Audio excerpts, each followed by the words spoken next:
Very sharp, very focused. And that's a shot that again will live long in the memory. It's just ridiculous. Absolutely ridiculous. What a shot that is. He's got the hot shots all to himself. The break of a multiple world champion, exuding class.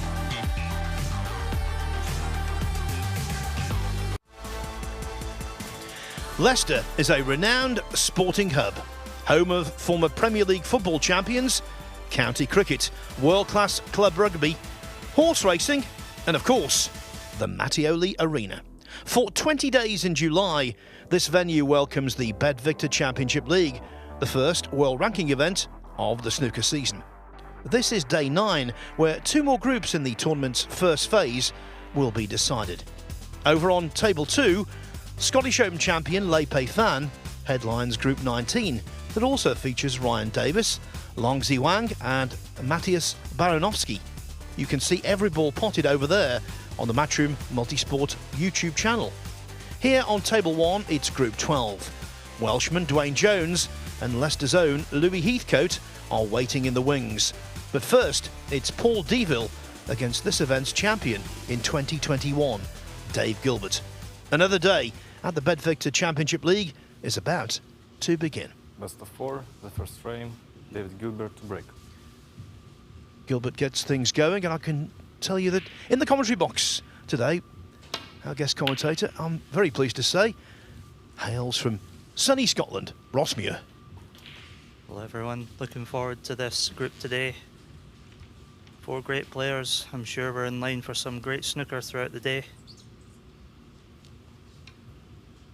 Yeah, it's one of those days here, Ross, where it wasn't immediately obvious which is the most interesting group, because the action on table 2, I think, will also be intense. Yeah, there was a lot of really interesting groups this year. Some impossible to call groups. But yeah, this is, on the main table here, this is really a cracking group.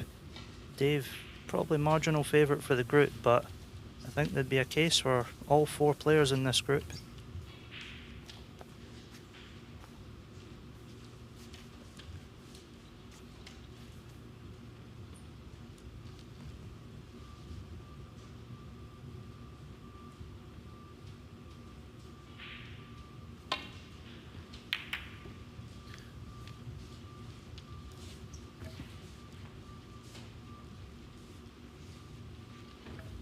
Paul Deville, 16th on the Q School top-up list. So you wouldn't imagine he would have many ranking tournament opportunities this season.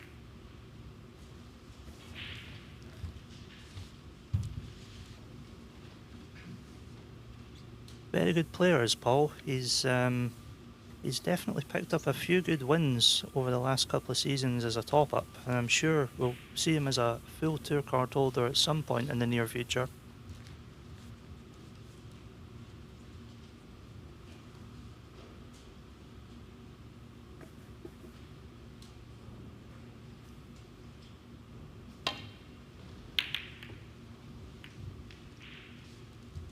Big thing there, avoiding the blue, and he just about did. But he didn't avoid the in-off. 4.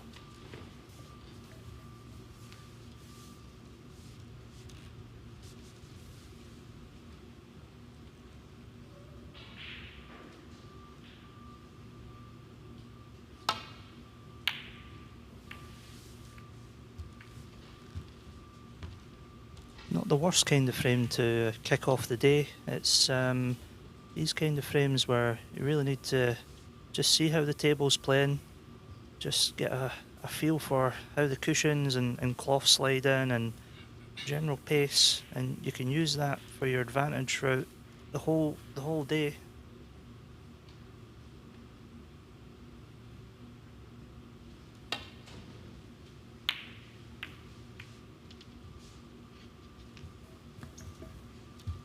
it was a mixed bag for Dave Gilbert at the recent qualifiers here. He won his Wuhan Open qualifier against Kawai Chung of Hong Kong 5-1 and played brilliantly to do so.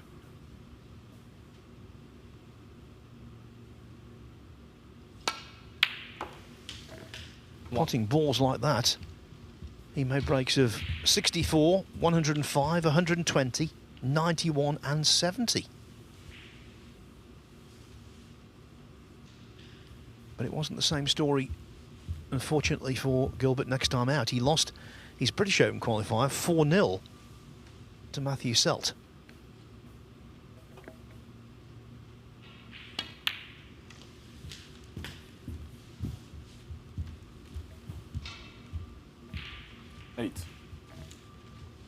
With the strength and depth on the tour these days, Ross, I think results largely on the day, as it were. 9. Yeah, so many good players around, not only just on the tour, but as top-ups as well. No game's a guaranteed win, and every win is a good one at that.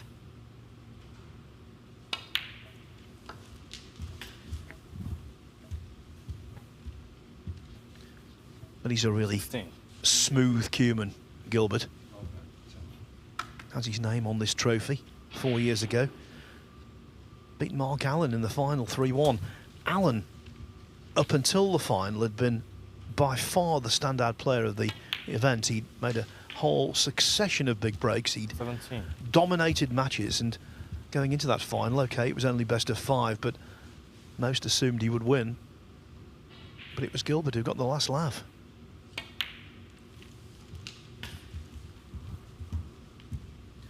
And also got a monkey off his back because 24. at that point he was regarded as one of the best players yet to win a world ranking title.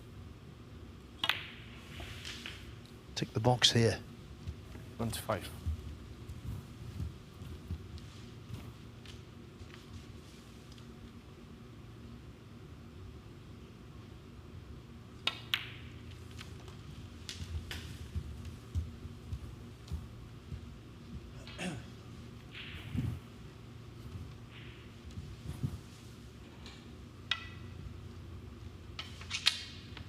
Thirty-two.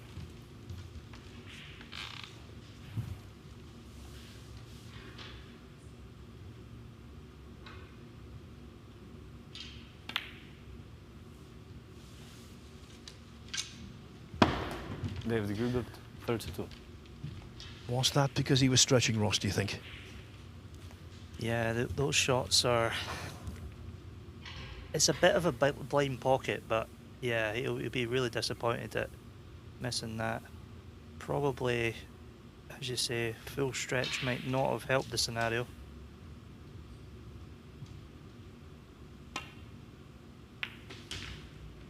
One.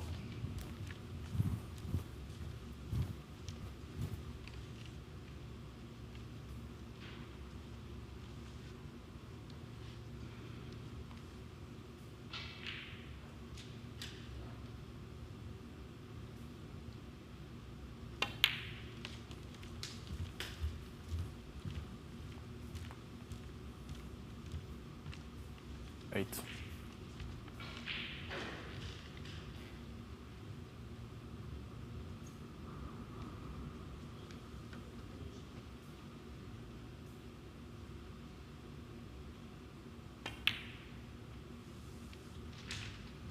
Nine.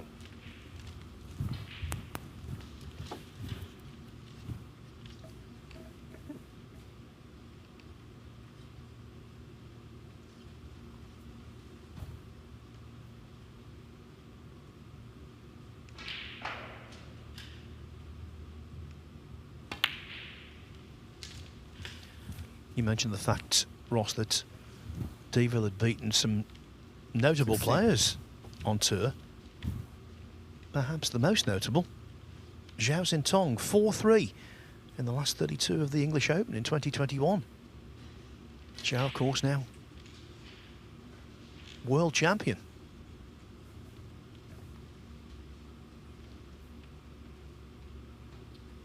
Can remember that match well. I was actually playing on the table beside them. 17.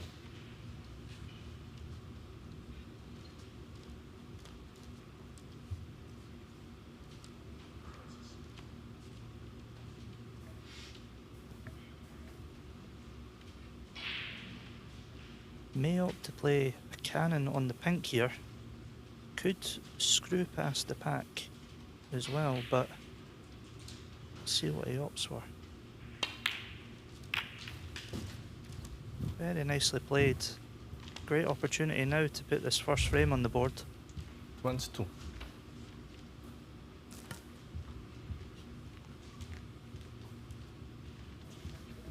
Yeah, went into them with quite a quiet pace, but because he was so accurate, the way he caught the apex of the bunch, they opened delightfully.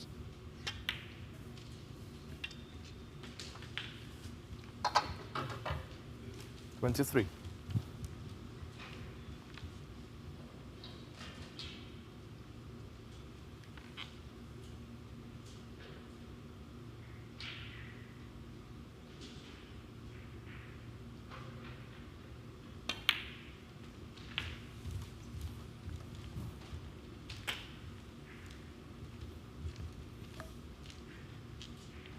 $30.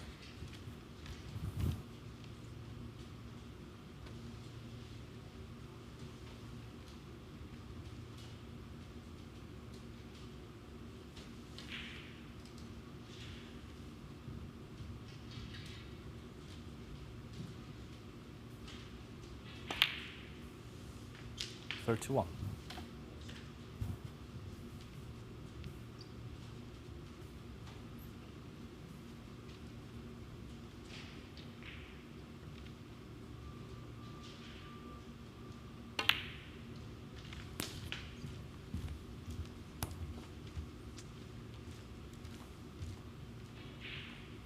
$38. We'll need one of these two reds that are towards the cushion to win the frame at this visit. Most likely option will be the one on the black cushion.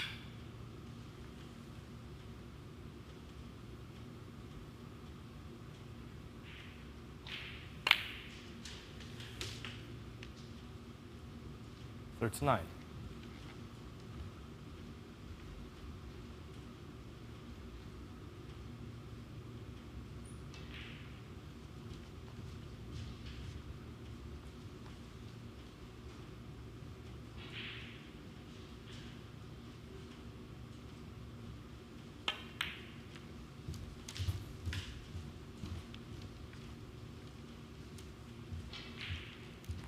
$44. Looks increasingly likely that the surprising miss from Gilbert will prove expensive, although he's not dropped ideally on this. Fiddly the shot, both in terms of the pot and position. Yeah, needs to play this with a little bit of run inside just to come away from the black after hitting the cushion. I think topspin brings him quite narrow to the black, so may even opt to try and screw this off two cushions.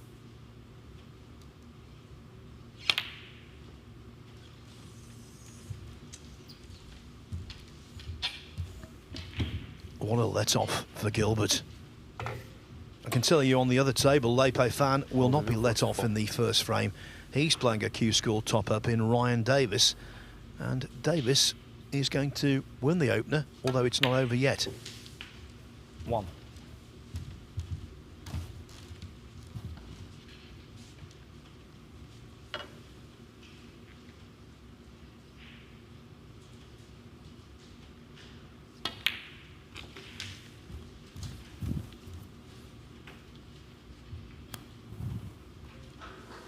$8.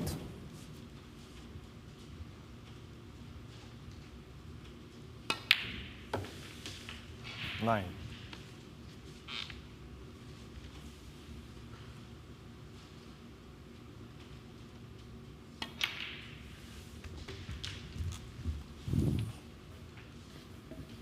One big difference between the star tables and these beautiful running Rasson tables, they are a little more generous down the top cushion.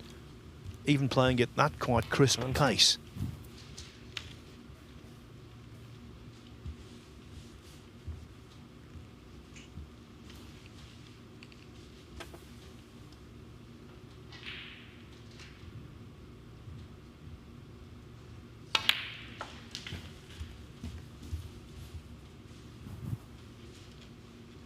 Twenty-four.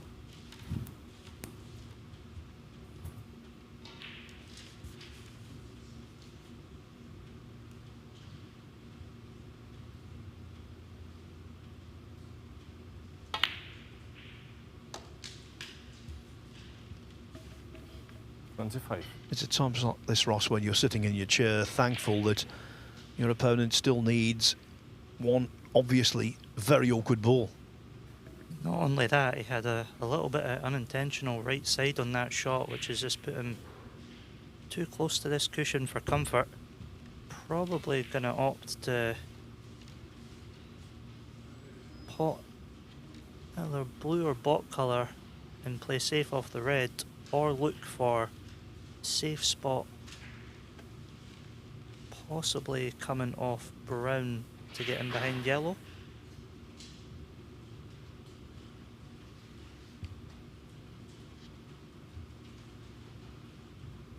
£17-point lead. There might even be a little bit of value in putting a colour safe. Yeah, exactly what I was thinking. Because he's very vulnerable to a counter-attack at the moment. All of the colours are pretty much where they should be. Yeah, killed two birds with one stone there. Not just playing safe, but laying a really good snooker. Now, he didn't get the green safe, but you can't complain about that.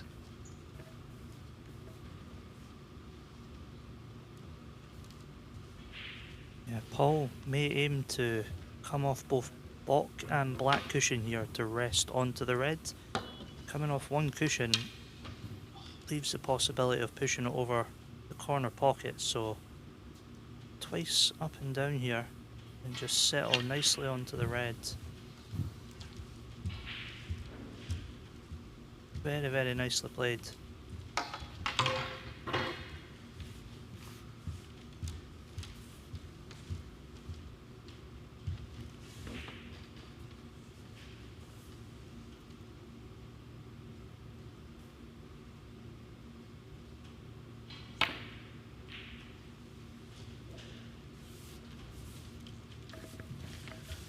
Well, the pot was asking an awful lot, but there was method in the shot choice. Thank you. Is there a gap? It's one of those scenarios where you look and you go, there's absolutely no chance am I going to leave a gap, but he may even be in trouble here. If Paul can get in behind this red and push it back down towards the black, could easily return the favour of snooker.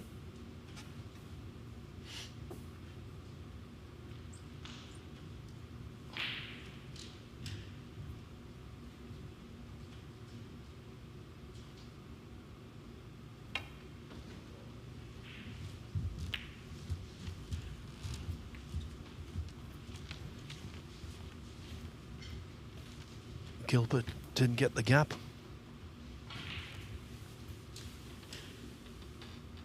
What about Deville? Well, if the pot isn't on, it'll be in a world of trouble. Next shot. Dave's just checking the potting angle there.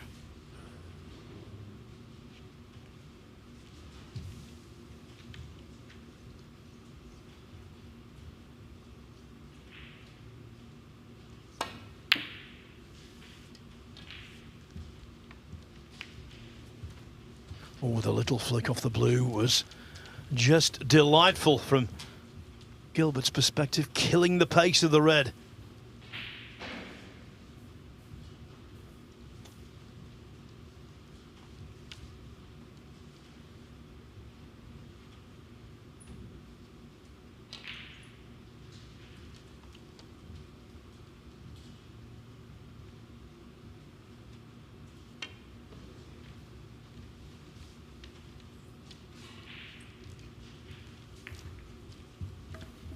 Well, Ross, 2 snookers, 2 fabulous escapes. The one thing that stands out straight away with Paul's play is he's hitting the ball the correct pace every shot. Even when he was in amongst the balls, and it nice and just the right pace, nothing being overhit. Those 2 escapes from snookers were beautiful. And while we're on that subject, I know you played Gong Chen Zi yesterday, the 18-year-old from China who's got an awful lot of promise, but he does tend to hit the balls too hard at times. To be fair, that's not something I'm totally clear of doing as well. It was a bit of a hard ball hitting group yesterday, if being honest.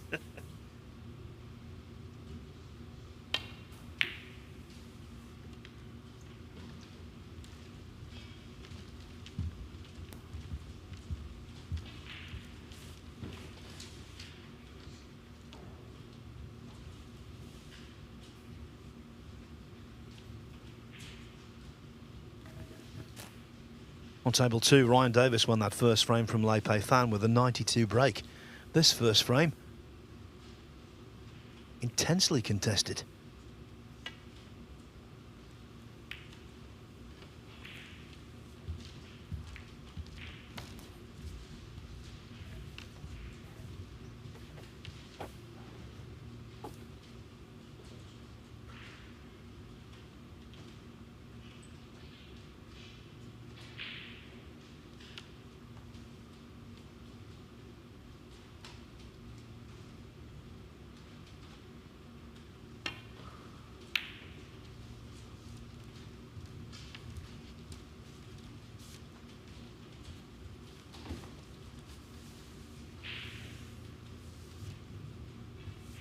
Very nicely played.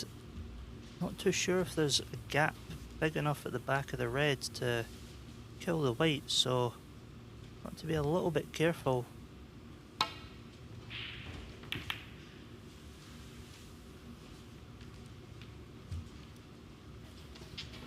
We've seen some extraordinary flukes in this tournament already. I thought for a split second that might be another.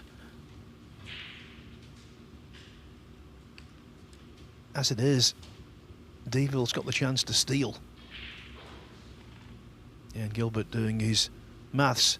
Maybe now he's regretting not putting a colour safe when he had the opportunity.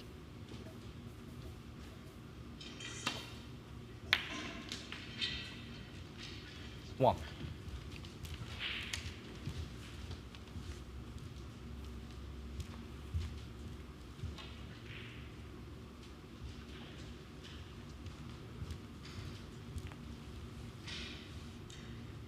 A little bit risky playing for the yellow where Paul was placing his cue there. I'd be surprised if he doesn't screw to the left side of it. But he is playing it with topspin, so he is going to go close to this brown.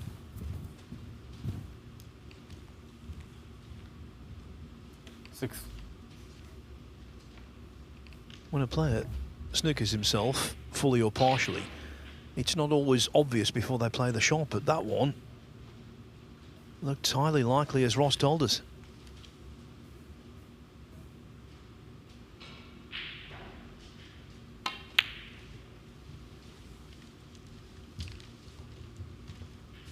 Old view, 6.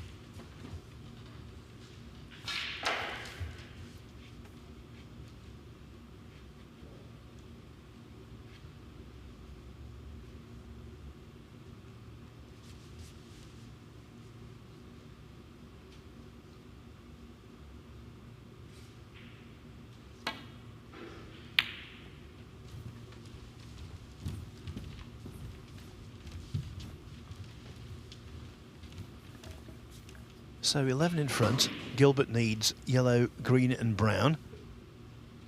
11 behind. Paul Deville needs yellow to pink, which is useful because the black is the most awkward colour on the table. Yeah, it's basically become a yellow ball game.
Well, Deville's safety play in this frame has been pretty good.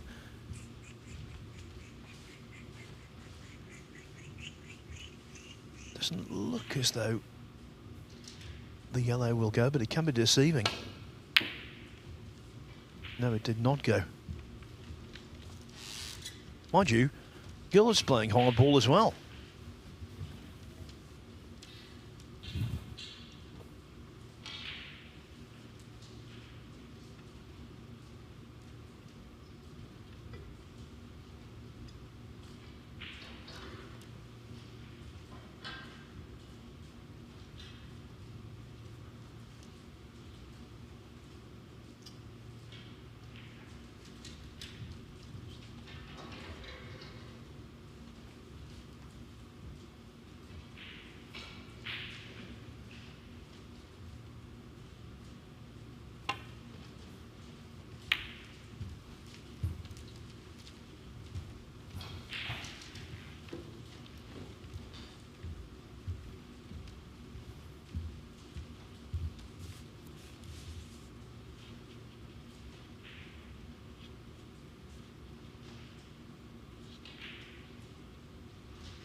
Two frames are going to be completed on table 2 before one is completed here on table 1. And the reason for that, Lepe Fan, he's still potting balls, but he's got an unassailable lead in the second frame against Ryan Davis. It will be 1-1 in a second or two.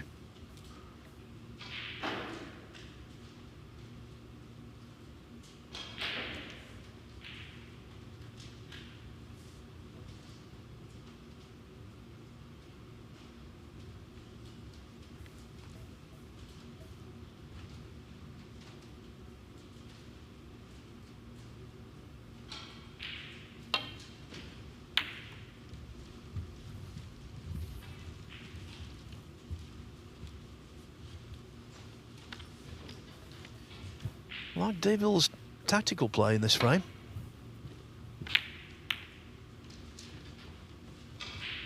Oh, Gilbert will be delighted where the brown has been chipped. Yes, he needs it. But the yellow has been left.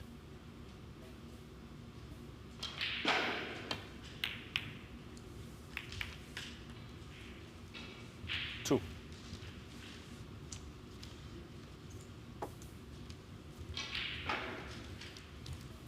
Actually not finished too bad here. Where he's pushed the brown, he can just leave the white where the green is and should have a clear shot at the brown with a natural to get over for the blue.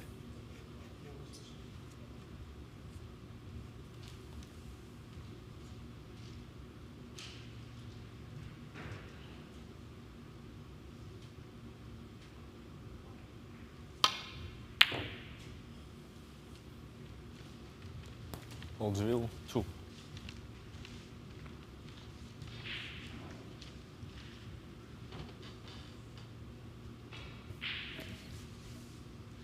The opening frame, what a battle. Is it the sign of things to come?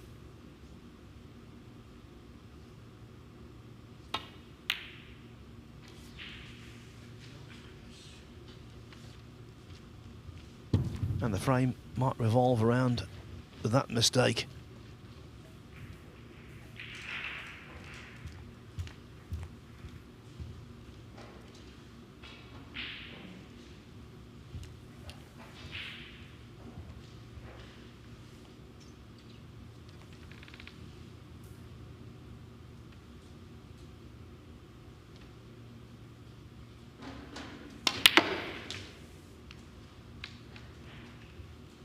Three.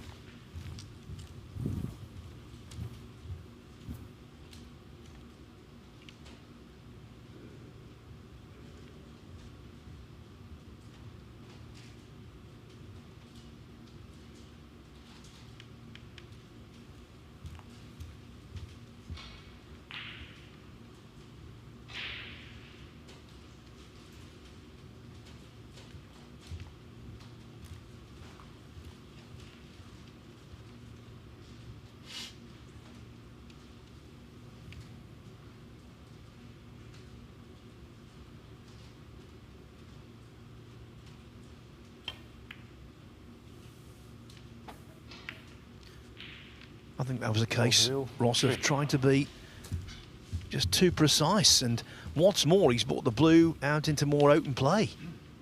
Yeah, he'd be very disappointed with the shot in the green. He wanted to be at least 6 inches to a foot higher up the table than where he was. 4. Rim was very thin, but I think he was trying to focus a bit too much on position there. When the brown's that thin, you've just got to make sure of the pot.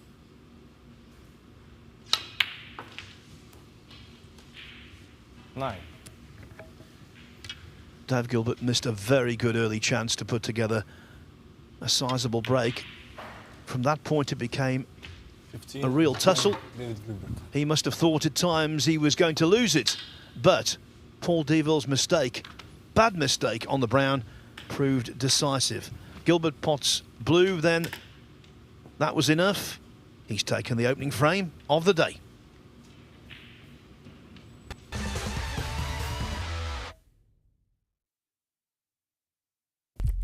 What do you need to become a champion? Vision, drive, discipline, finesse. But what about a world champion? Victor, conqueror, peerless. The history.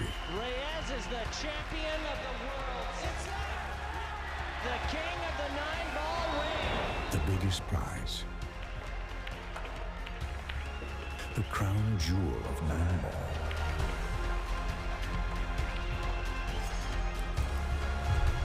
A return to the kingdom where a champion will rise. The World Pool Championship.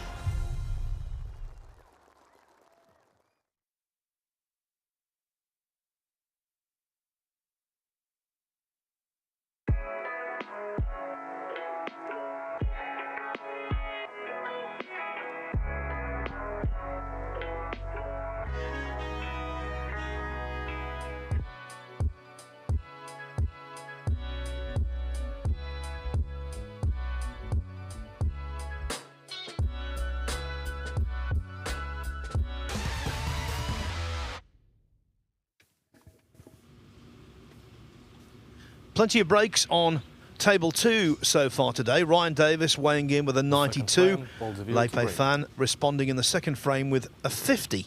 1-1 over there. Third frame already underway. Here, Paul Deville breaking off in frame 2, having had a chance to snatch the opener. Instead, it's Gilbert.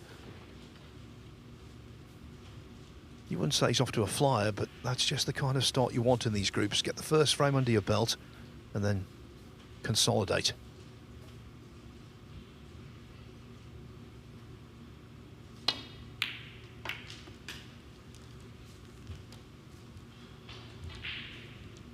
One. We've had 16 completed groups so far, and despite the harshness of the format, 10 top seeds have already reached the last 32. So Gilbert and Lepe Fan hoping to beat numbers 11 and 12.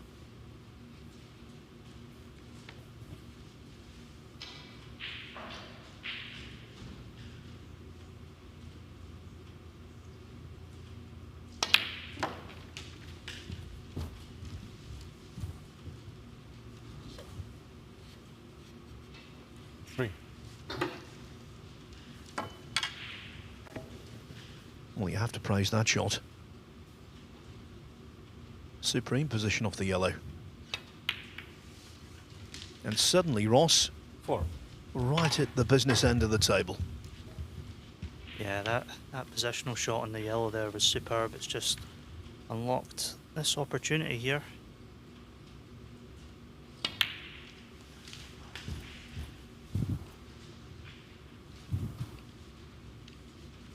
Eleven.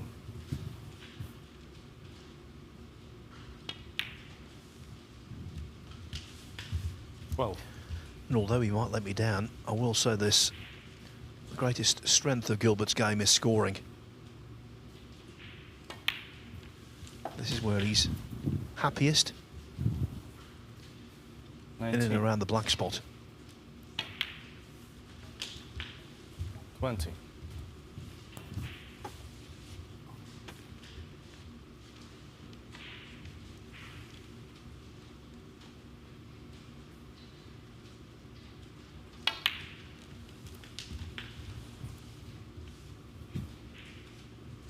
One to 7.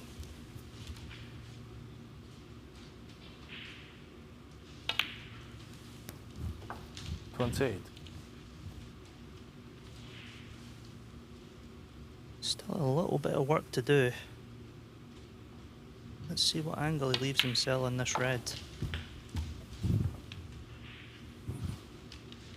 Well, he's going to have to 35. play for the black here, so it'll be from the black where he'll try and free a couple more of these reds. 36.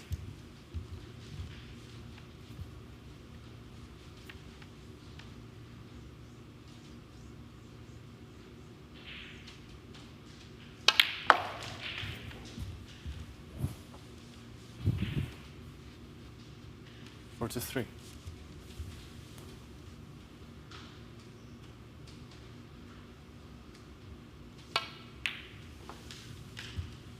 44.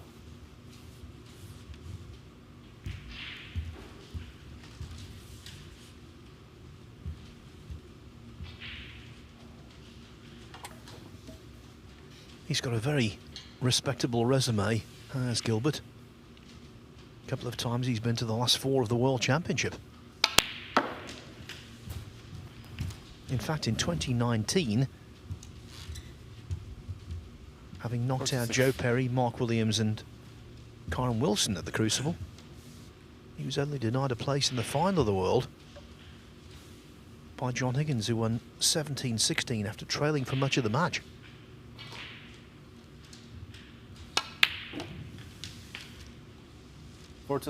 Yeah, he's a fantastic player. He's definitely someone who, when he's filled with confidence, is a real danger in any tournament.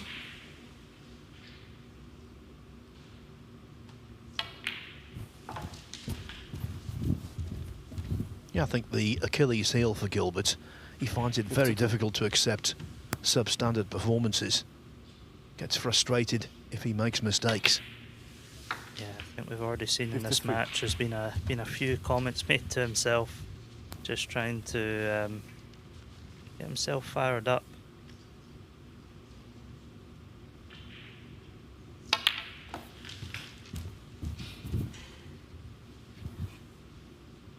$60.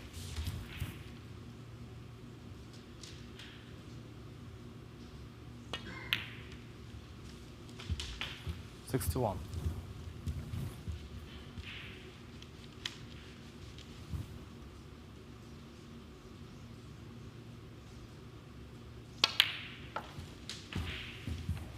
'Turned 44 last month. 68. So, veteran status. But still 69. hugely capable.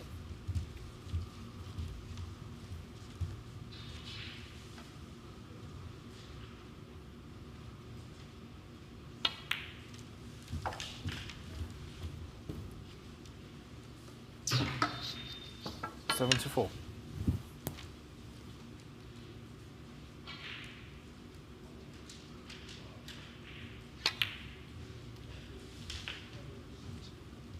75.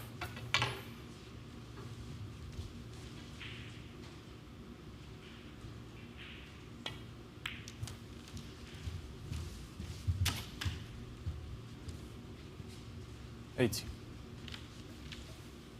Well, the first 2 frames, Ross, chalk and cheese. One, a 81. little over half an hour. The other one, over in no time. Yeah, Dave's taken these really impressively. Paul will be disappointed with his break-off, but you got to say he's really capitalised on this opportunity. 88.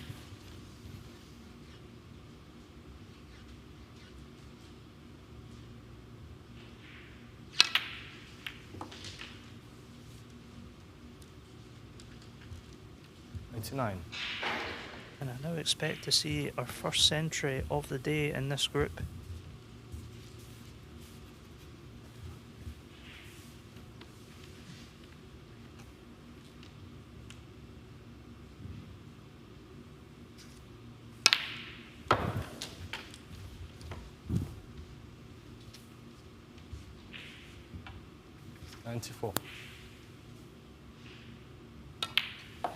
The overall century 95. stats have been extraordinary in this event.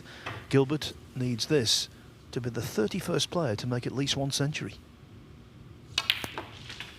Never in doubt.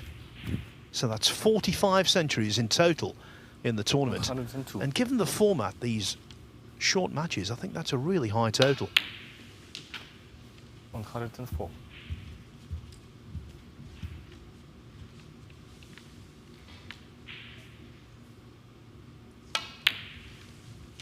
107.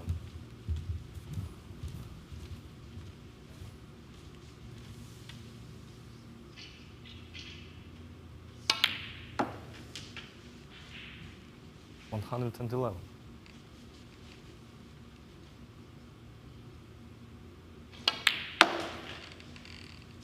116.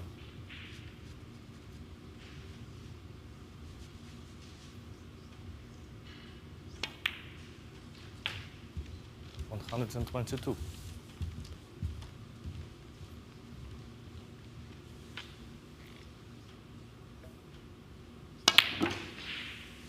You know, at the end of the day, a high break can be gold dust in this format if it decides a particular placing. Well, Dave Gilbert has laid down a big marker there, 129. He leads Paul Deville 2-0.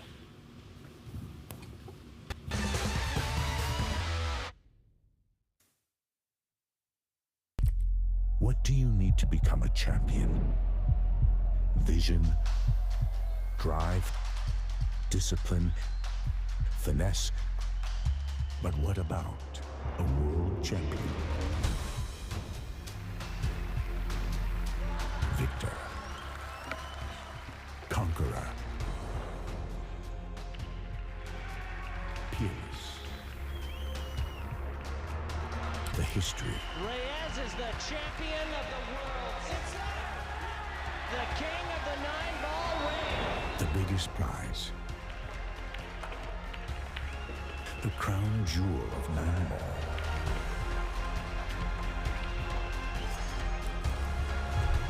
A return to the kingdom where a champion will rise. The World Pool Championship.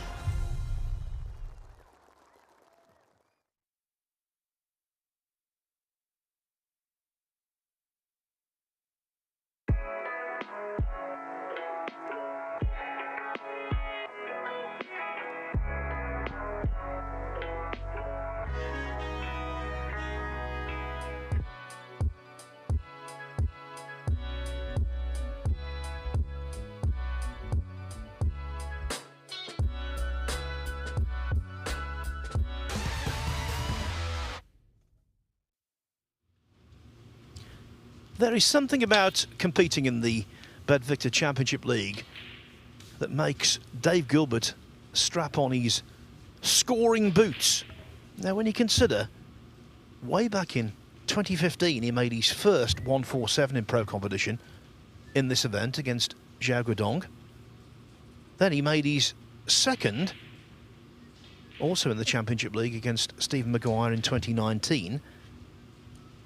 And then last season, in the Invitation Championship League, he swooped again with another maximum. So 3 in this tournament. And the second one of them actually was a statistical quirk, because it was the 147th 147 ever made in pro competition. I think Deville has done the right thing to maybe leave the arena for a second or two. Anything to knock Gilbert out of his scoring stride. On table 2, by the way, looking good for Lei Pei Fan now. He lost the first frame. but he won the second handily, and he's very much in amongst the balls, leading by 47. Looks as though Leipa Fan is going to take a 2-1 lead over Ryan Davis. So, Ross, you know the way these groups work. He's put a high break together, Gilbert. If he can win 3-0 now, that would be the absolutely perfect start. Yeah, absolutely. It puts a lot of pressure on the next two players that we'll see. It's 1-9 is quite a decent target.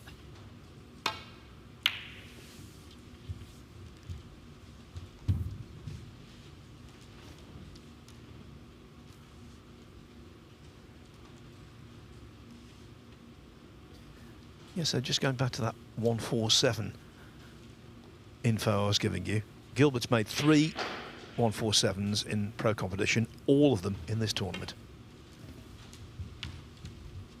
Quite fitting that it would be his first ranking title as well.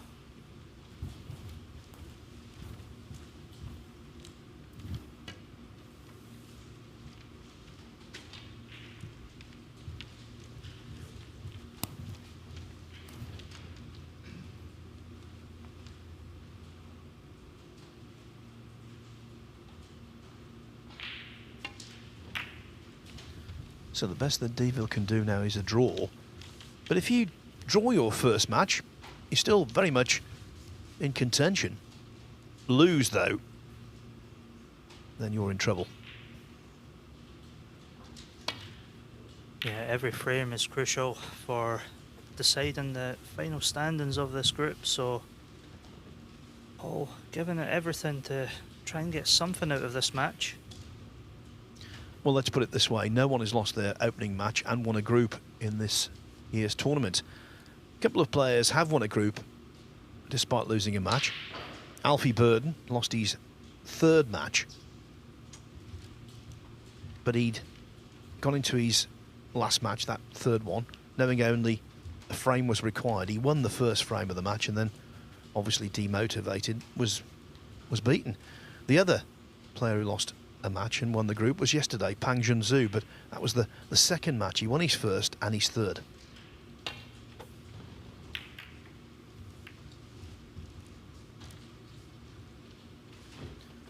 Mathematically, of course, you're still in the reckoning if you lose your first match, but you have to play the lights out for the remainder of the group and hope other results go in your favour. Especially coming in as one of the lower seeds and losing 3-0 to the top seed, that's certainly not going to be favourable.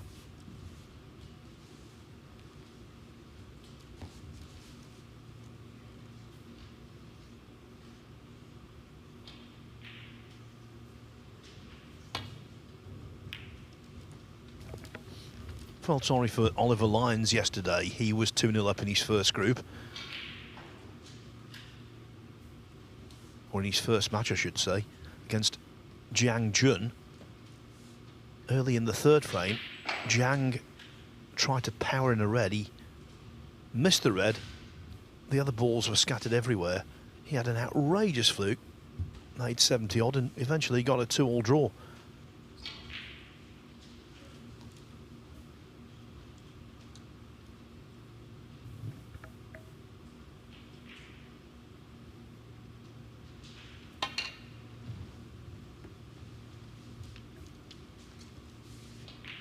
All and miss David Gilbert 4.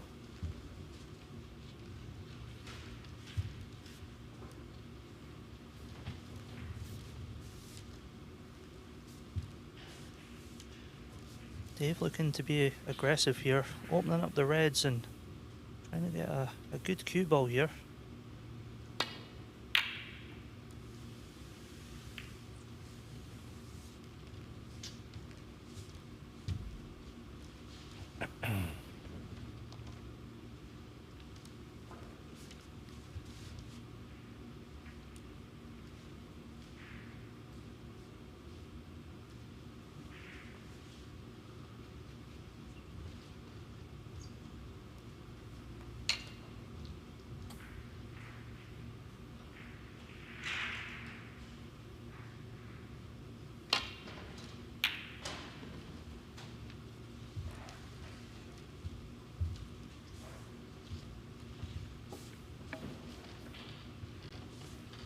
Yes, if you can do it knowing full well you're going to be okay, those bold safeties are the best because they split the balls up, and it means if your opponent can't return safety or they miss a pot, more than likely they're going to give you a golden chance. So lots on this one. But that is always the risk when you play it. All it takes is one of those 15 reds to go near a pocket. 1.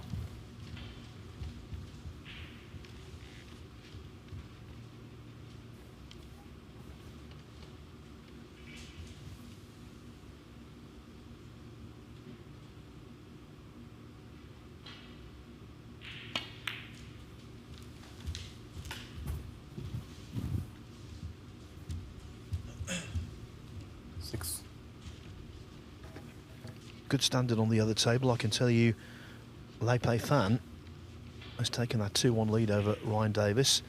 His latest contribution, 85 in frame 3.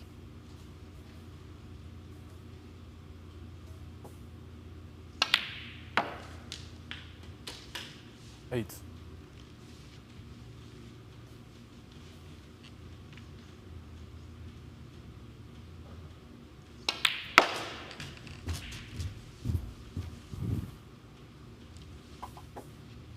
Thirteen.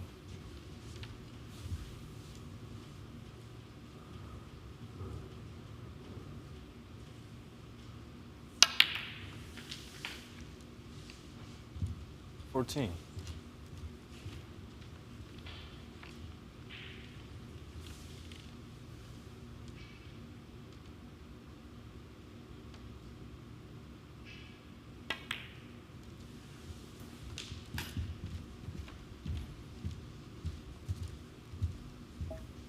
19. Wanted to avoid making contact with the yellow there, and he just about did. Maybe by a coat of paint.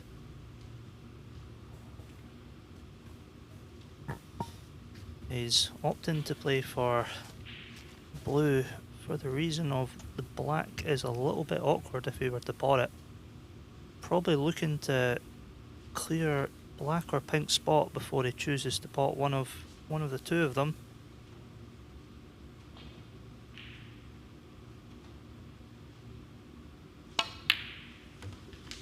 Twenty.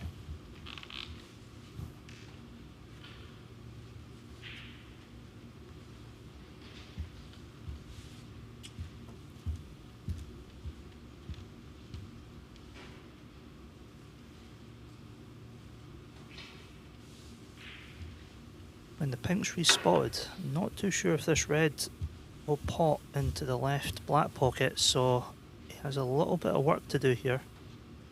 Just checking out his options.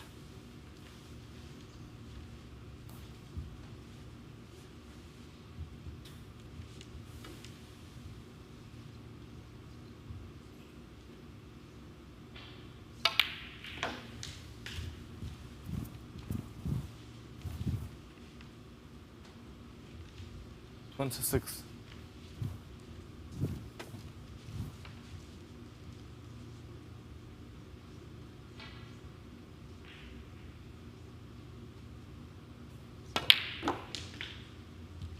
27.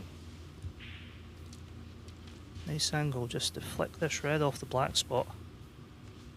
This could be the shot here to unlocking this frame.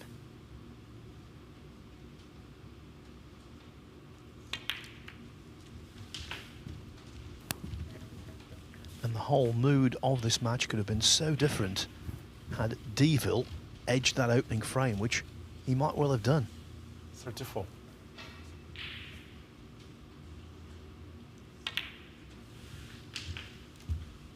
35.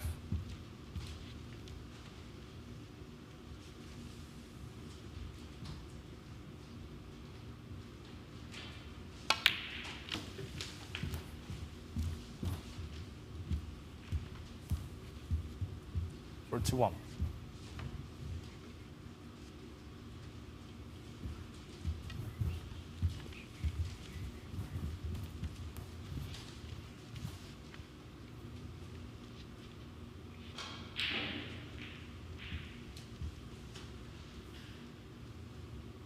4 reds in a little cluster are not too nice at the moment. He will be looking to probably play a cannon from this pink just to free them. 42.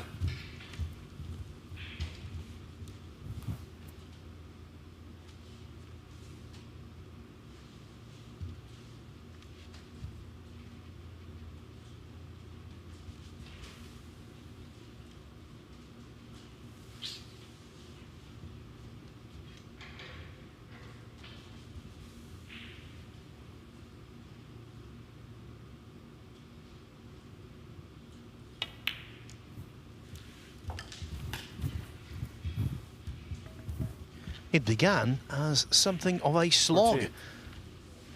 It's transformed into a romp. 49.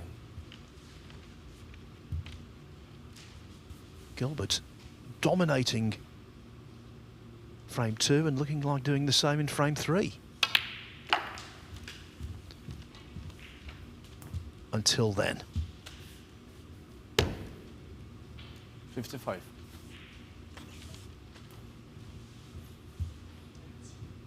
Yeah, touchable.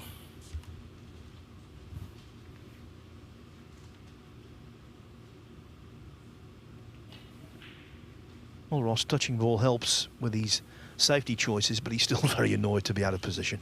Yeah, you got to say extremely unlucky there, but it's always a risk when you're playing the cannon. I found out myself yesterday on a good 3 or 4 opportunities where you think, if I go into this area, you can't fail to be on one, but it's never the case. May opt to try and push something safe here, even if it is a touch and ball. Red on a side cushion does have a bit of value in it, but or even a colour. Opting to push the green on the side cushion here.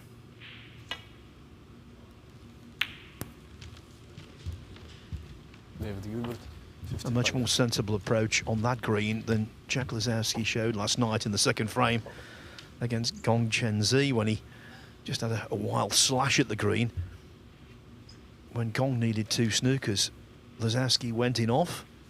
Gong got another snooker which proved successful and eventually won the frame on the black when Lazowski, trying a cross double to middle, went in off again. Thankfully for Jack, it did affect his success in the group. He wrapped that up in the very next frame, but talk about wasteful.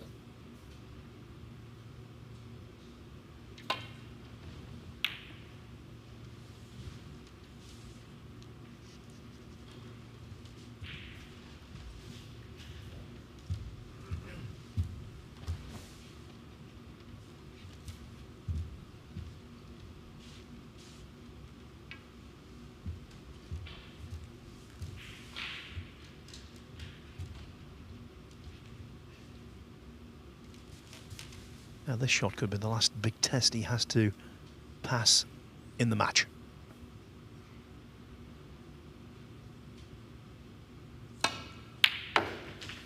And it's passed with flying colours, thumped into the pocket 1. and retaining position on brown. They're the shots, Ross, that give you a good feeling. Yeah, absolutely. Struck it beautiful. Good opportunity here to close out the match, and a lot of momentum going into these next game.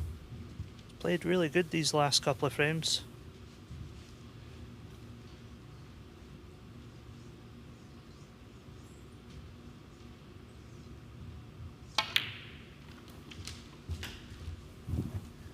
Two players in this group, 5. in every group, get to play back-to-back matches. The top seed isn't one of them. Gilbert won't be back until 5 o'clock tonight for his second match against Louis Heathcote.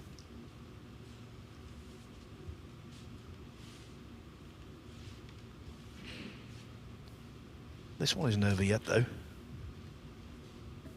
Yeah, I'll be really disappointed with that. He had a couple of feet to put the cue ball into, and he'd already been shaking hands now. So, tough red into this right black pocket.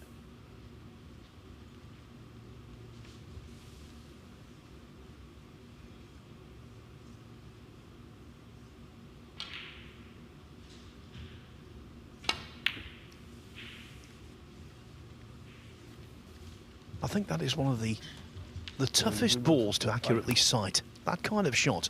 Even if you've been playing for years and you're right at the top of the game and you're a world-class pro, that shot is tough to sight.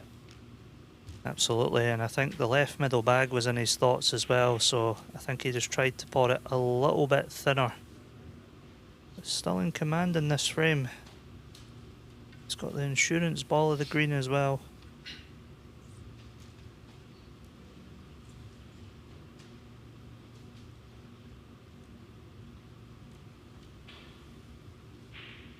If there is to be any sort of a comeback, this shot here is really crucial. Nice white in between the yellow and black.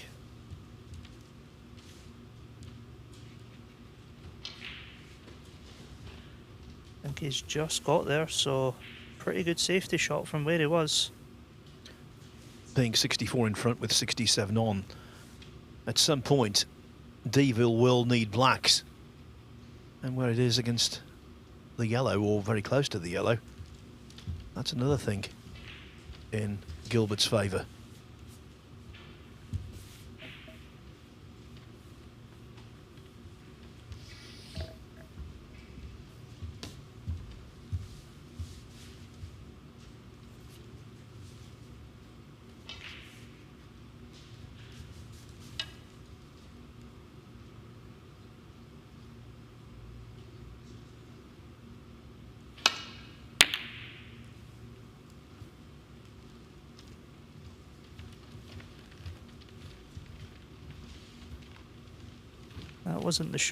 That wasn't one of the shots I was thinking of, but he was probably just trying to mess up the table a little bit.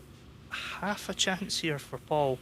Tough red to middle, and if he could somehow get on the black.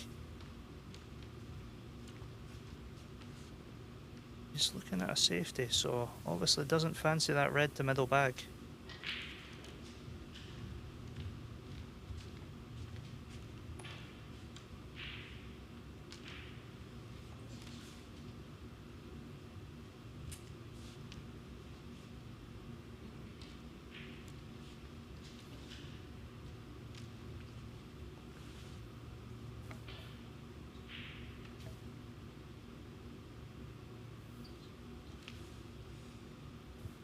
On table 2, it looked as though Lei Pei Fan was in to win, but he missed a red to middle, and now Ryan Davis in amongst them with a chance to salvage a 2-all draw.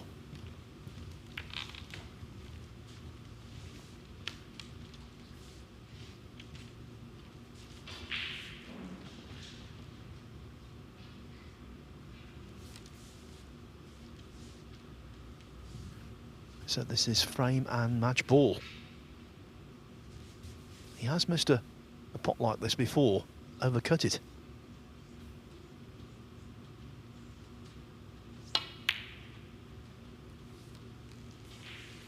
That one was all about the safeguard. Yeah, he was trying to keep that door firmly shut with that. But that shot is in a lot of trouble here. Probably just as good as that pot going in, that shot.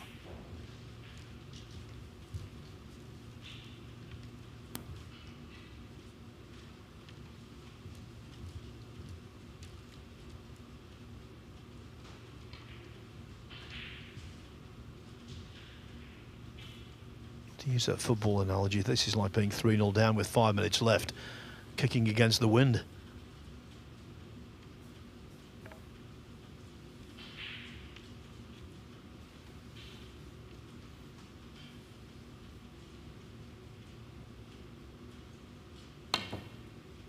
All. David Gilbert, 4. And now with the penalty points, Gilbert is 68 in front, 67 on, in the relative safety zone, although he won't be dropping his guard yet.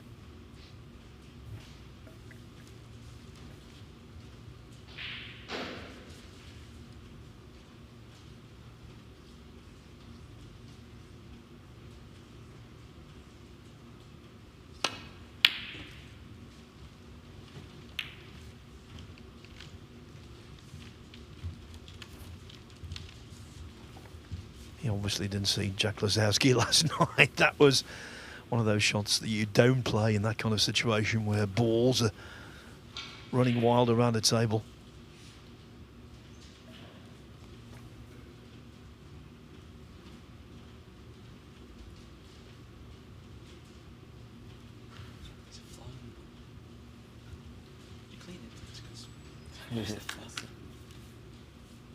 Bit of the Leicester wildlife coming into play here.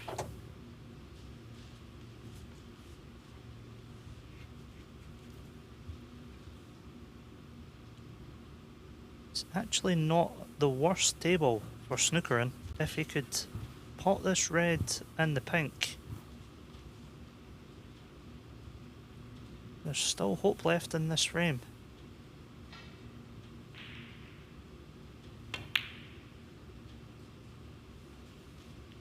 But not now. That was all or nothing.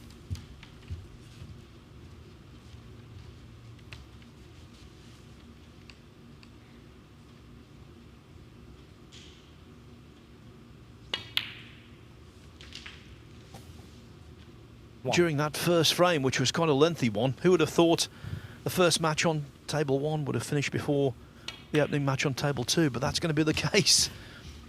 And that's because Dave Gilbert, especially with that second frame excellence, he's going to complete a 3-0 win. 7.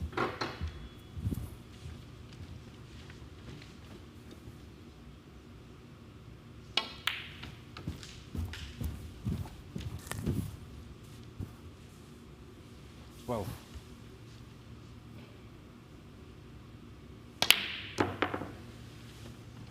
David Gilbert 12 frame in the match. That misread did not matter in the slightest. The damage had been done, and so Dave Gilbert, with breaks of 129 and 55 included, plus that vital blue ball win in the first frame, defeats Paul Deville 3-0 in the opening match of the day in Group 12. Coming up in around 5 minutes' time, it will be from Wales, Dwayne Jones, and from right here in Leicester, Louis Heathcote.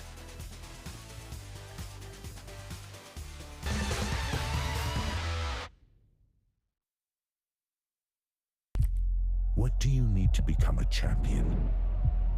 Vision, drive, discipline, finesse.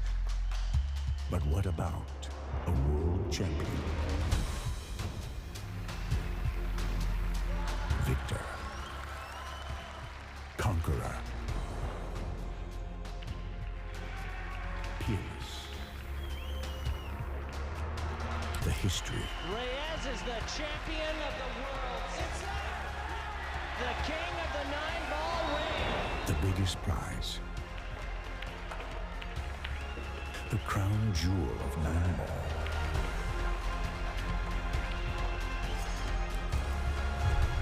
A return to the kingdom where a champion will rise. The World Pool Championship.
Arena looks just spectacular, and I cannot wait for you all to see it.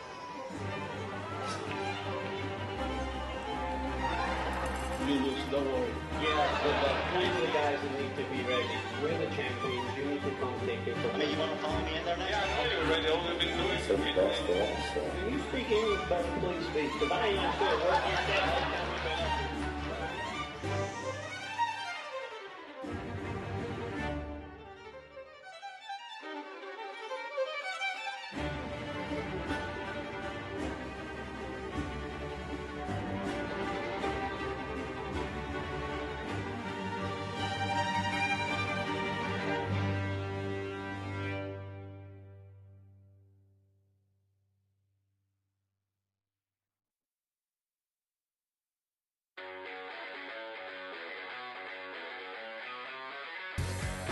We are guaranteed 4 phenomenal days of action right here in Florida. Drama is certainly guaranteed in front of a hugely raucous crowd. The American fans really get into the spirit.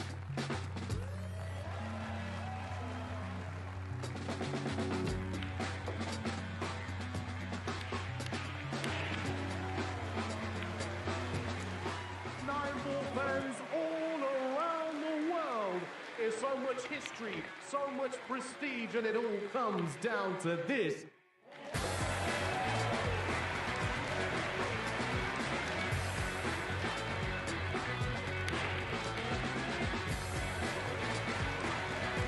So much action lies ahead at the Caribe Royale in Orlando, Florida.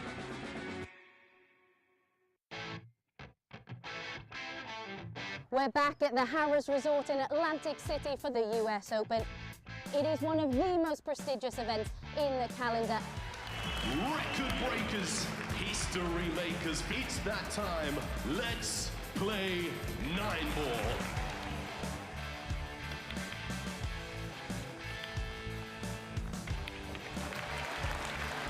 Nine-ball pulls on the growth. And the governor gets on the board. Next year's prize money in the US Open is going to be $500,000.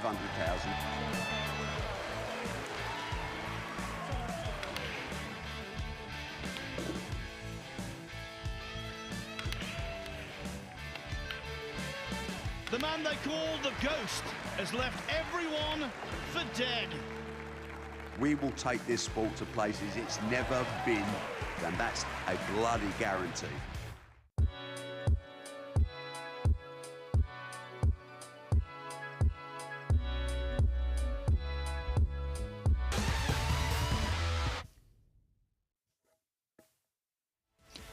An interesting start to proceedings at the Mattioli Arena, which is a busy place today because apart from that building there where we're housed, the other big hall is hosting a PDC Players' Championship darts event. So it really is the epicentre of indoor games, as it were. Dave Gilbert, a 3-0 win over Paul Deville. First frame, scrappy, lengthy. Gilbert won it on the blue, but then breaks of 129 and 55 to win 3-0. As for table 2, the result as yet unknown. It is 2-1 to Lepe Fan, but he's trailing by a single point in the fourth frame with 2 reds left. Mind you, Lay has a good chance here to win 3-1. Next up on table 1, Dwayne Jones against Louis Heathcote. I think Heathcote, Dave, if you're going to say most improved player last season, he'd be in the conversation. Yeah, and he's followed it up, hasn't he, this season? He's already won his qualifiers for the Wuhan Open, where he beat Wu Yize, and also the British Open, where he beat Jordan Brown. So he's made a good start. He's in that rather strange position, though, isn't he? Because he kept his card on the one-year list, so he's lost all his points. He's got another 2-year card, but it's sort of snakes and ladders a little bit. He's gone back down to the bottom of the ladder. But, yeah, no, he has vastly improved, and, of course, he's on home soil here in Leicester. One thing that struck me last year about him, he started to score heavily. Even in the matches he lost, he put together a break or a couple of big breaks, and that's always a good sign. I think I'm right in saying as well, he's got the sheriff in his corner, Anthony Hamilton, who's of course retired, but he's going to be coaching various players, and few better to have than him. Vast experience and very engaging character to talk to. Yeah, what a dry wit. It's great being around Anthony. Dwayne Jones on the second year of a 2-year card. He's actually the second seed in this group, but he's got the double kiss, so that's a mistake.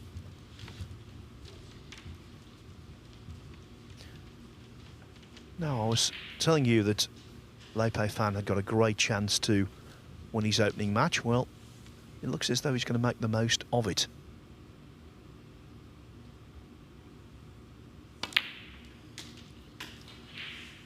In goes the green. 1. That means he's got this very routine brown to beat Ryan Davis 3-1 after losing the opening frame to a break of 92 from Davis. Yeah, we were all guilty of saying, you know, Karen Wilson fell victim to the Crucible curse. He actually fell victim to Leipzig fan at the Crucible on day 1 this year. In the meantime, the heat cut misses the blue and goes in off. No, we're talking about most improved player last season. Another obvious candidate was Leipzig fan, who came from nowhere to win the Scottish Open and then performed so creditably at the Crucible. Yeah, on one season's points, he got up to number 31 in the world, so it was a fantastic season. Now, can Dwayne Jones, after that slip up from Heathcote, knock in this long red and get going? He's played just one match this season in the Wuhan qualifier, lost to Jordan Brown 5-1.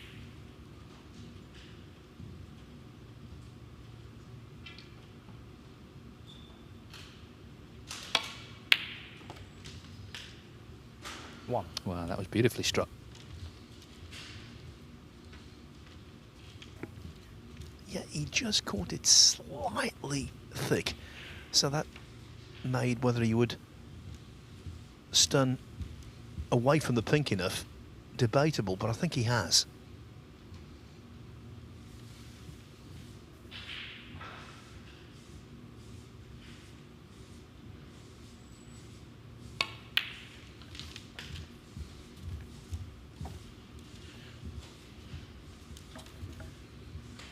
We've seen so many good groups, Dave, and this is another. You could make a case for all of them. I think, I think when the top seed wins his first match and Gilbert's won it 3-0, it puts everyone else on notice. You know, there's an opportunity, isn't there, if the top seed loses early on or draws, but the fact he's won 3-0. Dwayne Jones has got back-to-back matches here, so obviously he'll be aiming to win them both and then go into the last match of the group against Gilbert with a realistic chance to win this group.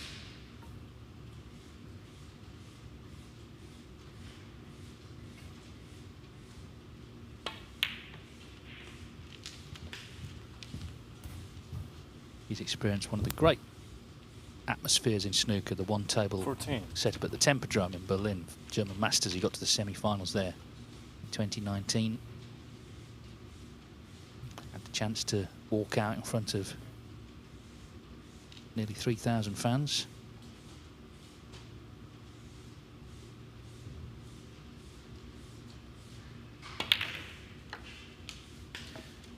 Yeah, I've been so fortunate over the years to basically experience pretty much everything in snooker, but that's the one thing missing from my wish list. I know you've been to the Tempodrome, David. Seems the most wonderful venue. It's a great venue. It's a concert venue, and also just incredibly friendly. They love their snooker. Now then, he's played a nice shot to open Reds up, but needs the rest for this black. And there's a little bit of pressure with the Reds waiting if he slips up.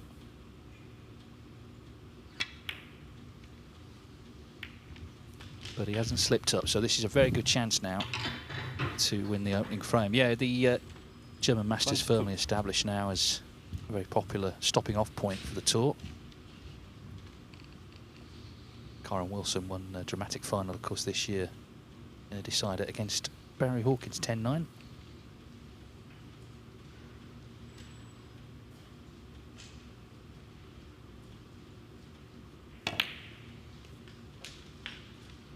Three.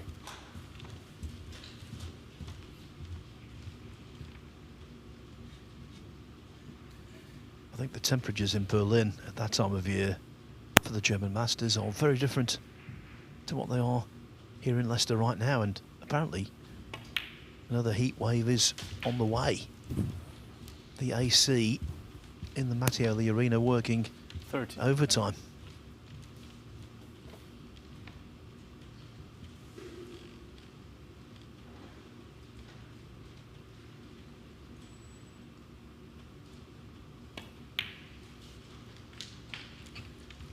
$31.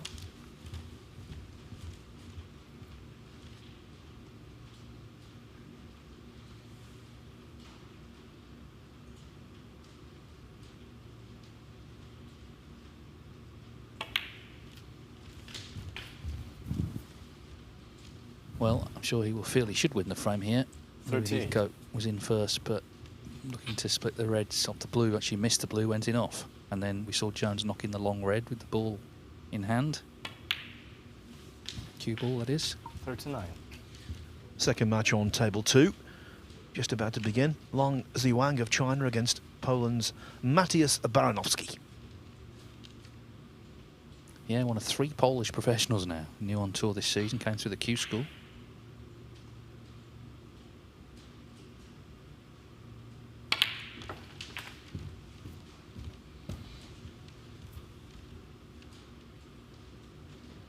$46. These two played once before in the UK Championship, 2022. In the qualifying, Dwayne Jones won by 6 frames to 2.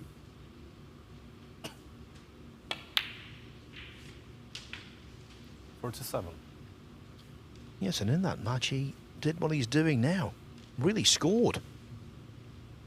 109, 84, 77, 70, 59. So Heathcote must be thinking, not again. 54. Just got to kill this off now. 58 to the good. A couple more reds and colours required still.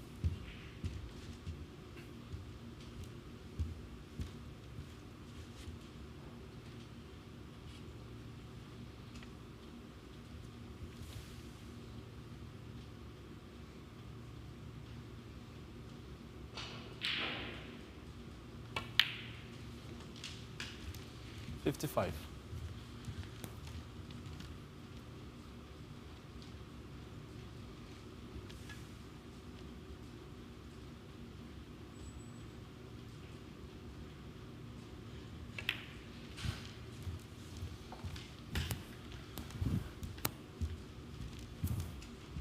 But a nice clean start this.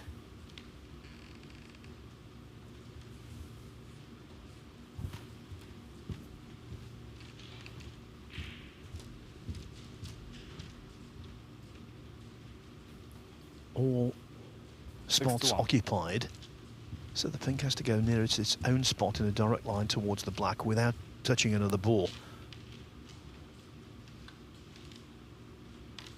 I think though it is still potable.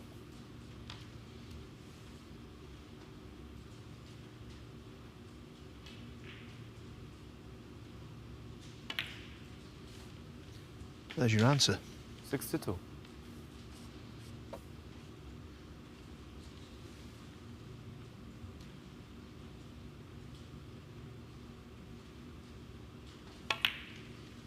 And that pink is frame ball, so he's thoroughly punished the Louis Heathcote in off. And of course high breaks, you know, possibly will decide placings. We've seen Dave Gilbert with a 1-2-9 already. 68. Jones in theory could beat that here.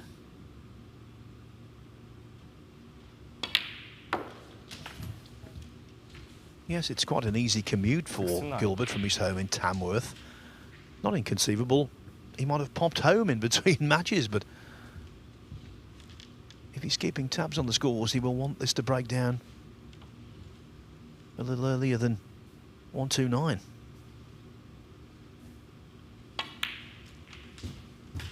Although he was the man last year, wasn't he, who made the 1-3-5. He needed to make a break over 130. 74. And in the last frame, that's what he did, Gilbert. Incredible. 75.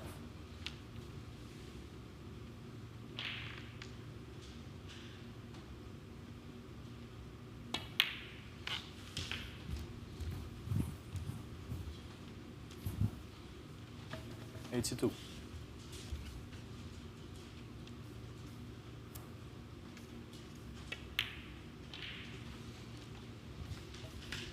83. I was saying earlier, Dave, that 31 different players have made a century in this tournament so far.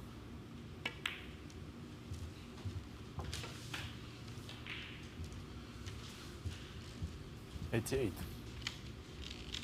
Question marks now whether Jones will do that here.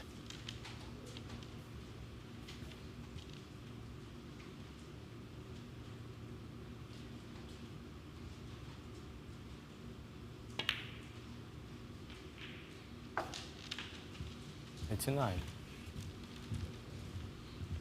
Get the feeling he will now.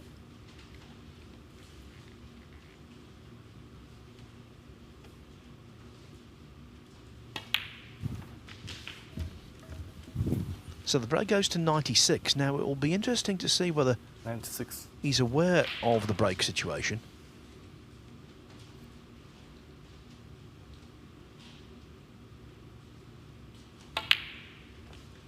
That tells us he is, because 97. playing for the blue and going up for yellow would have been easier, but now he can supersede Gilbert's high break so far.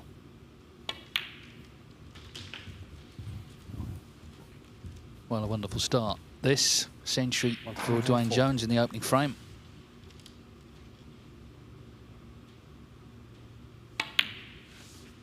'106.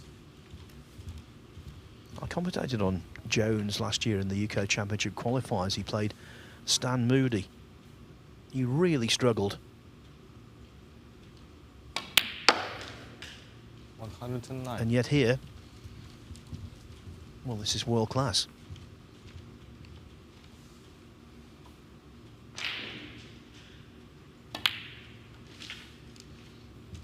'113.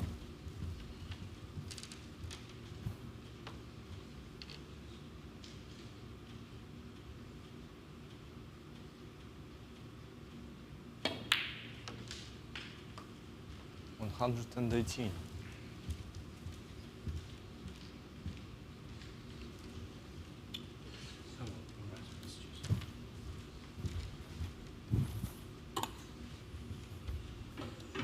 Requires the extended rest, and as Dave has explained, there's a lot on this, and indeed the black to follow.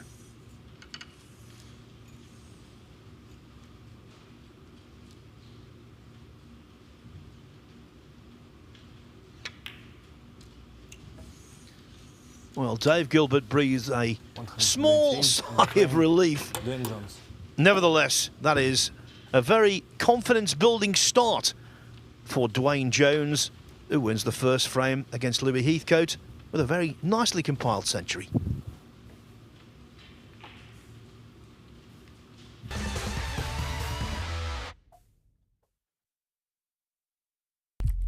What do you need to become a champion? Vision, drive, discipline, finesse.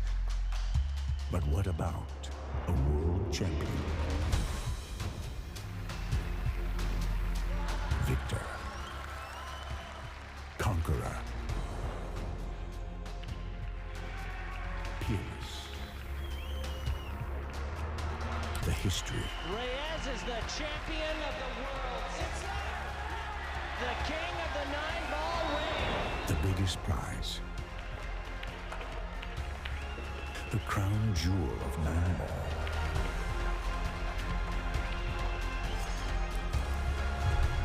A return to the kingdom where a champion will rise. The World Pool Championship.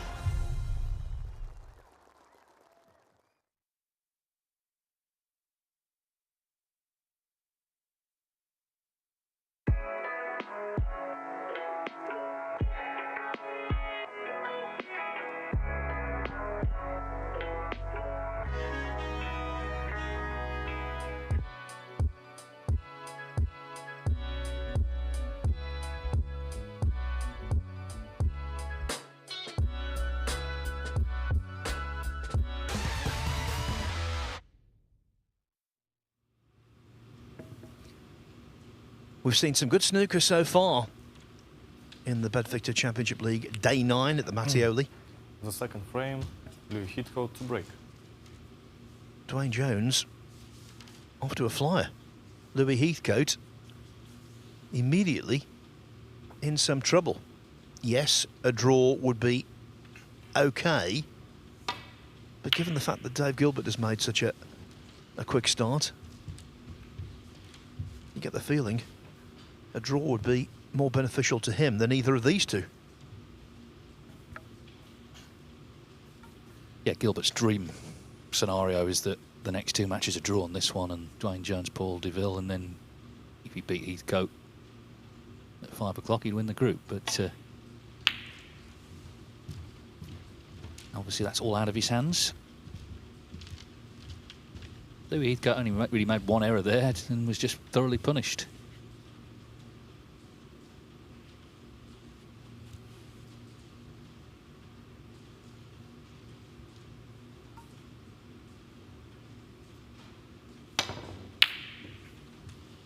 His big win last season, Heathcote, was over Mark Selby in Belfast.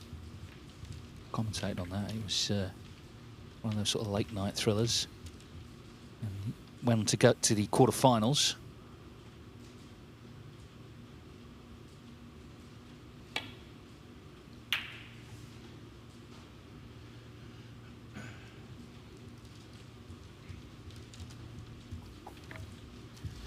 Cue ball not quite limping up towards the balk line.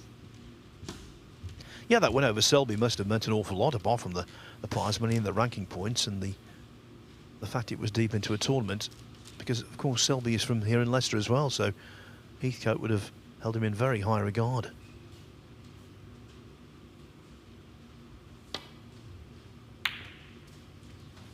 He won't hold that shot in high regard because Dwayne Jones is in again.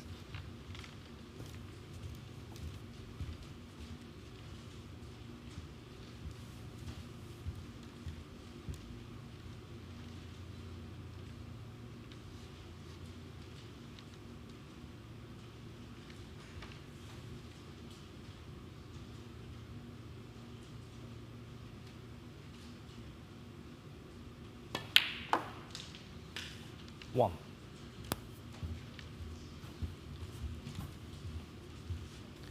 Wanted to stun that cue ball a little more off the top cushion. Left this black thinner than he wanted. It's a tough pot in itself, but also positionally.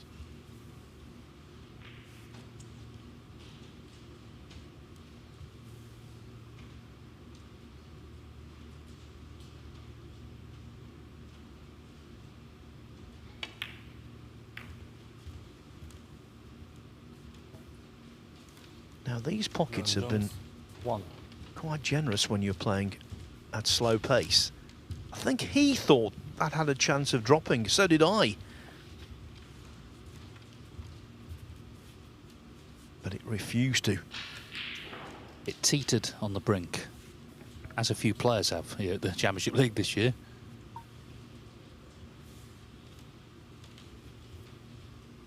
Now then, can Heathcote just pop this with the black waiting? He can, so maybe this is his opportunity to get going in the match.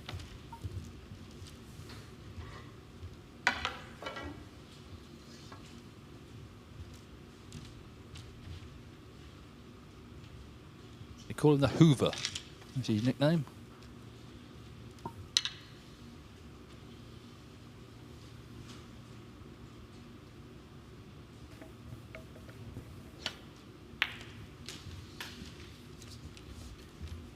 Likes his sport, does Louis Heathcote. He actually attended the last ever Weber Cup, which was the big 10-pin bowling event between Europe and the USA. It was held here at the Mattioli Arena. I was doing the commentary on it, and it was so thrilling. Actually, Europe, against all the odds, won in the final match, and Heathcote was in the crowd watching.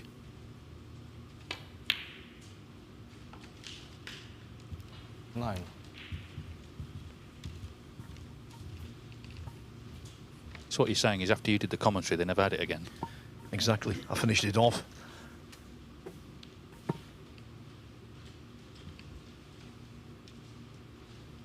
It was real David and Goliath stuff, though, and Europe coming through against a very strong American team.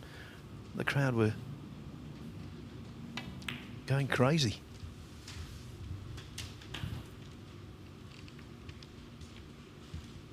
$14.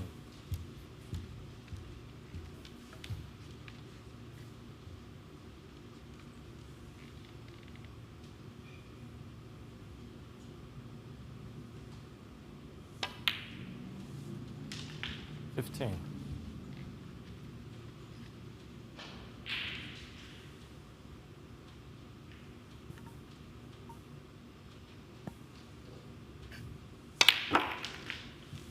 Made sense to go into them because he had this red waiting to right corner. It's just nudged a few more out.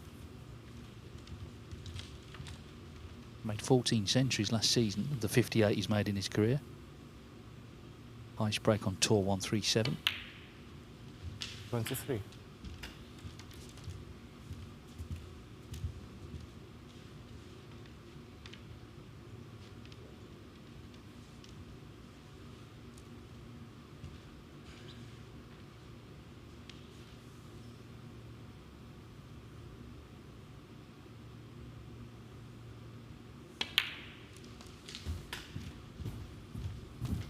So can the Hoover clean up here in frame 2?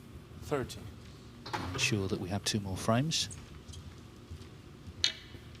I suspect, Dave, if he has a good season, he'll be using that a few more times. Great nickname, the Hoover. I wonder why. Well, it's a great nickname. As you say, some of them, let's be honest, are a bit contrived. 31. And some of them need to be explained. Fang Zhengyi at the Crucible, Rob Walker introduced him saying, he's from Harbin, China's frozen city. Please welcome the Iceman. We had to explain why he was the Iceman. Yeah, well, of course, if you've never been to Harbin, some of the ice sculptures they have there at their winter festival are simply stunning. But again, as you say, it required explanation. I think the most extraordinary nickname over the years was for someone from Birmingham who appeared at the Crucible, Carl Payne. And the nickname in the Crucible programme that year was Carl Payne, nickname, He's Hard. That's never been a nickname. No, and he got beat as well by Martin Clark. 39. Yeah, there are certain favourites. I like Ball Run Bingham, and I noticed his car number plate the other day was basically Ball Run.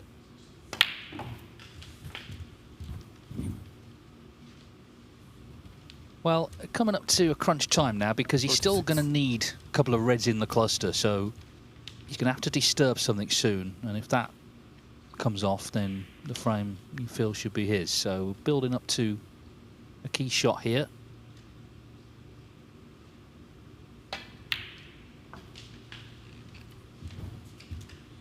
$47.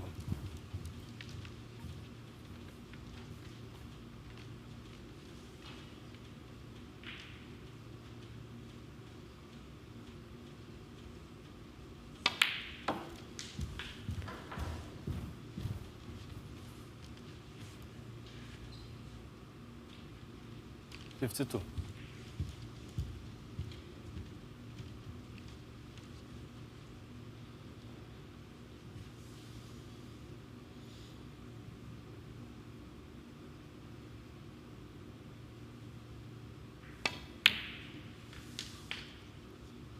$53.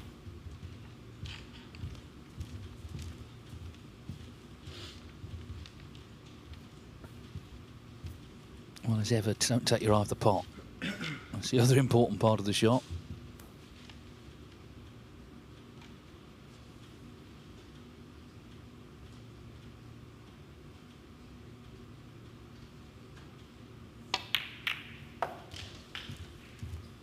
Nicely done. He's on one to left corner, so this is a great response, having basically sat out frame 1.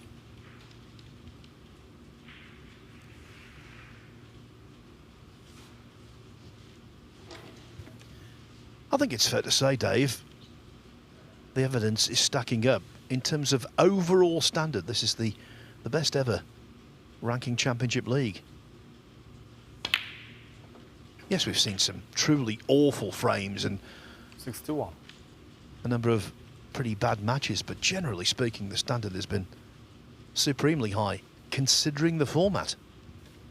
I guess it may have helped that the guys have had some matches already in the qualifying just the week before this, and of course Louis Heathcote won them both. So it's not like they're sort of getting the queue out again after the World Championship.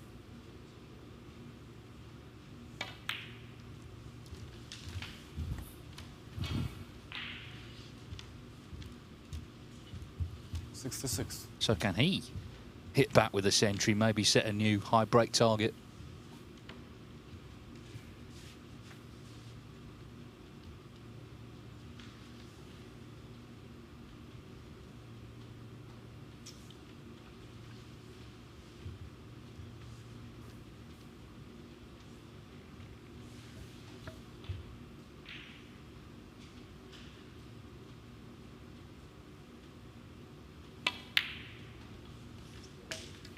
.67.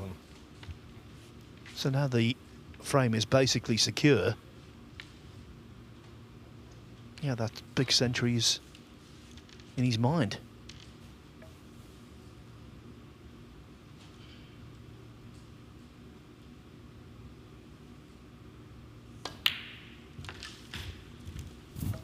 So the break goes to 73. 4 reds, 4 blacks in all the colours. 73. That would take it to 132, so Gilbert's 129 would be eclipsed.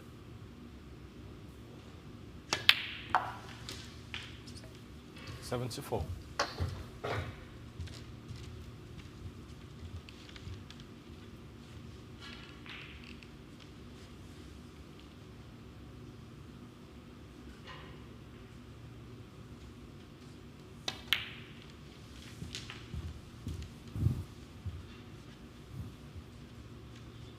.1.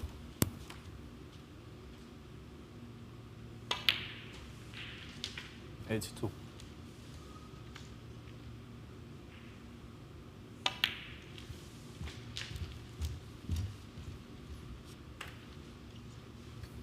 Another thing about this match is Dave Gilbert, if he is watching, will see these two both play really well. Of course, he's got to play them both later. .89. Boiling up to be a very interesting day. Now, by taking the pink here, needs to get on the red in such a way he can get on the black. 75. No intention. So, either he doesn't know or he's not overly concerned about it just yet. But the highest break he can make now with the blue, 128. Well, he's made the ton. 101.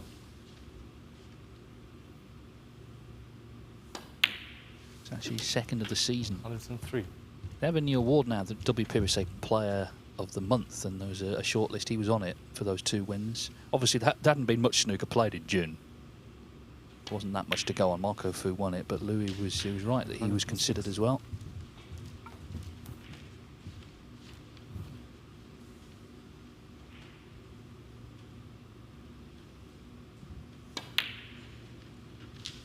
.110.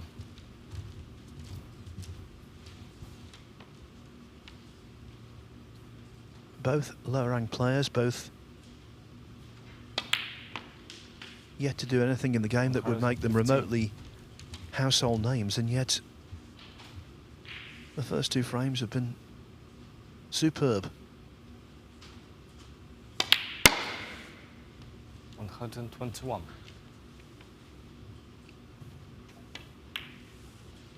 We keep banging on about it, but the strength in depth on the World Snooker Tour these days is greater than it's ever been.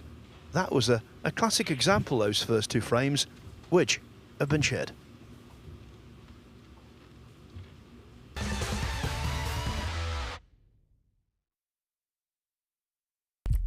What do you need to become a champion?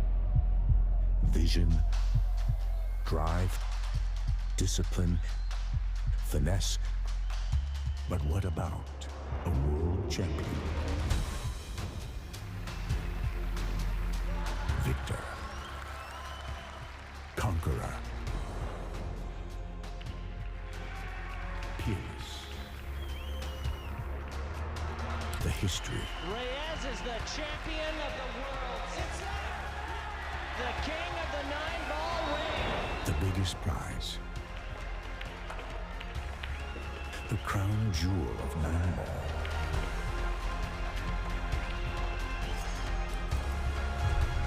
A return to the kingdom where a champion will rise. The World Pool Championship.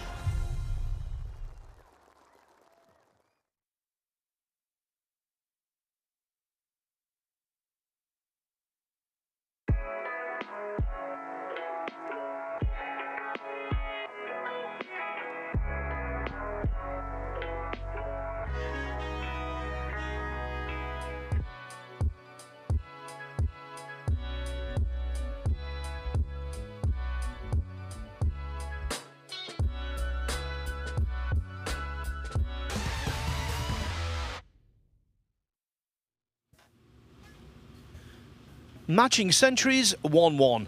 That's the tale of the tape so far between Dwayne Jones and Louis Heathcote.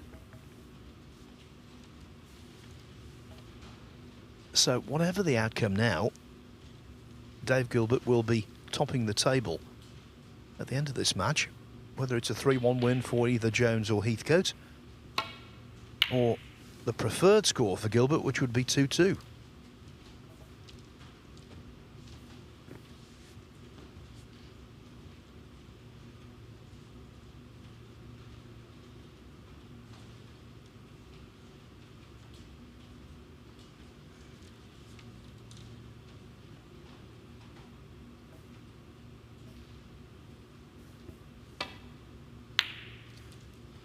Tell you, Long Zi Wang took the first frame from Matthias Baranowski on table 2.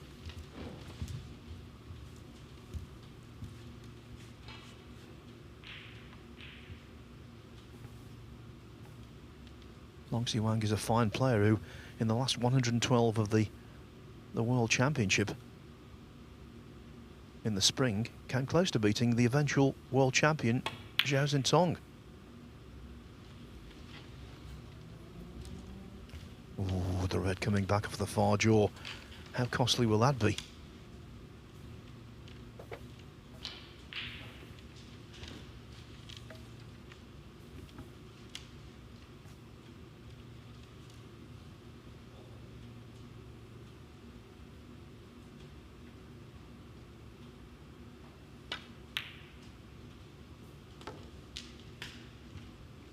One.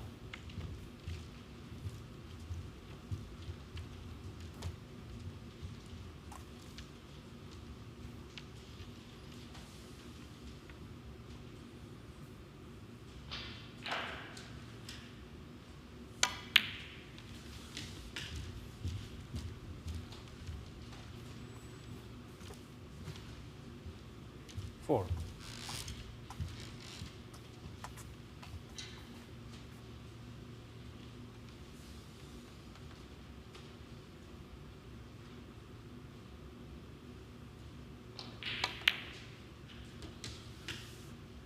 Five. Now in frame 1, he had this shot from blue into the reds and missed the blue. It's the other middle actually, missed the blue, went in off and didn't get another shot. This looks better though. A little bit unlucky where the whites finished. It was a good split that, wasn't it? But not on anything easy.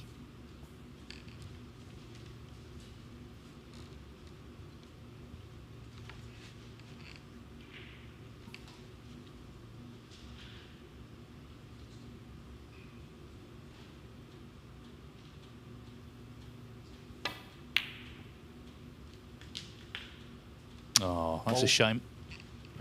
Good pot, but cue ball finds the middle pocket.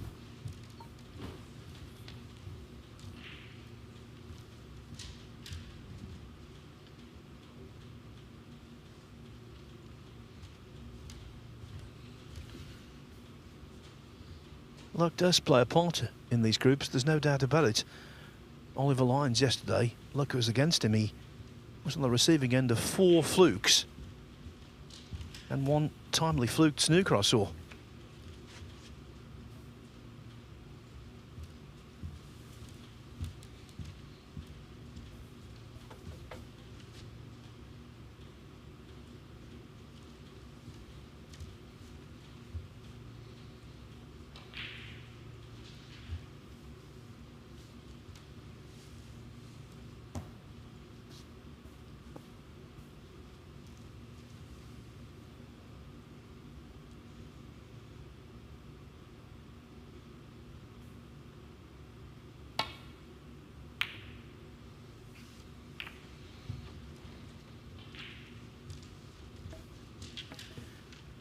The aforementioned Longzi Wang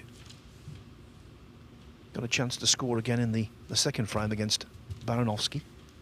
And that match I was telling you about against Zhao Xintong, well, Zhao made 2 centuries and 8 other breaks over 50. He was 9-5 up, but at 9-8 and then well down in the next frame, he was in trouble. Zhao, though, made an absolutely inspired 70 clearance to beat Longzi Wang 10-8. But I think it's indicative of just how good Long can be. So for me, he and Lei Pei Fan are the big favourites to win Group 19 on Table 2 today.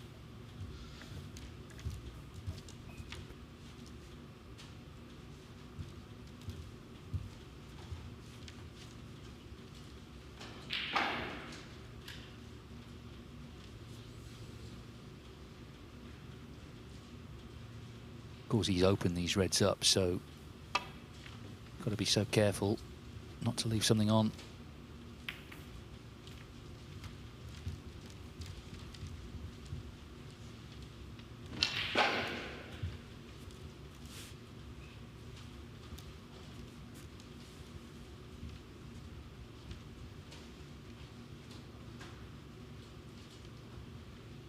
Well, the red cuts. So it's a chance for Dwayne Jones.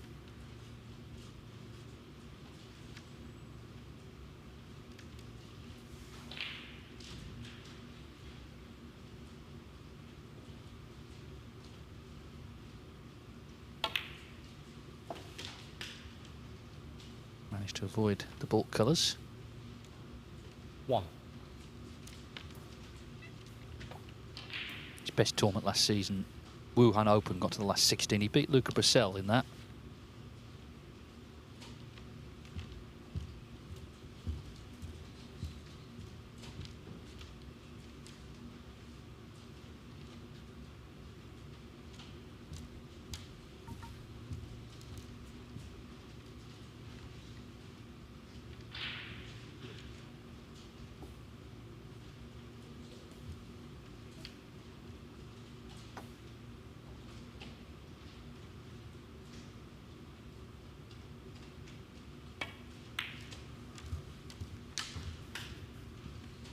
Caught the far jaw, but just about flopped in. We've been talking, because it's very topical, about Zhao Xintong, and when Jones first turned pro, it was after coming through Q School in 2015, where he beat Zhao Xintong 4-3 to get his card.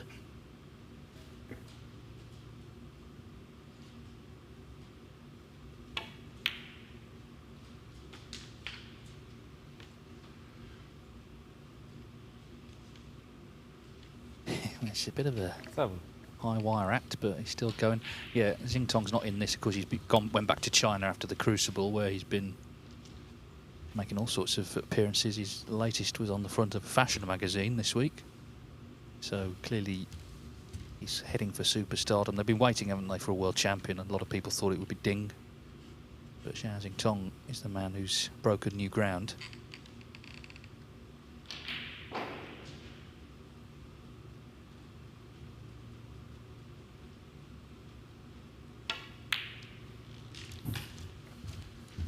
Yes, if there wasn't a limit on logos, I think he would come back this year looking like a billboard. Not lacking endorsements, I would hazard a guess.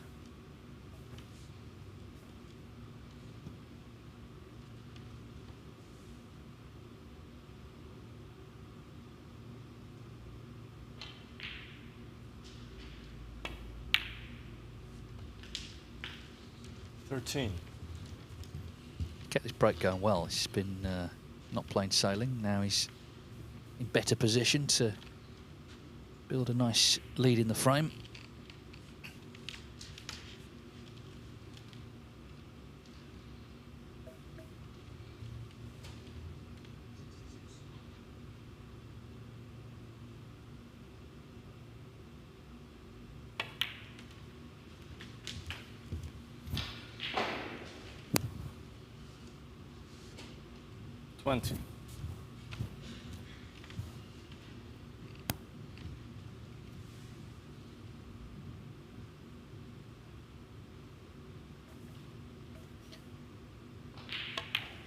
On Monday, we saw a very impressive performance by Jones's fellow Welshman, Liam Davis, to win a group.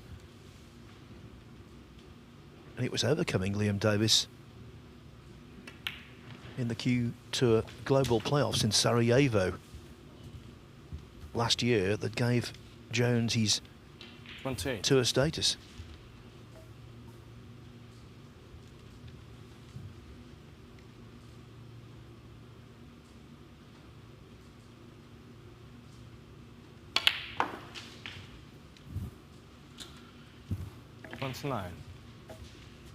Well, so far in the balls, both have been impressive. Can that continue here? Looking to bounce back after that Wuhan Open defeat. He'll be at the British Open because his match has been held over. He's playing Zhang Anda, one of the top 16. So he'll be at Cheltenham in September. 36.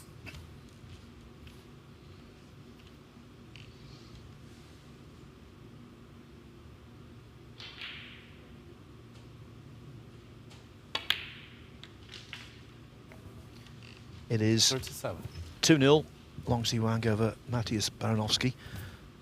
The Polish player coming back to the table, but he's 79 behind with one red left, so although officially not 2-0, effectively it is.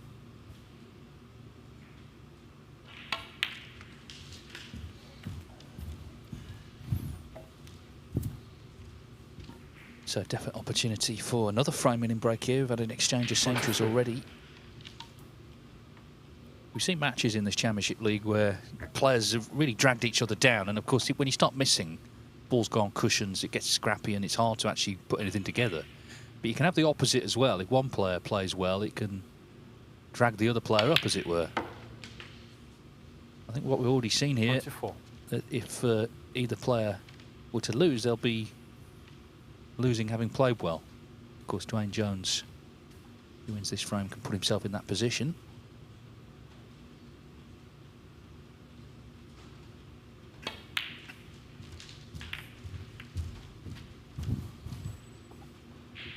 Good chance now to win this frame. Okay, he's not the black a little safer, but the pink available.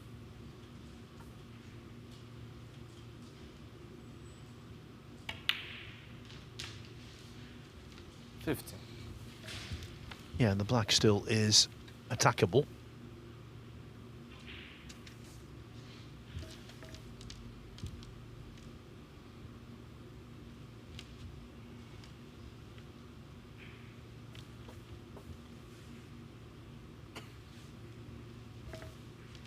Just got to close it out now. The pink puts him 50 in front, so he only needs another red and a colour.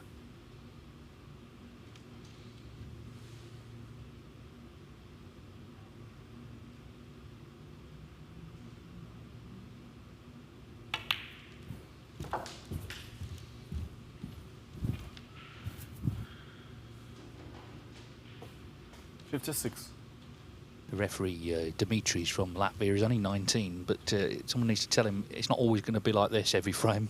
Well, he's already learnt that, I suppose, this week. 57.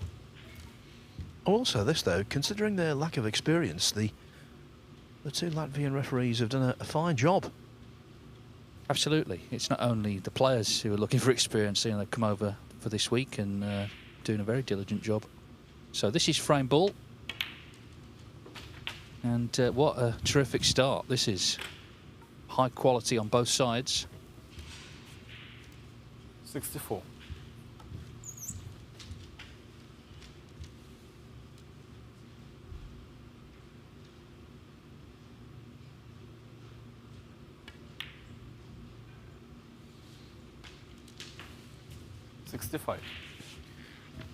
Don't want to sound like a broken record, but Gilbert's high break of 129 here can't be threatened.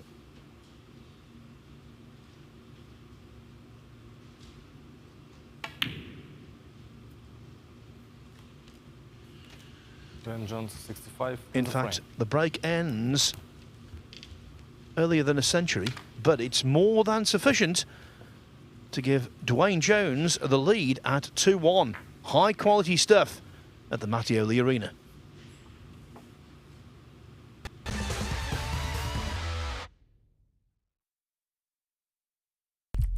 What do you need to become a champion? Vision, drive, discipline, finesse.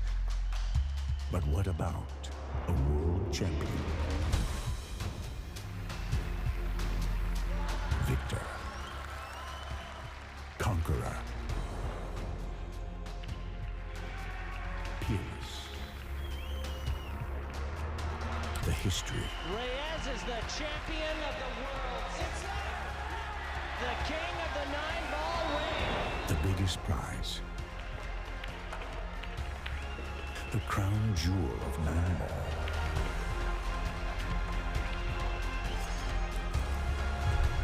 A return to the kingdom where a champion will rise. The World Pool Championship.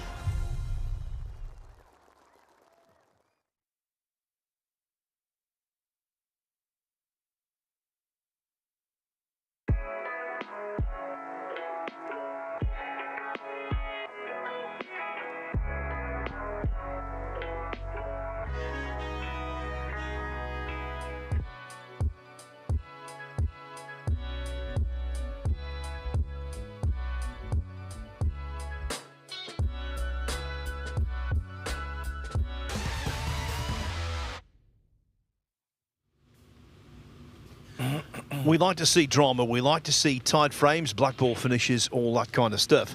But also, we like to see big breaks, and we've not been starved of those today.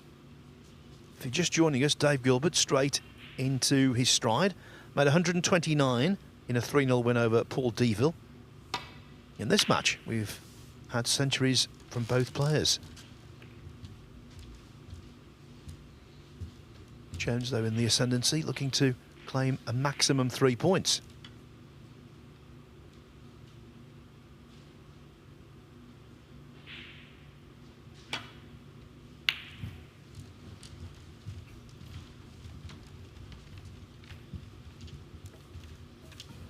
Well, Heathcote up against it, having played really well. I mean, he had a couple of in-offs, didn't he? Frame 1, frame 3, which contributed. In between, he made a century. So he's not done a lot wrong. That last frame, he was snookered and just left a red on from the escape.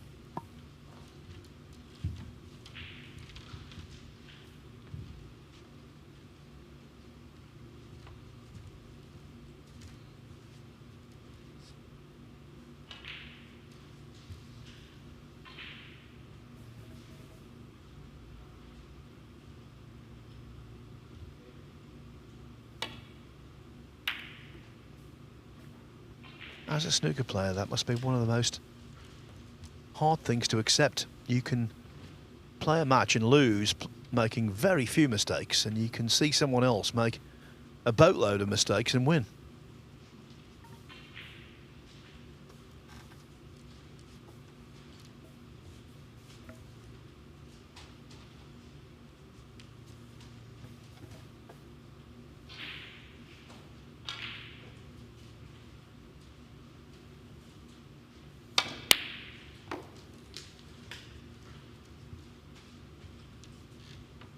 1. Oh, that was a terrific pot. Really was. So, a chance for Heathcote now to get back in amongst them in this very high quality match. Not a lot of safety play, but not many mistakes either. That's maybe the more important thing.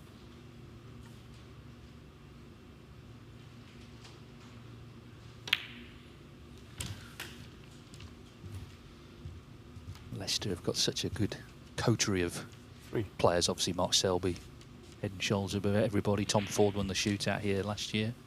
Joe O'Connor's been so impressive in recent times. Got to the World Open final last season. And Ben Wollaston, who'll be playing next week, but also commentating.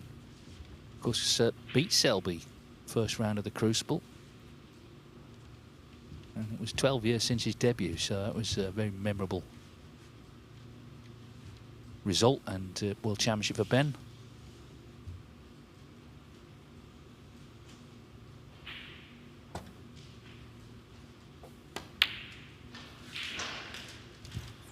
I was so pleased for Wollaston.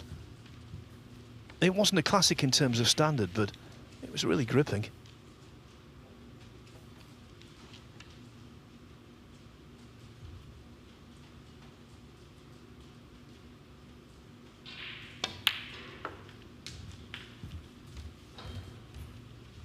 So nicely around the black spot. Assuming it goes on its spot. That is, referee just measuring it.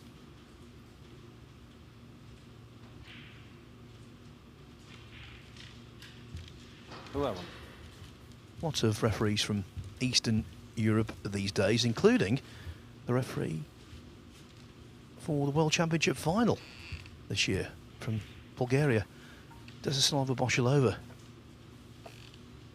Fulfilled a career ambition by officiating in the biggest match there is.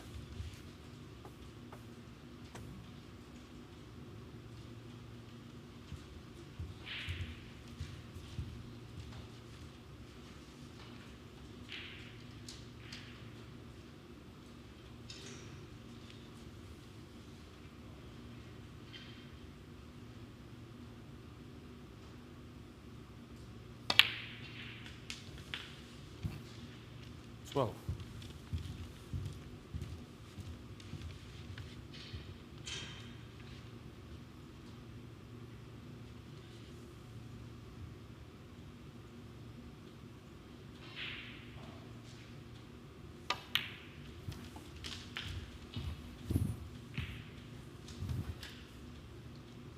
$19.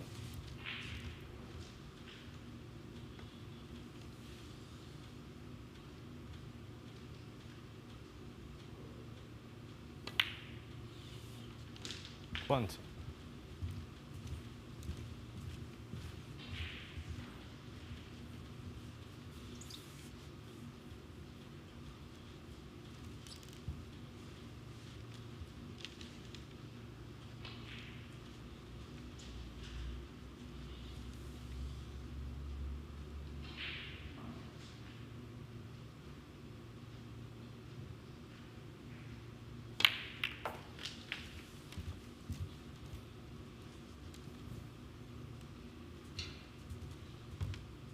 $27.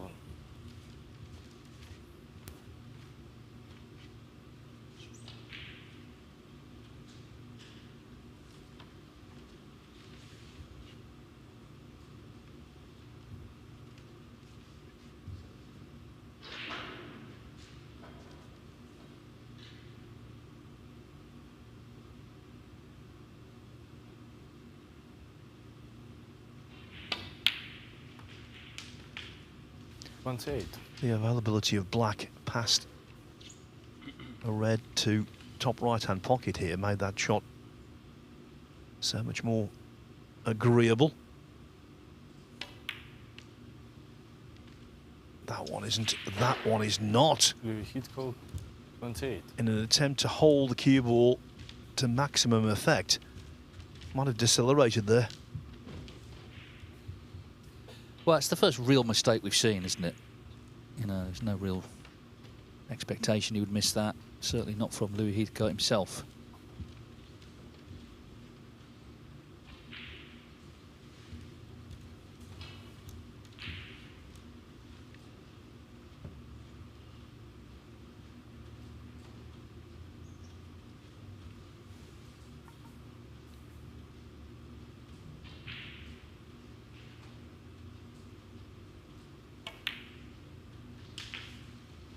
Not a great amount of room to squeeze the red past the black, but enough.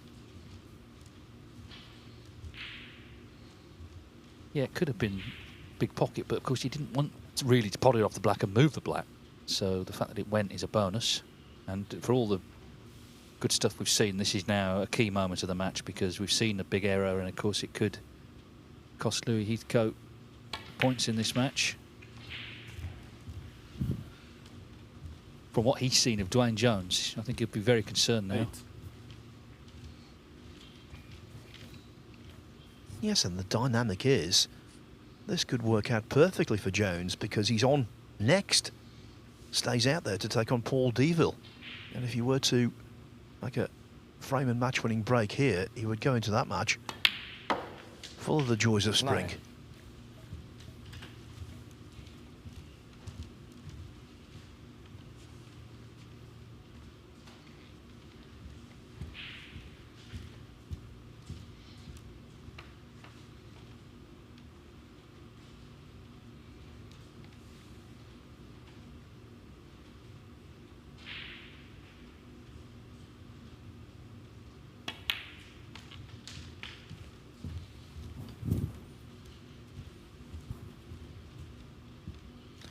Now that is a stock shot at this level, but it's a very good shot. Basically played with lots of running side to widen the angle of the cue ball.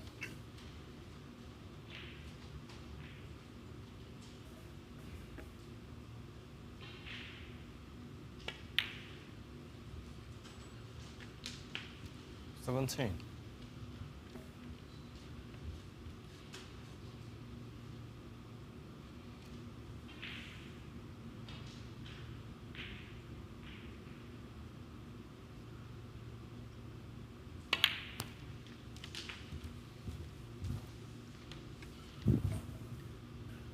There's one constant, Dave, when a player performs well and scores heavily.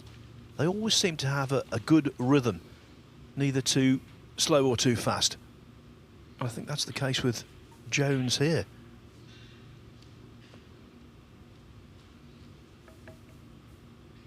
Similar in that regard to Liam Davis the other day.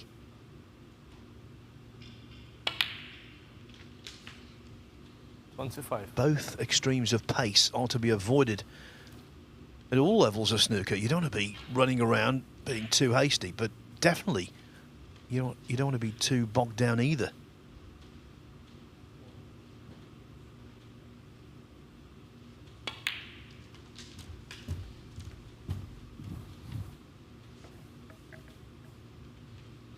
$30.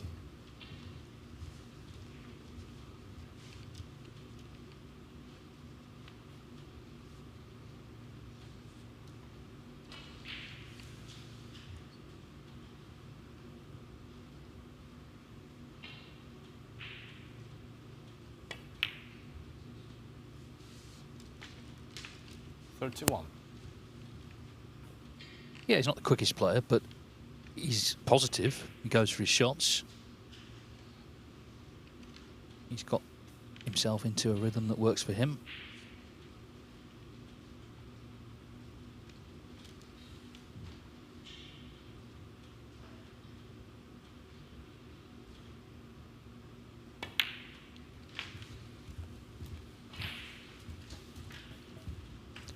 His positional play, okay, the chances he's had have been 38.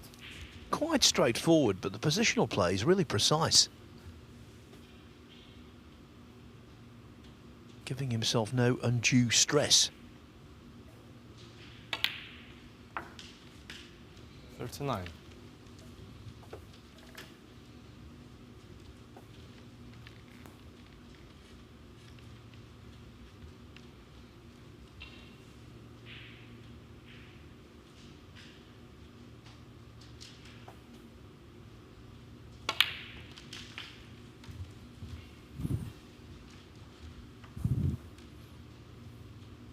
$46. With every ball that goes in, it's looking increasingly bleak for Heathcote. 47. Yeah, a couple of in-offs, you could argue, were unlucky, but in this frame he missed that black when he was nicely in. And he knew immediately it could be very costly.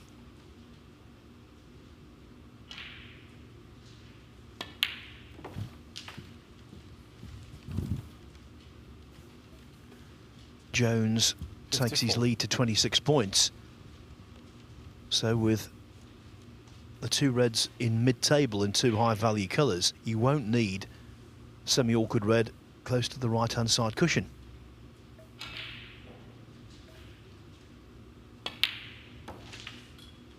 $55.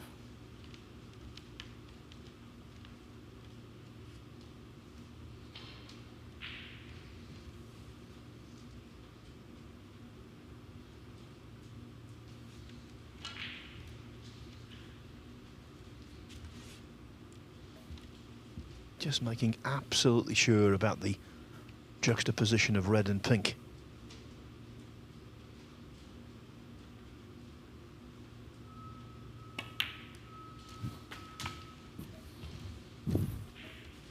Well, that was the simple way of going about things, just leave it to middle. 62. And if he pots this, any colour in addition will suffice.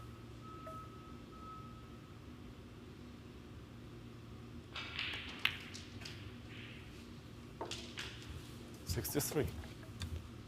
Very impressive performance, this. Of course, he plays the last match later against Dave Gilbert. The way it's going, that could be a bit of a blockbuster. Just make sure of this pink, and Louis Heathcote needs 2 snookers.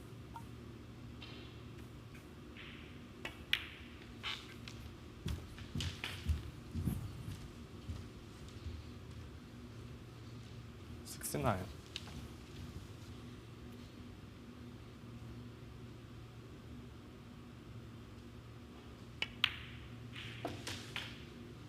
$70. Well, the breaks he's made in this match, that would be a good haul in a best of 9, let alone a best of 4.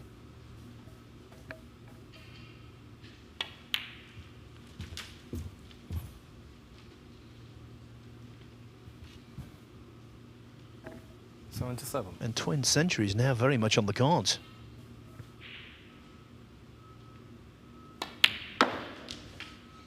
$79.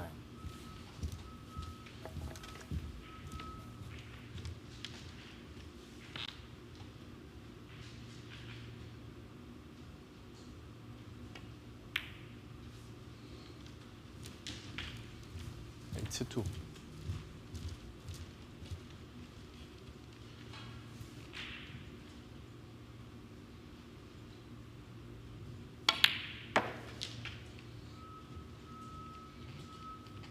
$86.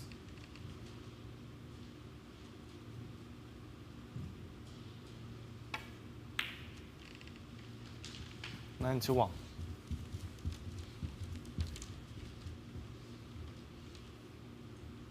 This has been a brilliant bookend. A century 97. to start, and now the black for a century to finish.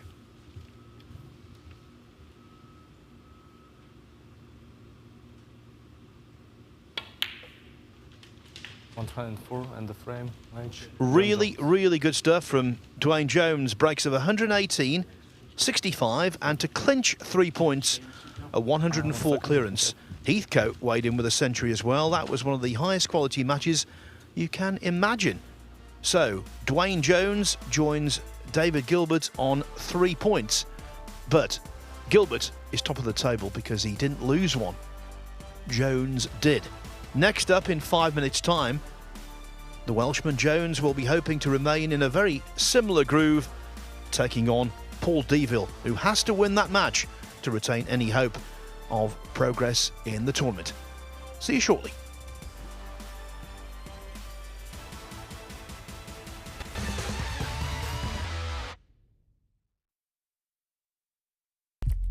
What do you need to become a champion? Vision, drive, discipline, finesse. But what about a world champion? Victor, conqueror,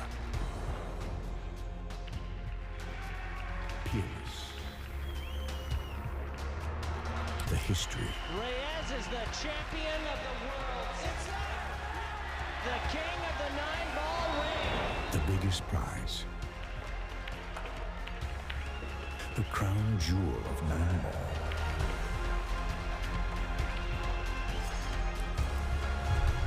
A return to the kingdom where a champion will rise.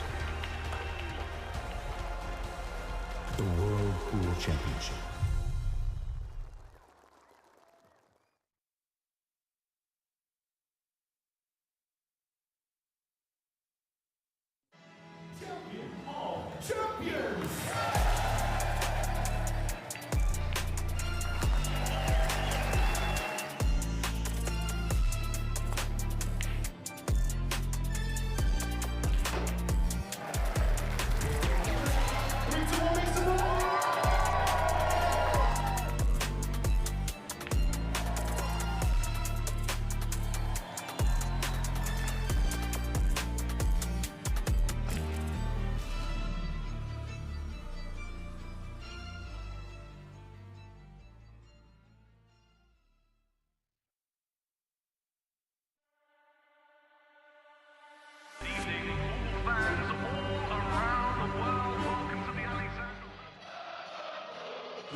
Arena looks just spectacular, and I cannot wait for you all to see it.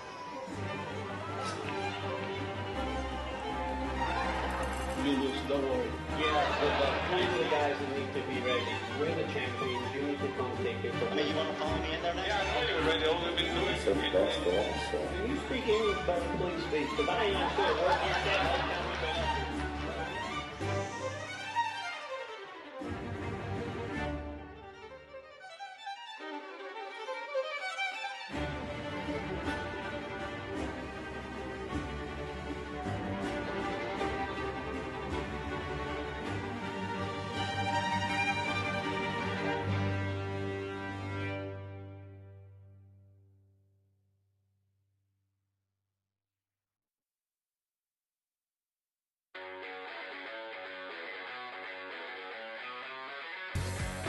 We are guaranteed 4 phenomenal days of action right here in Florida. Drama is certainly guaranteed in front of a hugely raucous crowd. The American fans really getting to the spirit.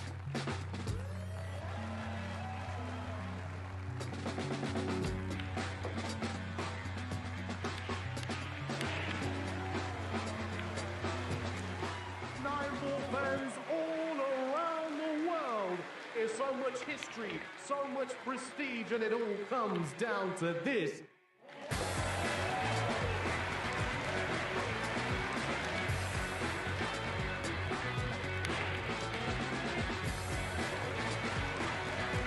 So much action lies ahead at the Caribe Royale in Orlando, Florida.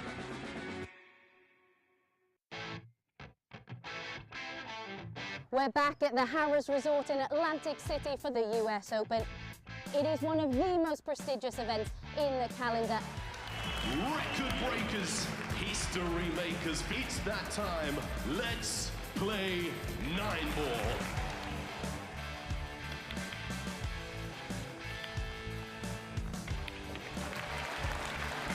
Nine-ball pools on the growth. And the governor gets on the board. Next year's prize money in the US Open is going to be $500,000.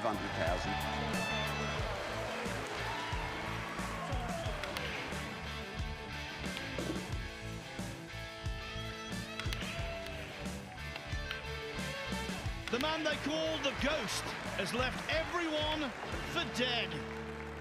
We will take this sport to places it's never been, and that's a bloody guarantee.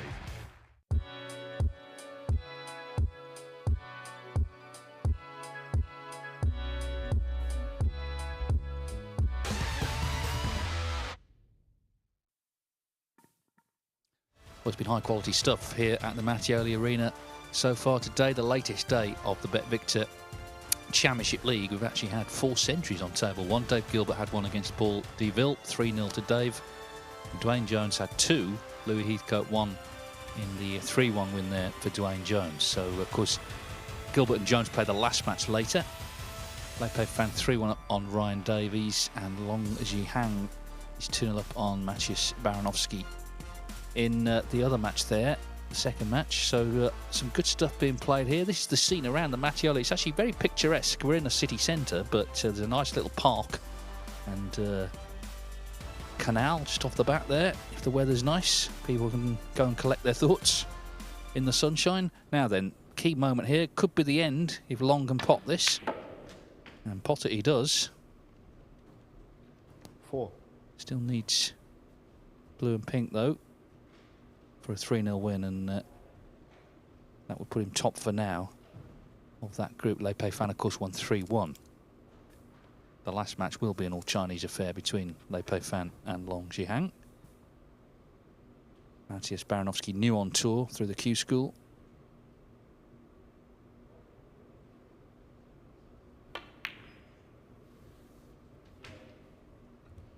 Nine. So, looking like 3-0, but we must go back to table 1 because Dwayne Jones, I'm sure he's delighted to stay on after that terrific performance. He only made 4 centuries last season on tour. He's made 2 in his first match of this Championship League. Paul Deville hoping for better things. There was a close frame, wasn't there, against Gilbert? He could have won, but at first, but didn't, and then the match went away from him. Ross is back. How do you reflect, Ross, on yesterday? It was, to be honest, on the whole, not that great, but it's still early doors in the season. I've got a lot of things to add to my list for the upcoming tournaments to work on, and yeah, you know, it's a great event to get a lot of match practice in a single day, and I think it puts you in good stead for the rest of the season playing in this event. Would you go back and look at any of the action from yesterday and sort of identify areas that you could improve on? Yeah, definitely. I'll watch all 3 games back. I'm sure I'm going to need quite a lot of paper for all the notes I'm going to be making. But yeah, no, definitely, it's you know, fantastic to be able to watch everything back. Hear your own comments, and Gary was in with yourselves yesterday. I'm sure a lot of really great advice would have been given, and you know, rightly pointing out the errors that I made and things that I will try and put right for the season ahead. Well, meanwhile, Dwayne Jones played so well in that first match. He must be delighted to be staying on and delighted to get this chance immediately. Caught that very thick, did Paul Deville. It's opened a lot of balls up here and left a red on for Jones, who's, if you're just joining us, has already had 2 centuries today in the 3 frames he's won. Yeah, it's fantastic from Dwayne's perspective to go straight back on in full swing, full momentum. He'll be feeling great out there and very confident in his play at the moment. So, yeah, early opportunity in this match. After all that, he misses the red. Well, that's first ball like that he's actually missed so far.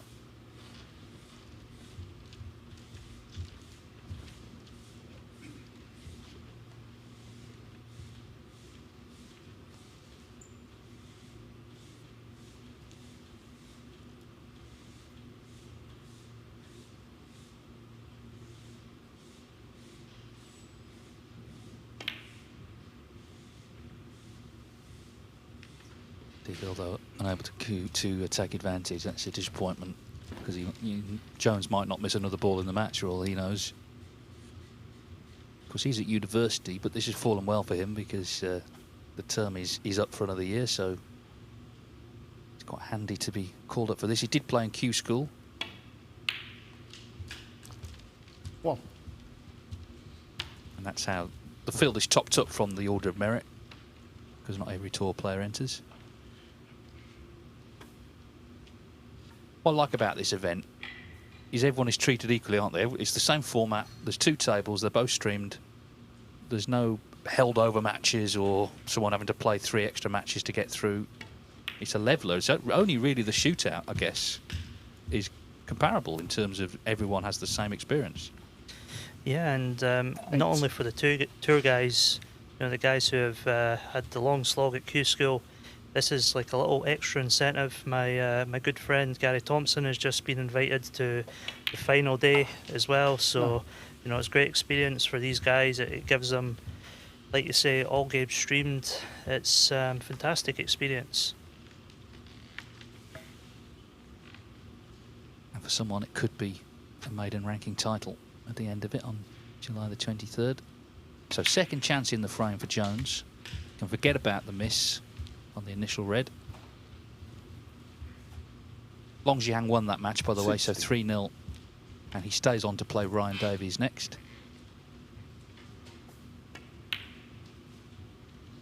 $70.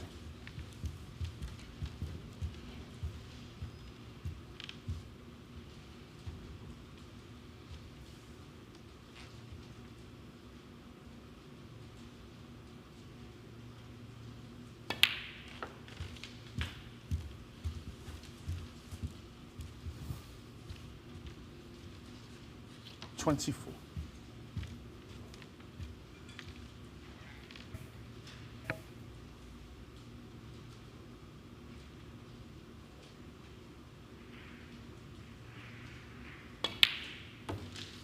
$25. A little bit of work still to do to make it a concrete frame winning opportunity, but good few free reds that he can gradually pick off for getting hopefully that ideal opportunity to free the remaining reds.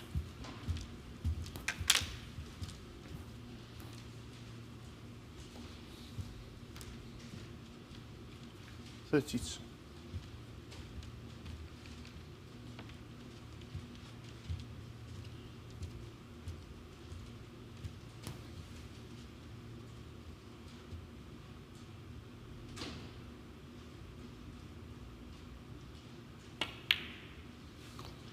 $33.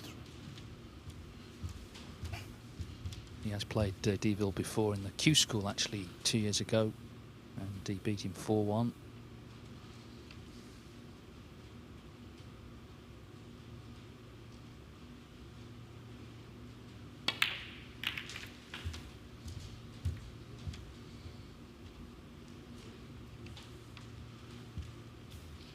$38.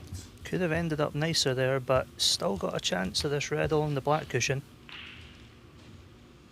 Massive shot. If he gets this, he certainly fancy closing out the frame in this visit.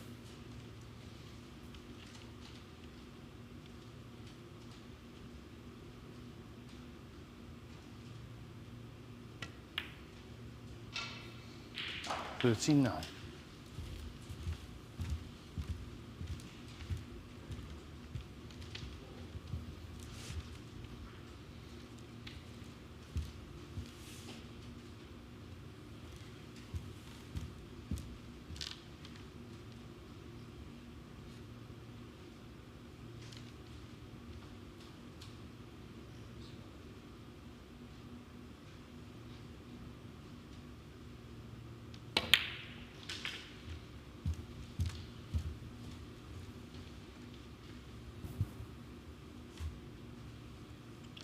$46.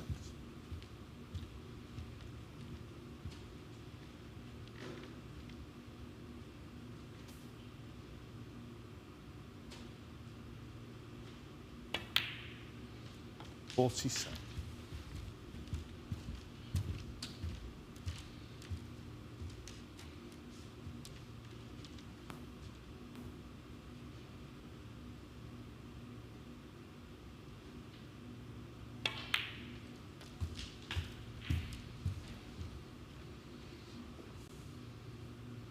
$52. As I say, it's like the initial missed red never happened. He missed that red to right middle, but Paul Deville immediately failed to punish, and Dwayne Jones, back in the groove he was in the first match, just left this a little awkward over the red. Just as he's coming up to the point where it looked like he would secure the frame, you can see that little rueful look on his face. He's left this more difficult than it should be.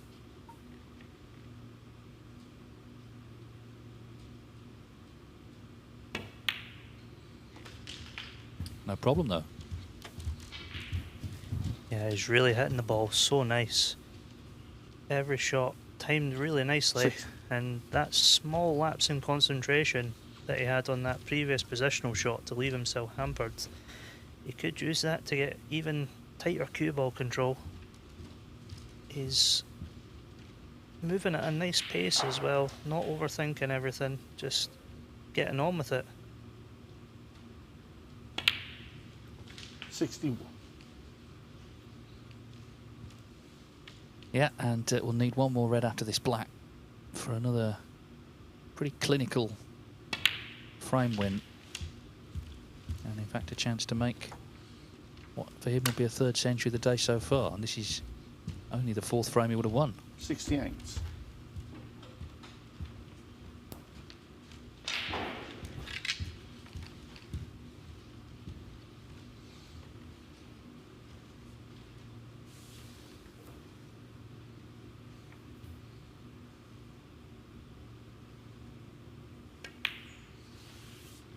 $69.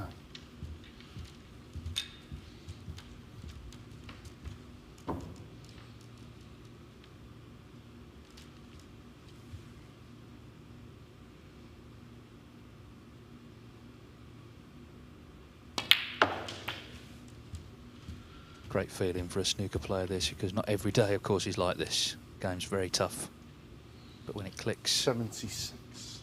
Must feel brilliant.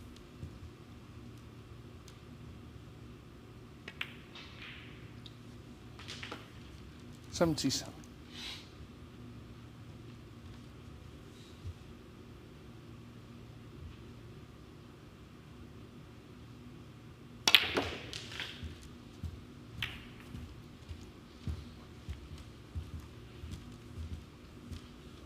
$84.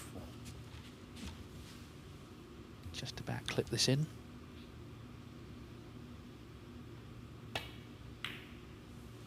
$85.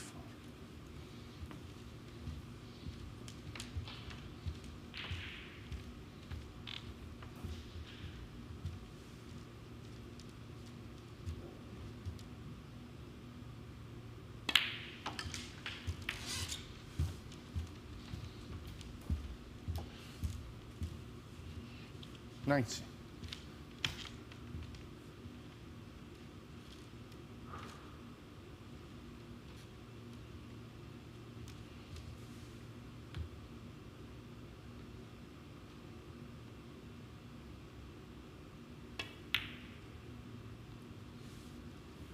Well, it's not to be 90 on the in first terms of another century, but it's another frame-winning break from Dwayne Jones. 90.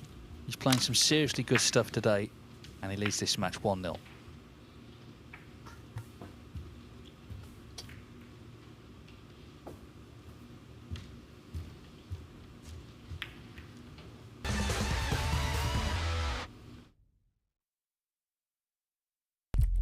What do you need to become a champion? Vision, drive, discipline, finesse. But what about a world champion?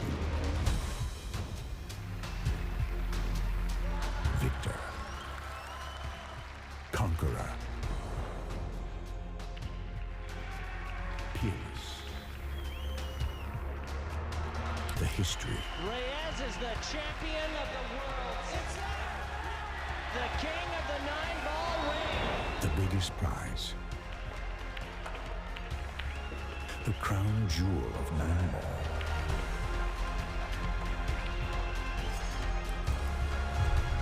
A return to the kingdom where a champion will rise. The World Pool Championship.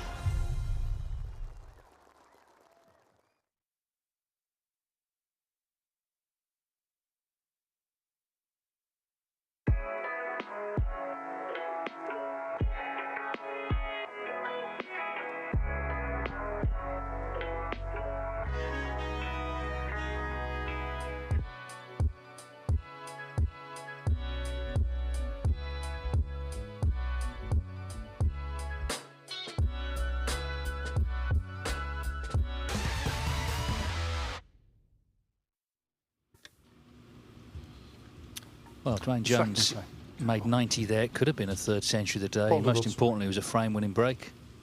And Paul Deville still yet to win a frame today, having lost 3-0, of course, to Dave Gilbert. Jones beating Louis Heathcote 3-1 in the second match. Long Zhihang and Ryan Davies out on table 2, the last match of that session.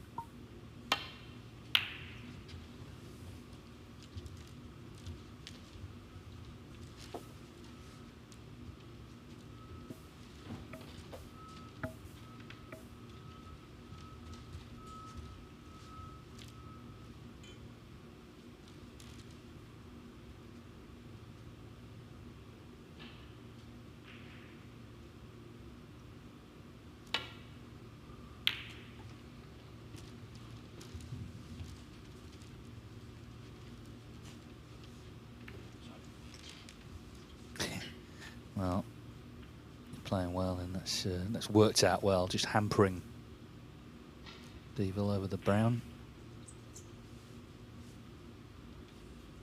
Yeah, you sometimes feel that the snooker gods are punishing you. Paul had that opportunity the very first frame of the day, and ever since then he's not had the best of the run, you've got to be honest.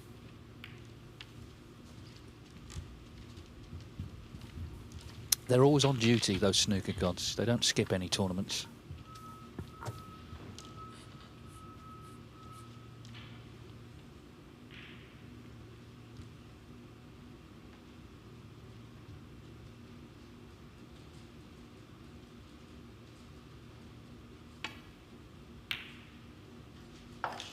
One. Ah, terrific cueing.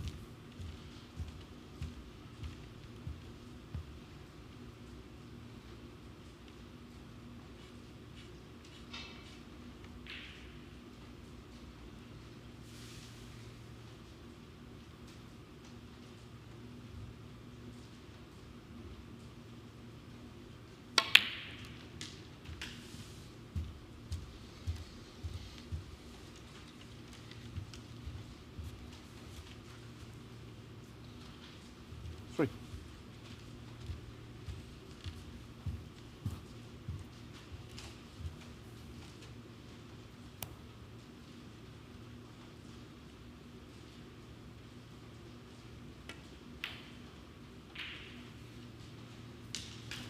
Four. First glance doesn't have the best of angle to disturb reds here. Brown looks like the only viable ball, but that's far from easy. Playing this with a lot of side.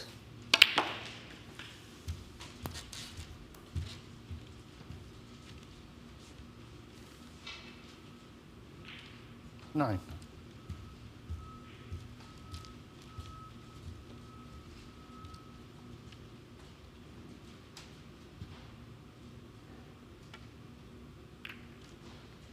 Dwayne Jones, 9.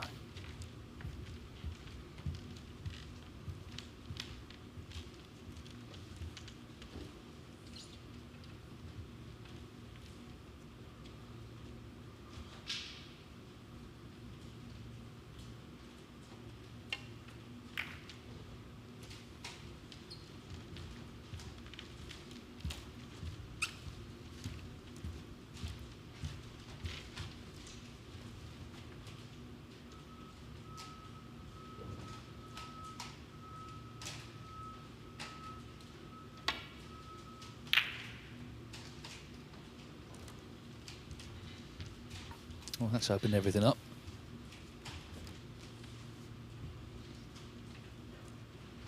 And crucially, it doesn't seem to have left anything on.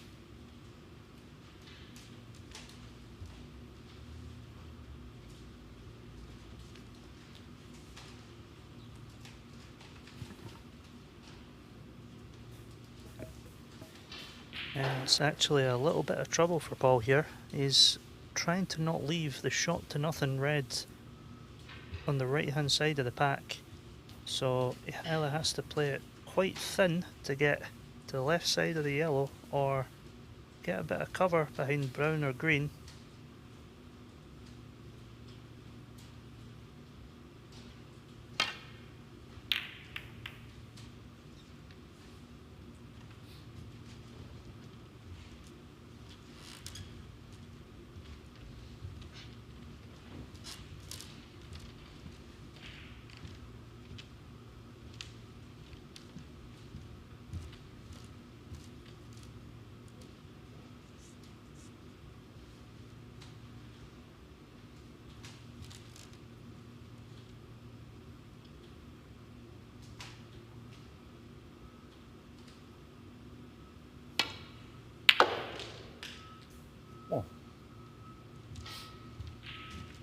Another very solid strike. Options blue and pink here. His shot choice will probably depend on if that pink spot's free.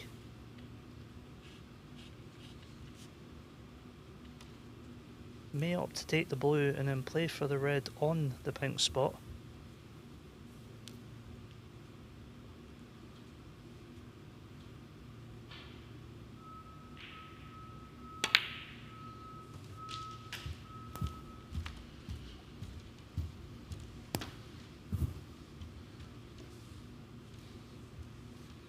Six.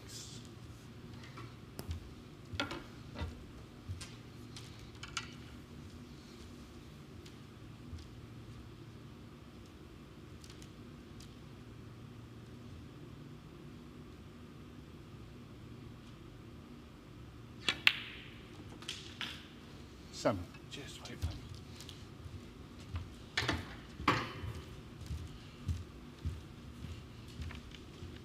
Well, if you Paul Deville, you'll be concerned.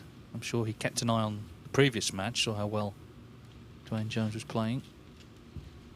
Obviously, he doesn't play full time. He's at university, so this is a bit of a sort of baptism of fire. But he has played top players before. He's beaten a few.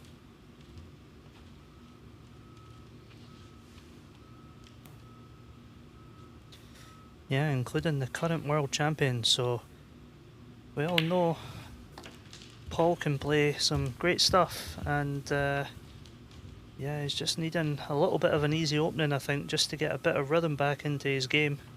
30. Dwayne so far not providing that opportunity. Yeah, I mean, he's not done much wrong, has he, in this frame? He was in a bit of trouble. Played the safety, but just left the long red on. And 40. it's over to Dwayne Jones again to take advantage. So far, so good for him today. Just always mindful of just one error creeping in that can not only affect the match, but also the psychology. Because so far, he's not really done anything significantly wrong. That is the thing, when you're playing this well, one missed ball could be a real shock to the system. 21.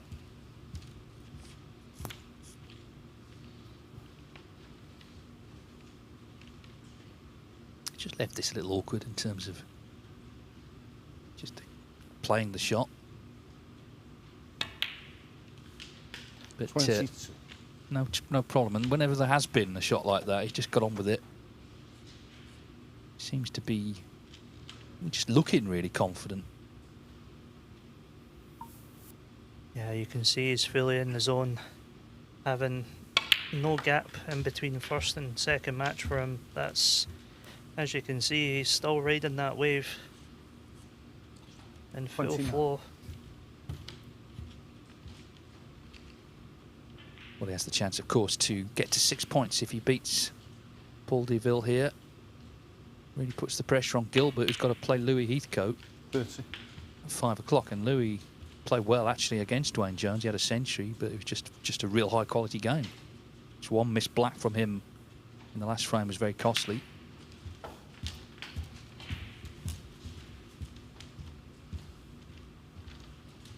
$37.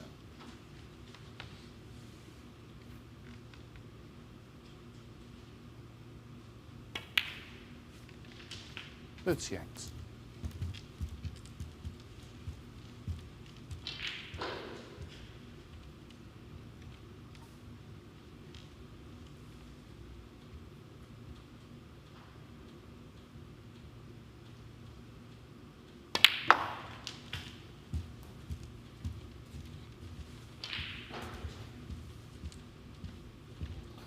$45.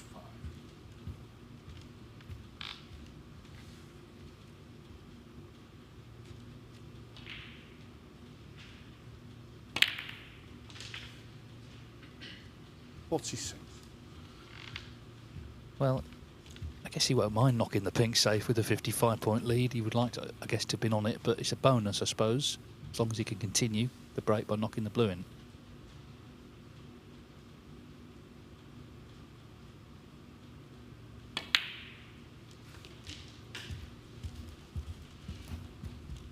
Never touched the sides. 51.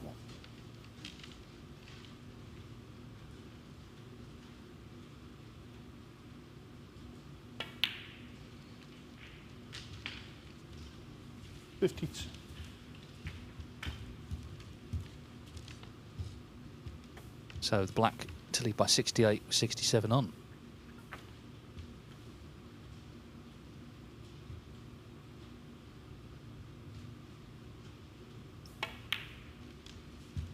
With how well he's been playing, I doubt even frame balls on his mind. He's probably just fully focused, 59. tuned in to making yet another century. Certainly as well as I've ever seen Dwayne hitting the ball. Really seriously impressive stuff. He's going to be taking a lot from this performance for the season ahead.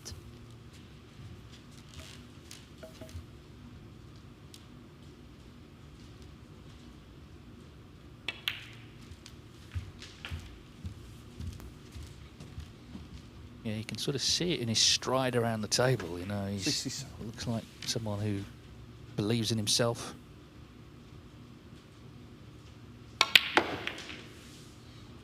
Bringing 68. the safe reds into play as he attempts to press on for the century.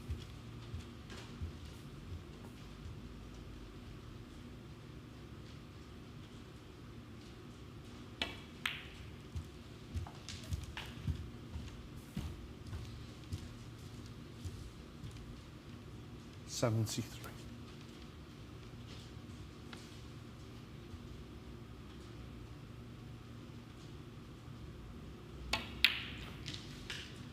$74.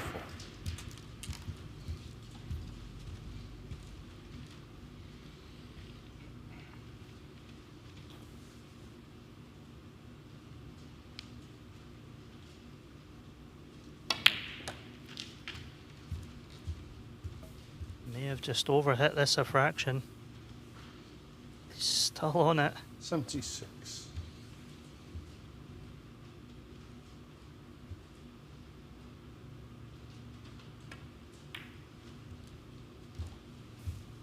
$77. Well, just refusing to leave the table without making another century. Nearly made one in the last frame, broke down on 90.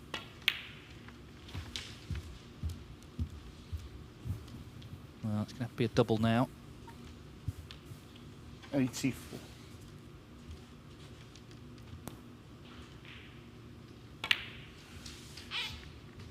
Not to beat, Dwayne but Jones, breaks of 84. 90 and 84. A terrific start for a super confident Dwayne Jones, who leads 2-0. One more frame and he takes the 3 points.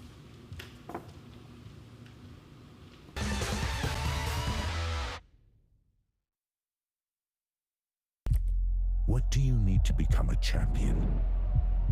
Vision, drive, discipline, finesse.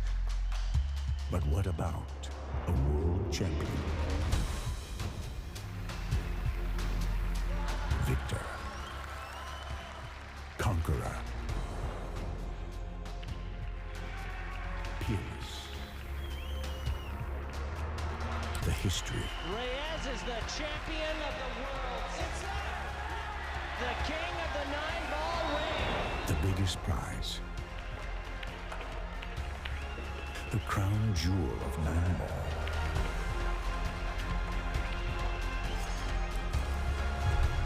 A return to the kingdom where a champion will rise. The World Pool Championship.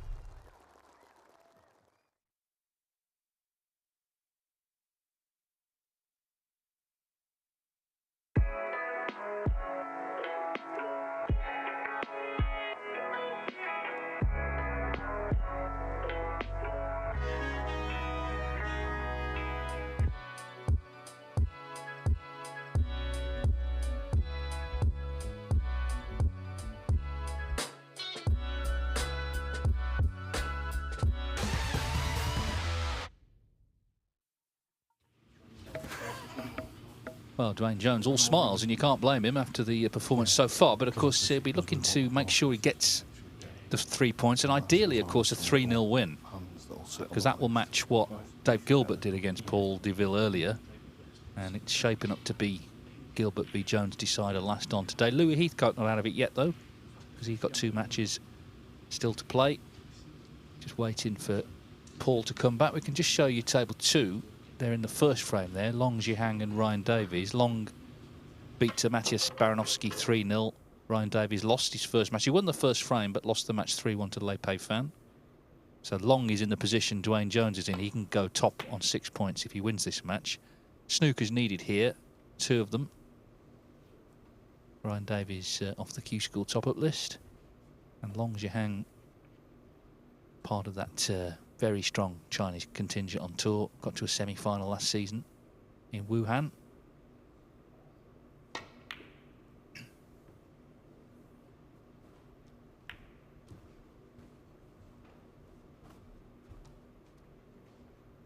It's been good quality snooker on both tables today so far. Of course, we're now just past the halfway stage of the first part of the Championship League, day 9. So 16 days in the first stage.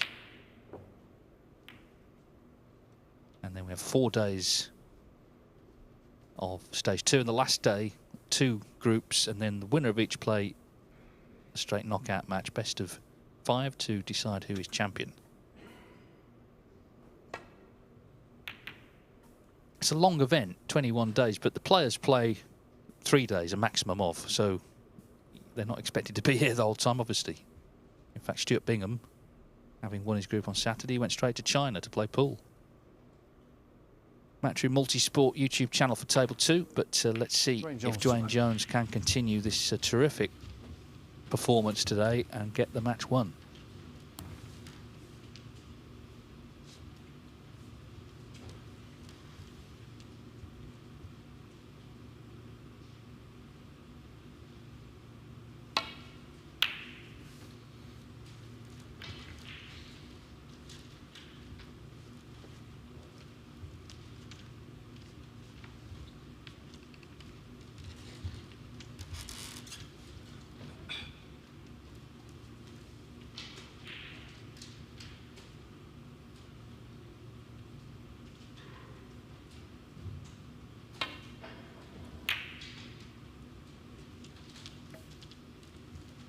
Paul's played some pretty good safety today so far. There's another cracking shot. Great pace.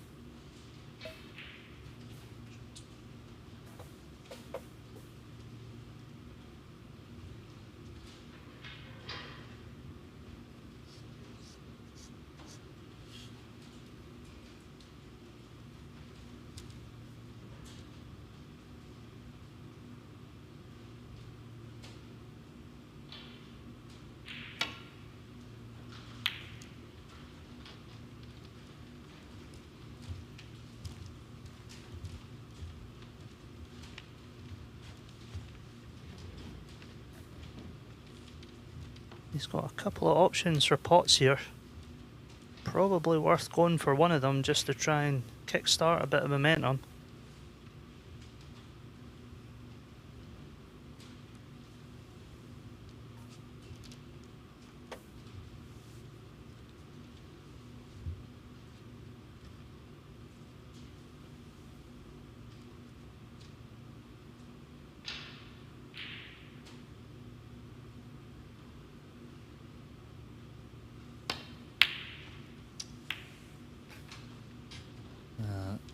Just didn't get close, and okay, he's half got away with it, but disappointed to miss by that distance.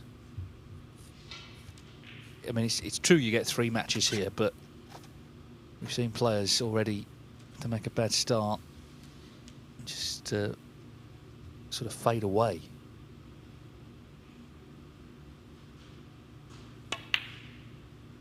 I mean, he actually apologised there for not leaving him in, but I mean, he did leave a red on, and Dwayne Jones has knocked it in.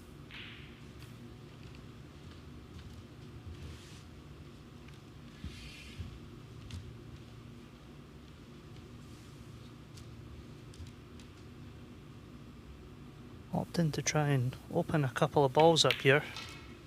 Or maybe not, but he's brought one out and may have an angle to actually free a couple more now. Depends on how he wants to go about this break. With the pink going into the bottom of the pack, might be worth screwing off this pack up for blue. Cheers, right. 7.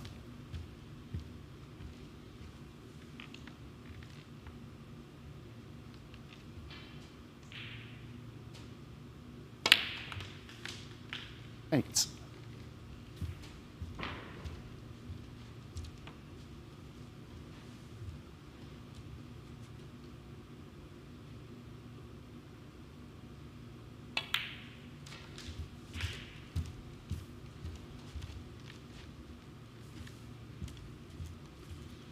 $30.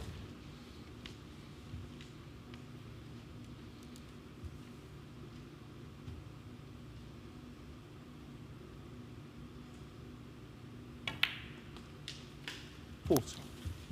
He's a little bit surprised he never went in off the blue there. He'll be leaving it to the last free red to go into the pack.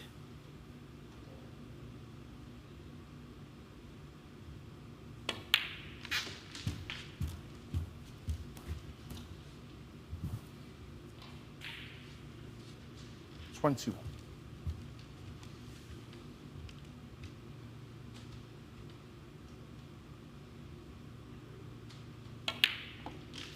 $22.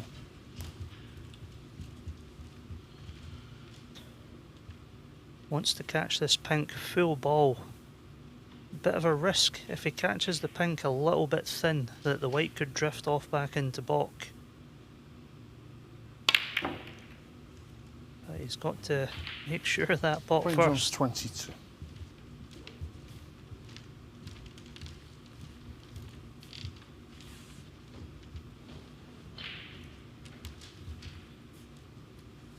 Went about that break slightly different from his other breaks so far today. He's quite aggressive early on in his previous big breaks. That one opted to go in last moment.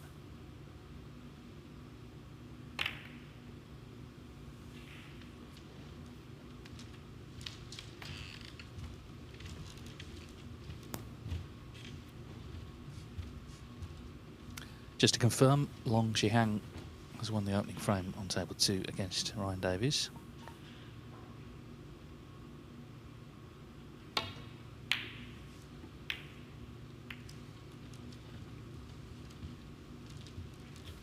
Another excellent safety shot here. He's possibly left a shot to nothing, but excellent judge of pace.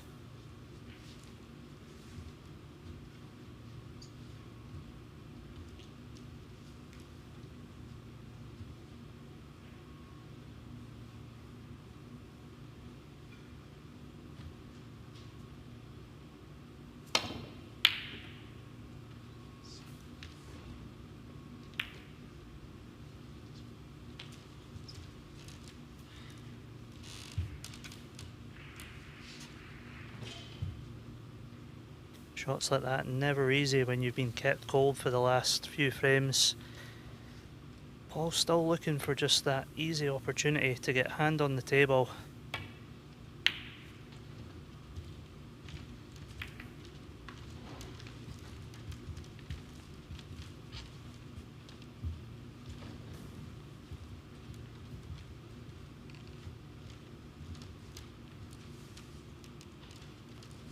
Brown and black, a big target here, but no obvious route to get directly in from this shot.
Paul Deville just looking for some sort of in, whether it's going to be an inspired shot from him or giving some help with a bad shot from Jones.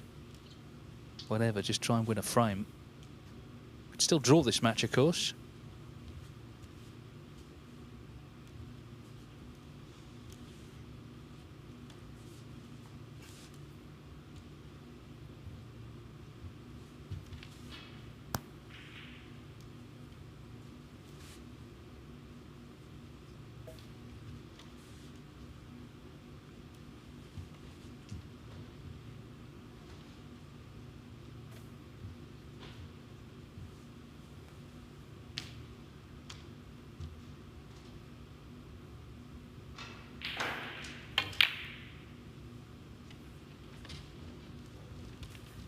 Excellent pace again on a safety shot, forcing Dwayne probably to go for some form of pot here, which is probably risky business the way Dwayne's playing, but you never know, that could have been the shot that creates an opportunity for Paul.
It's a dangerous table, the reds spread far and wide.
Trying to get in behind the brown here and played it quite nice.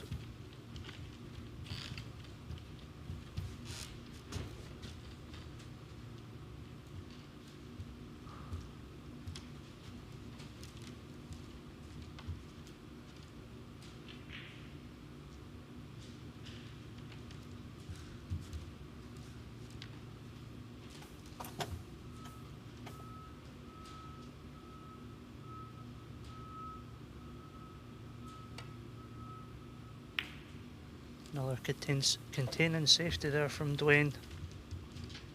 Just trying to leave a half tempter for Paul. Yeah, who must be low on confidence with what's been thrown at him so far.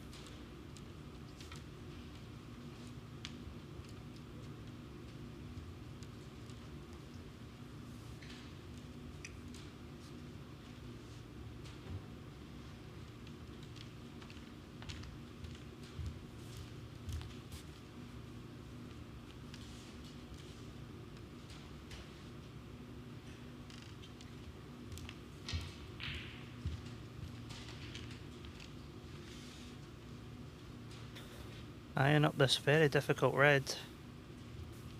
Needs to cue this one really smoothly, stay nice and steady on the shot.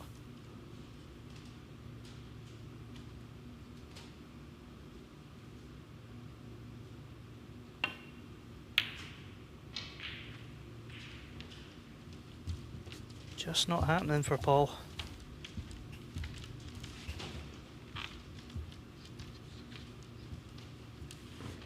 Well, it seems the red doesn't go through the gap to right middle. It would have been nicely on the pink if it did. So another look at that.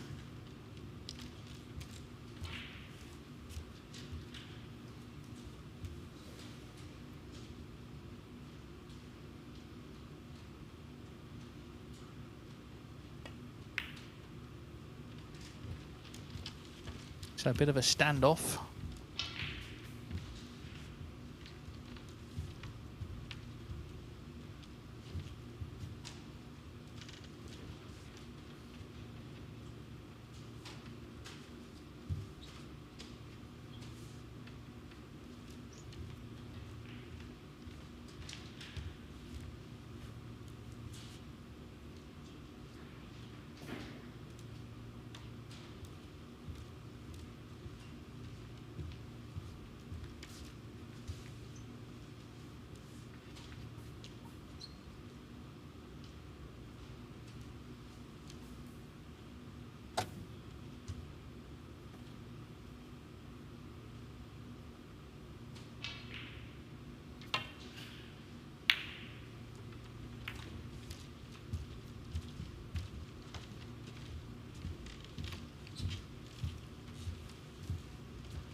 Been a while since the last ball was potted.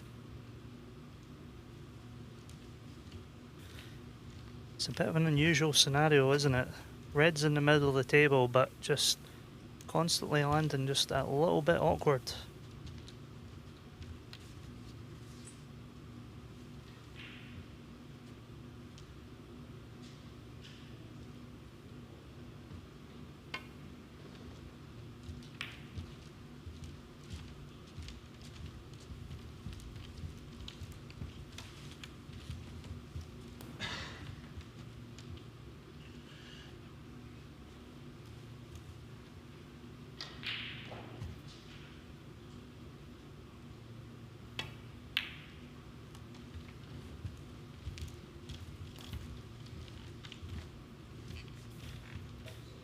Shot to nothing here. If he can see enough of the red, good opportunity to have a go at this, and at the same time have that brown sitting if he were to get a good cue ball.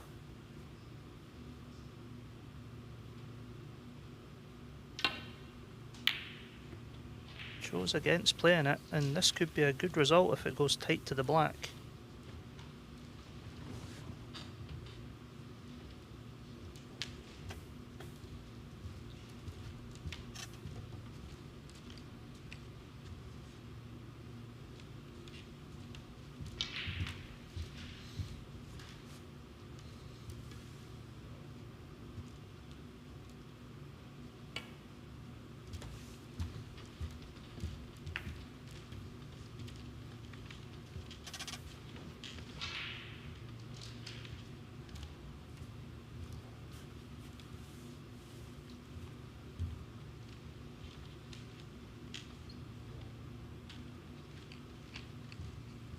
Same target again, dead level with black and yellow, tight to the cushion. Just trying to force an error.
Well, eventually you just feel there's going to be a mistake made, and then it'll be help yourself time.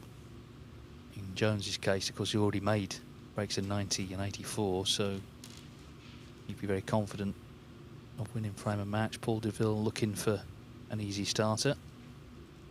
Is it going to come here?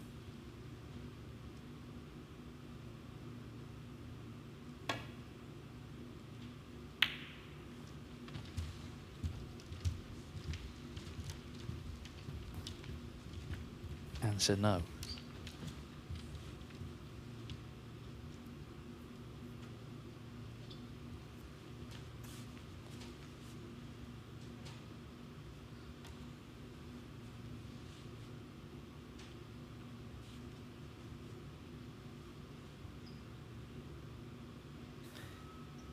Although they're quite basic shots, these containing safeties, you've got to say the quality of the containing safeties have been very high. Getting the white tight to this cushion, taking out a lot of options.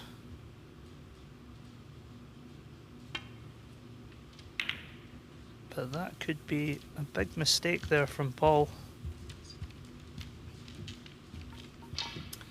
Well, it seemed the most likely way to resolve the stalemate, but can Dwayne Jones click back into life and punish?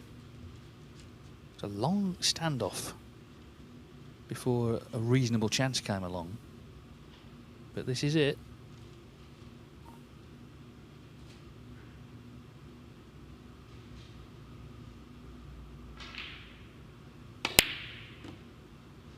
There you go. Not this time.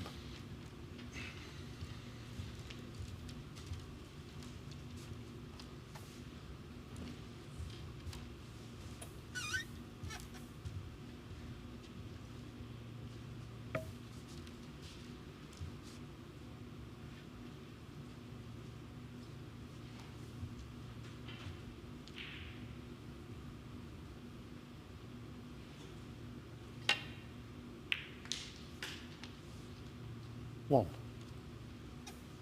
Here's Paul's opportunity to put a few together.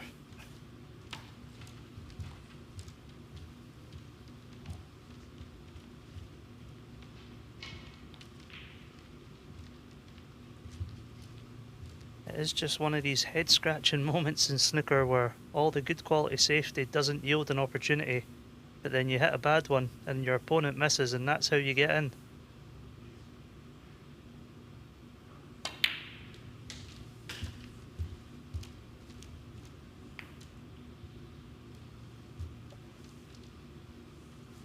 Five.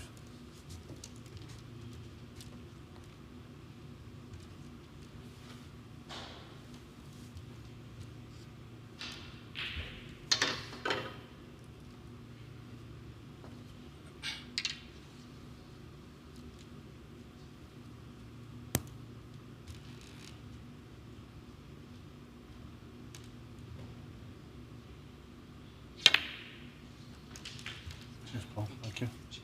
6.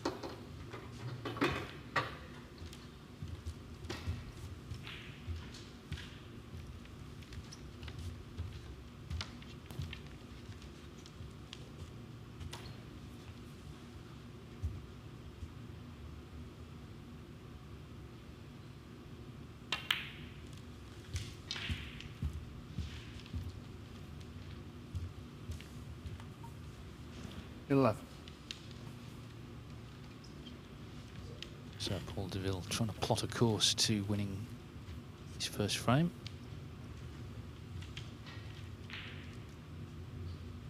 Ryan Davies on table 2 just missed that red, so he's 41 in front with 35 on. Looking good to level at 1-all, but long as you hang a couple of snookers, he's going to play on.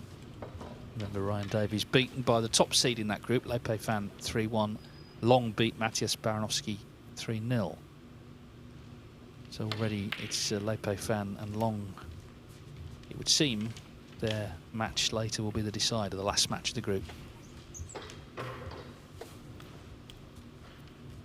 Got him in a snooker as well.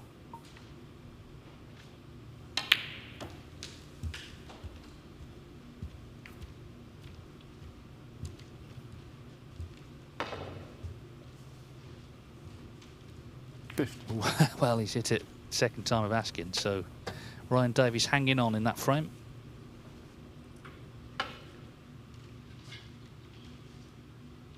Strange table, really. The pink got knocked onto the top cushion during the safety. The black's up near the yellow spot.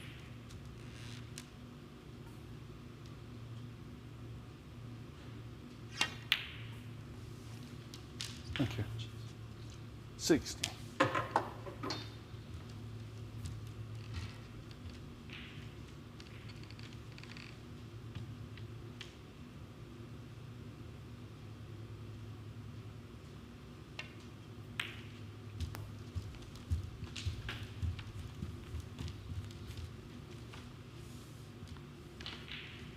$21.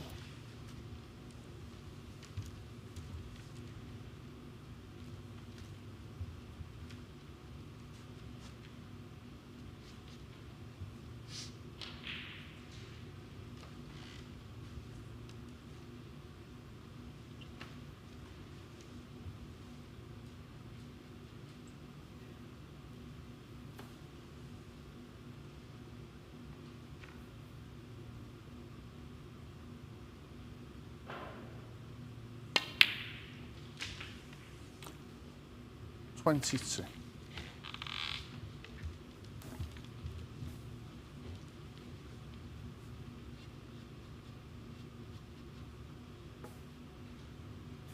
A little straight on this pink, so don't think he can get too close to this next red.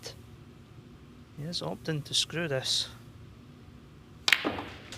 Just needs to make sure he beats the pink spot, and he has done. That's a terrific shot. Yeah, and now pink back on its spot. 28. He's going to help, so he worked really hard for these 28 points. He's still going. Remember, he's trying to win his first frame of the day.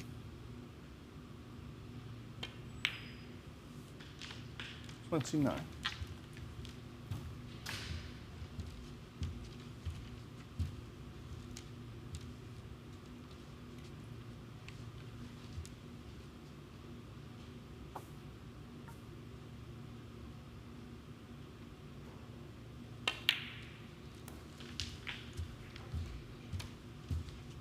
Went slightly wrong there. Could still have a red to the green pocket, but definitely more difficult than what he was intending.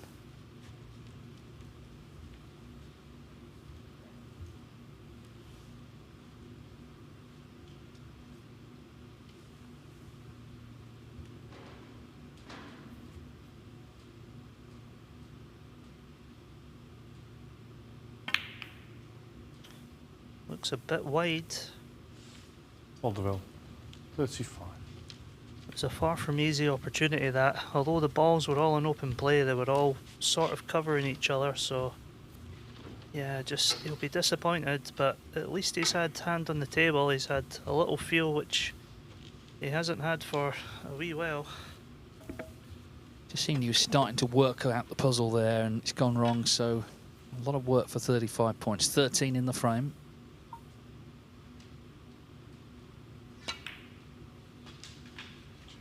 Thank you. One.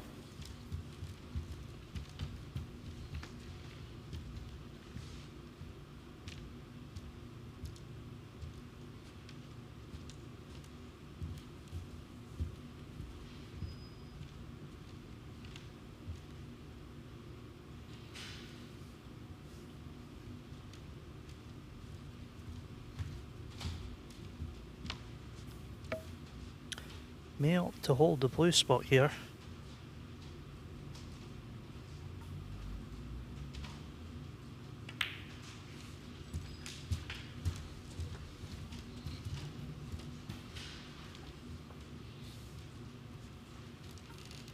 Six.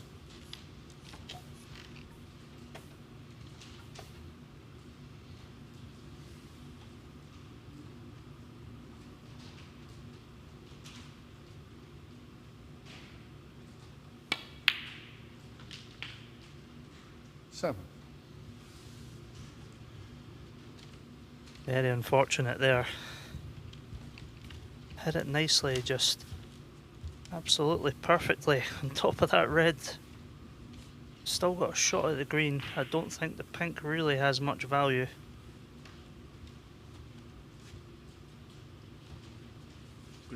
Green ball.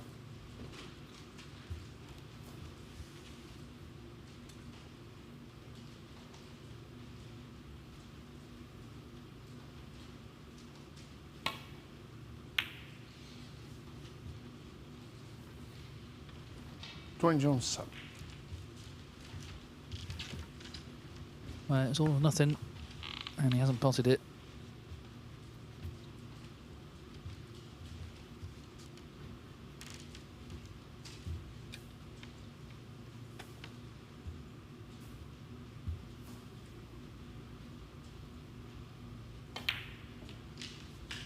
Well, another good chance for Paul.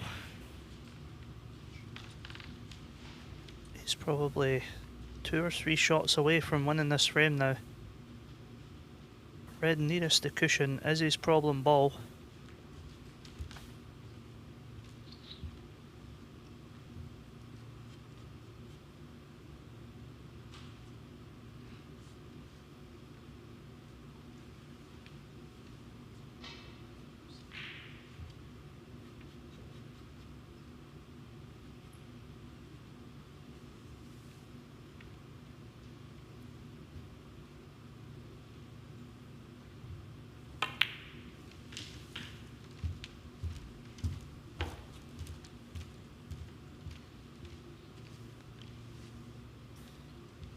A little shorter pace.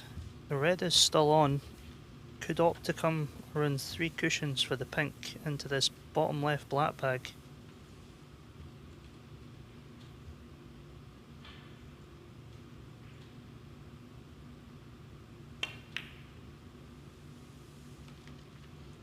Not an easy shot, but so another chance for Dwayne to try and close out this match. It's a pretty good one. Just got to get nicely on the last red. Disappointing for Deville. Another chance goes begging.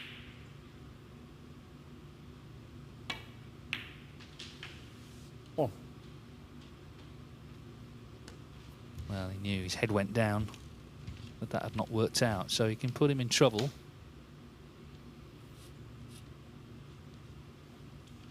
White ball.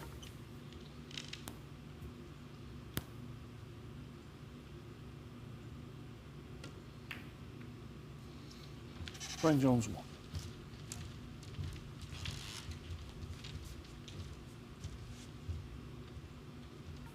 Very different frame to the first 2 that Dwayne Jones won in single visits. This has been highly tactical, that long standoff with the safety plate. But it's come down to Paul Deville, of course, having to hit the red, but mustn't leave it on.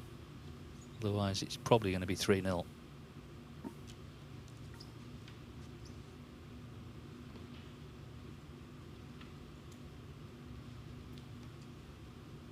Probably needs to inject a little bit of pace into this shot.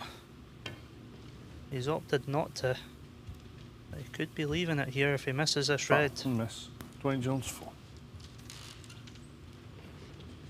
Yeah.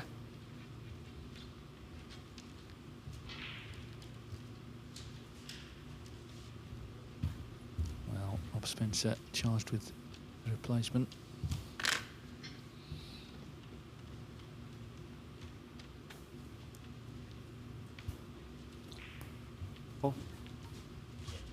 Yes, Dwayne, yes.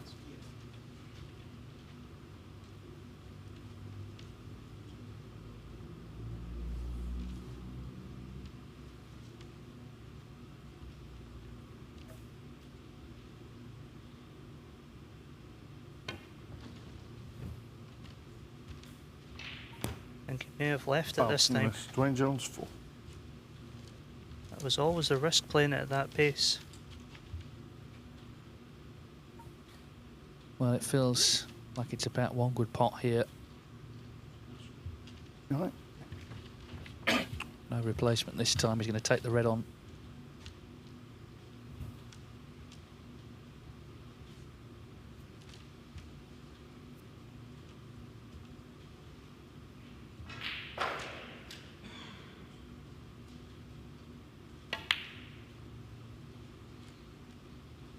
One. And that is a good pot. And it's been a very good performance overall. This has been a different frame, but he scored so well across both matches. And if he can take this out now, he's in a very strong position. 6 points, having lost just one frame. Just puts the pressure on Dave Gilbert, who's got to play Louis Heathcote. Not an easy match at 5 o'clock. And of course, Louis himself not necessarily out of this yet.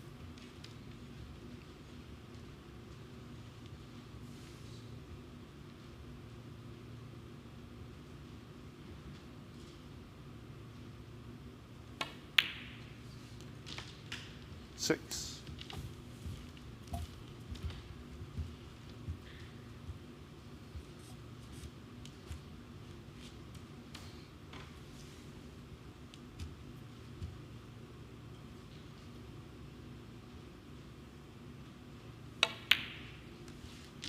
Nine.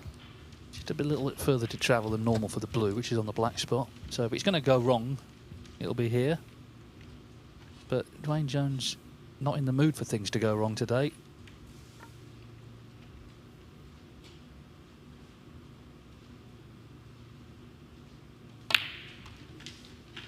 $30.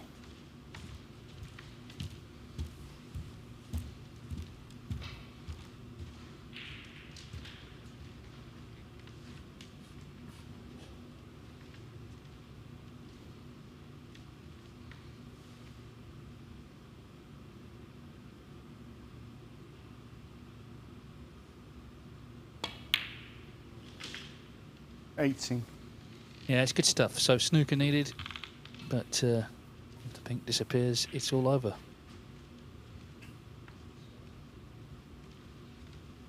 And he will have quite a wait now for his last match. It is the last match of the group against Gilbert. That's going to decide it one way or another. But Dwayne Jones must be very satisfied with his afternoon's work. He's played terrifically well. That was a different sort of frame, but when the chance at the last red came, he took it well. So Dwayne Jones will be top of the table for now. He's beaten Paul Deville by 3 frames to 0, having beaten Louis Heathcote by 3 frames to 1 in the previous match. And when he goes up to the players' room, this is what he'll see. He's top of the table. Of course, he's played 1 match more than Gilbert, but 6 points plus 5 on the frame difference. That 3-0 win could be important later. But of course, Gilbert and Heathcote do have the game in hand. They play each other coming up at 5 o'clock. There it is, the bill of fare for tonight. Heathcote plays 2 matches. Gilbert v Jones is going to be the decisive one. And on table 2, it's still it's 1-1 Long Jihang and Ryan Davies. You can see the matches there, very much looking like Lei Pei Fan. Long Jihang, the last match, is the key one coming up. So high quality stuff, particularly from Dwayne Jones. We've got a little break now, an hour and 20 minutes. We'll be back at 5 o'clock local time for more from the BetVictor Championship League.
Are you driving back tonight, Austin?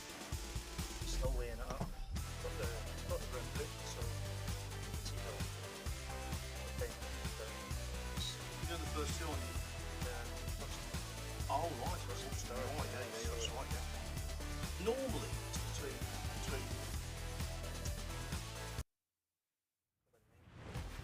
it's normally between 8. The last two nights, but 9's about the ballpark. Probably worse than one back in the morning, I think. That was 5.5. Probably doing 5 if it's a clear road. So what do you do? M1? Getting one the whole way. What about yourself? Is it No, it's great for me. It's great. It's about an hour and 15 in the morning. I'll leave home. I go back.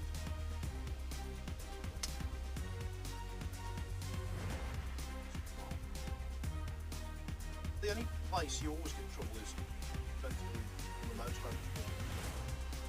So everything that fast, it's always river. I'm on the other side of it. When I'm going down south, I'm just going.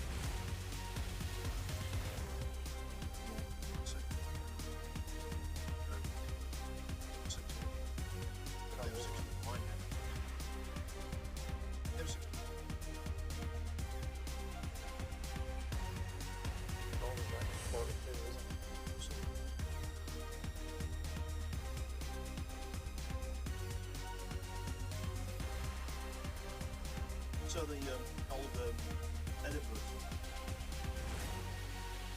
Qualified? I'm not qualified yet. What's the qualified difference? Qualified actually right past the gate. The thing the motor on is a bit.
Very sharp, very focused.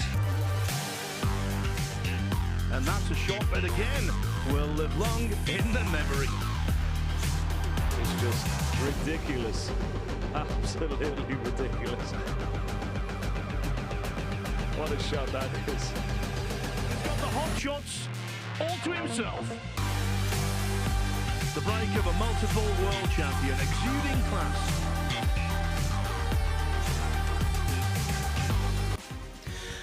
Welcome back everyone to Leicester's Mattioli Arena for the decisive segment of Day 9 in the BetVictor Championship League.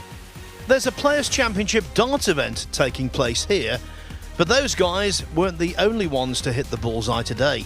Earlier, Dwayne Jones was very much on target in Group 12, unfolding on Table 1. The in-form Welshman put together 2 centuries and 3 other breaks over 60 in beating both Louis Heathcote and Paul Deville. Unsurprisingly, Jones sits atop the table, but Gilbert was likewise impressive in winning his first match and remains a clear threat for supremacy. Meanwhile, over on Table 2, which houses Group 19 today, it's looking good for the reigning Scottish Open champion Leicester Fan, who recovered from the loss of the opening frame to beat Ryan Davis 3-1. Both Davis and Long Ziwang join Lei Pei Fan on 3 points, but they've played 2 matches each. Lei will be looking to turn up the heat in the opening match of the session against Matthias Baranovsky, and don't forget, you can see that contest and all of the others on Table 2 by accessing the Matchroom Multisport YouTube channel. Here on Table 1, it's a must-win for Louis Heathcote against Gilbert, who needs victory to keep pace with Jones. Let battle commence. Yeah, first frame. David Gilbert's break. So, Ross Muir, I think it's fair to say that you would make Gilbert favourite based on what's happened so far, but Heathcote should never be discounted. He's a fine player. Yeah, he's a superb player, more than capable of winning this match and putting on a top performance. Don't think we're much clearer finding out who's going to be the winner in this group yet. Obviously, Dwayne currently in pole position, but Louis can still play a big part in who wins this group. Yes, the only player who can't get this done is Paul Deville.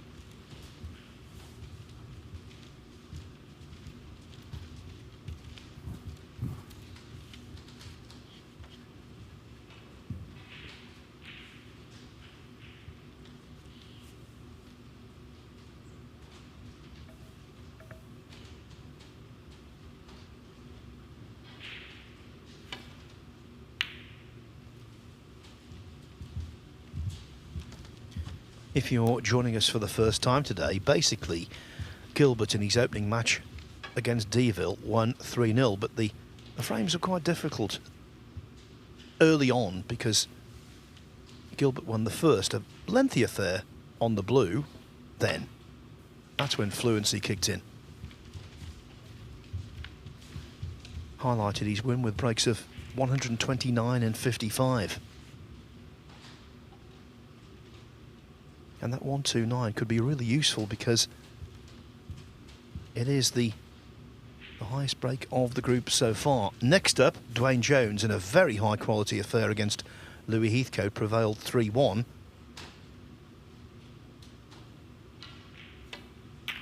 Heathcote made a 128 break.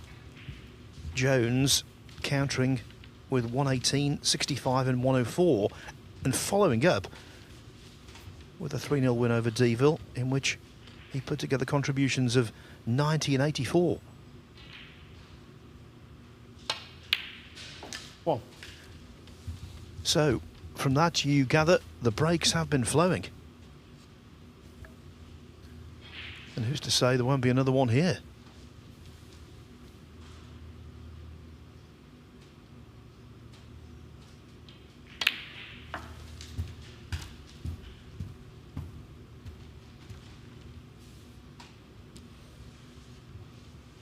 Seven.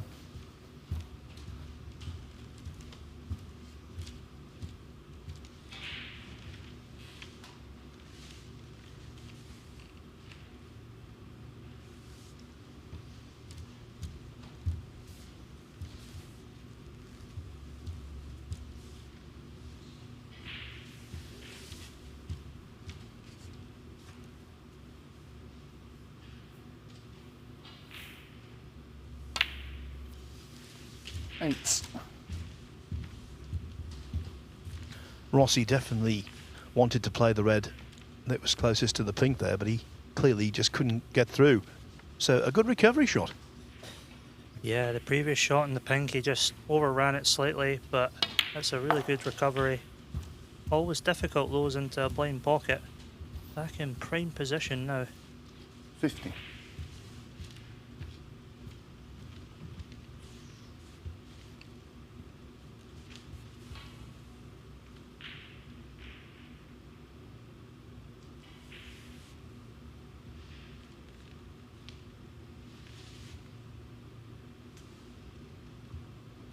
Just trying to make his plan on how to get this little pack open. Opting to do it from the black, it would appear.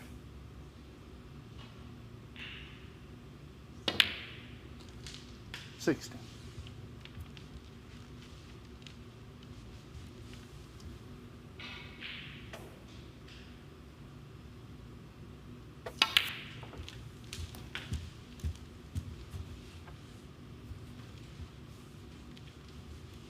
$23.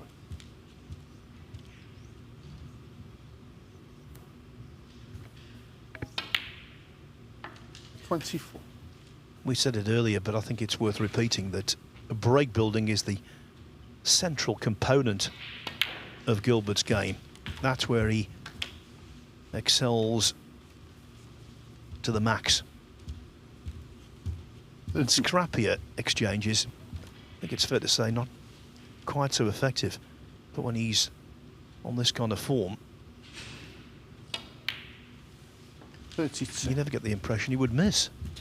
Yeah, you definitely fancy him doing one visits when he's in.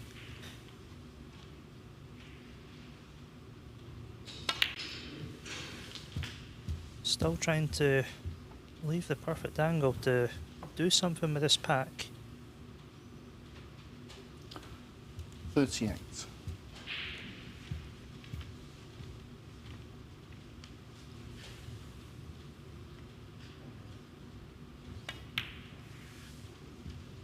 $39.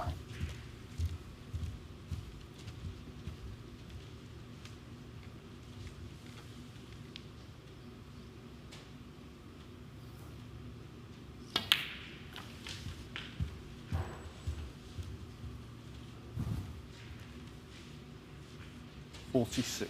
So this will be the shot here that will set up the break. Leave a nice angle on the pink. 47. Anything but straight, and great opportunity to open these. Looks just about perfect.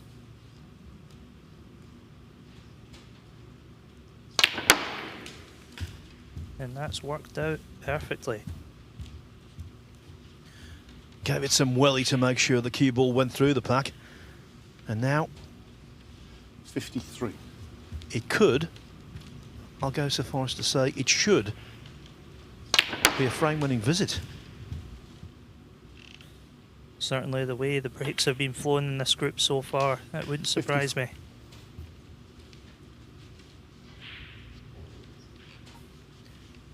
Louis Heathcote must feel in familiar territory because Gilbert was on fire on their only previous pro meeting. 4-2 Gilbert won in the last 32 of the 2021 Northern Ireland Open. Lost the opening frame on the black and then played superbly. 2 centuries, 3 other half centuries.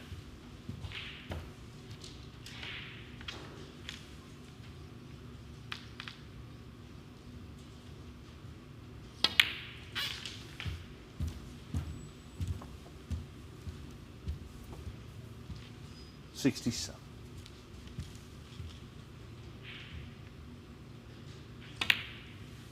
68. It's looking increasingly more likely that we're going to have yet another century in this group.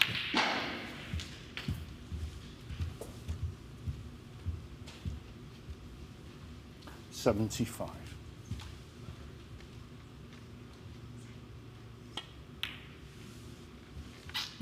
76.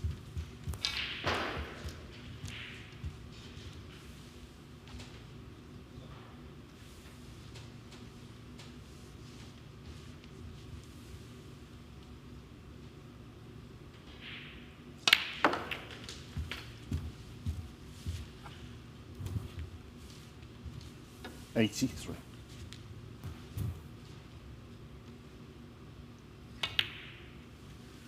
84.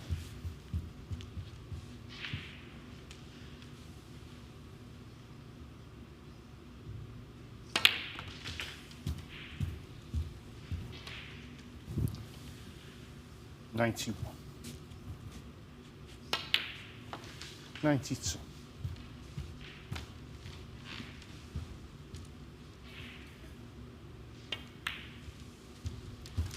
'Could well reach the 50 century mark in the tournament during this session. 97.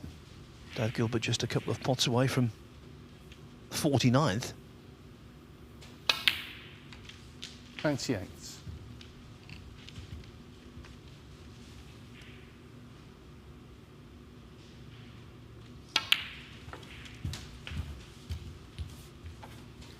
'There you go. 105. Reliant on the table, and it just They've got 105 tapered on out. the first frame. So that was the agreeable start that Dave Gilbert desperately wanted, because he wants to remain unbeaten to put the pressure on Dwayne Jones. Well, that's one down from his perspective, 2 to go.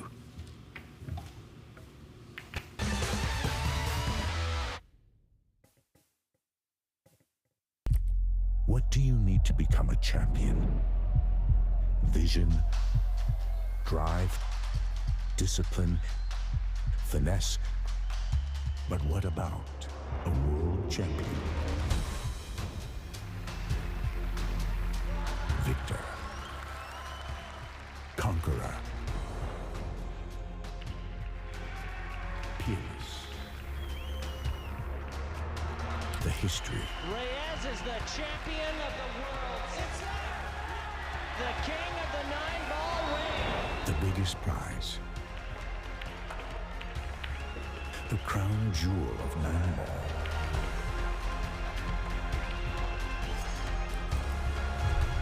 A return to the kingdom where a champion will rise. The World Pool Championship.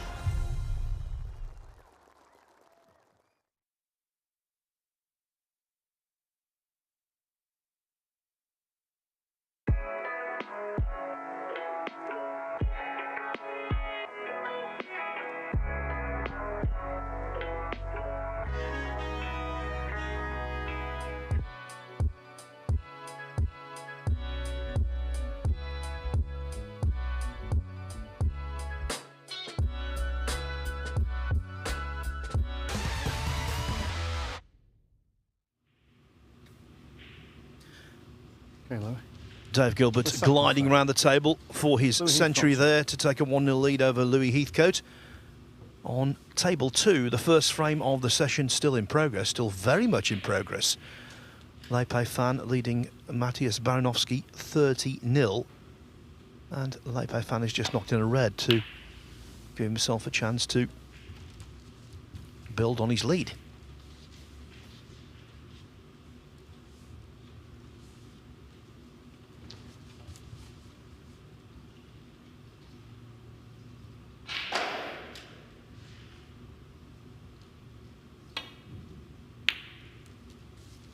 Terrific opening pot. He's really starting to cue sweetly here.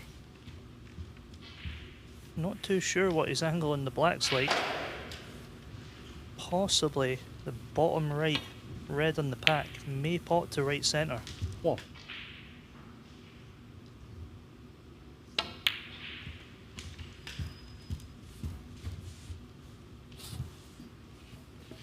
He's got one of those cue actions, Ross, where the extension of the cue through the ball is so pronounced. Yeah, the cue's always back to the edge of the bridge and then right through the ball. Beautiful to watch. It's just a lovely gliding action.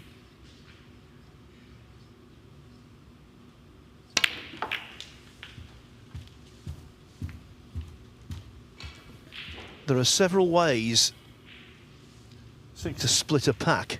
I always think that's the toughest, but that's worked out quite nicely. One good shot here and he's away again.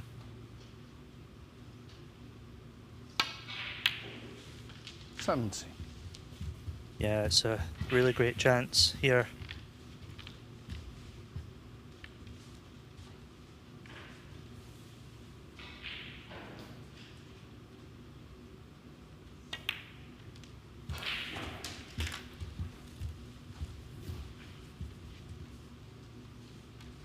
$25.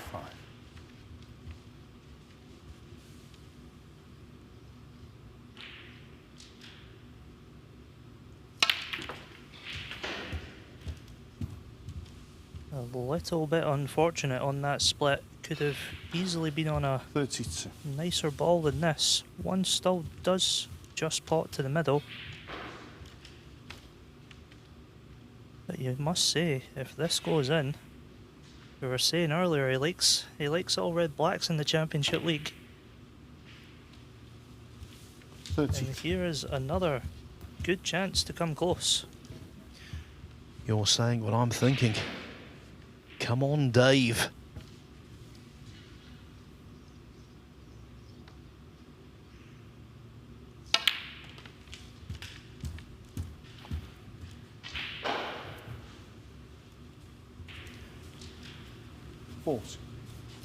Well, our wish might be scuppered by that. He's still okay in terms of the break.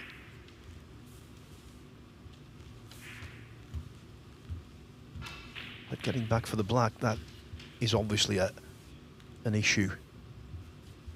And it's an unnecessary thing he needs to do as well, of course. Yeah, at this stage, his primary focus is getting those 3 points on the board.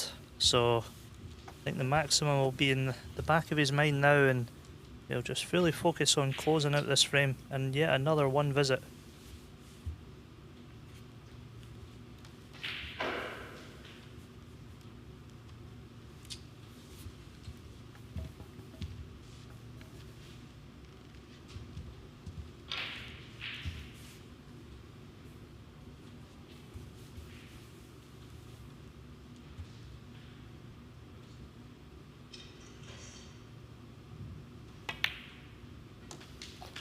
$41.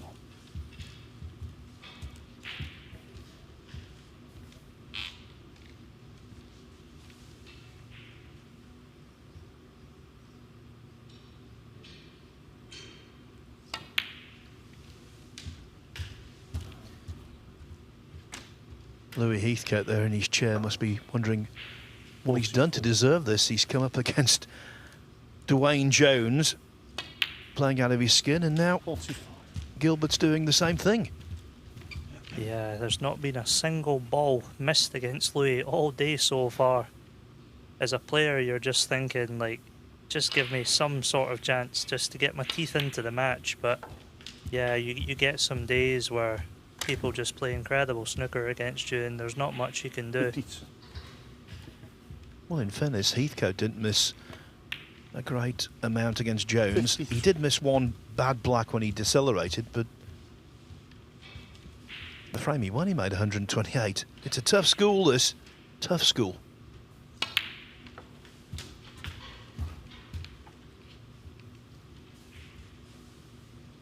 $60.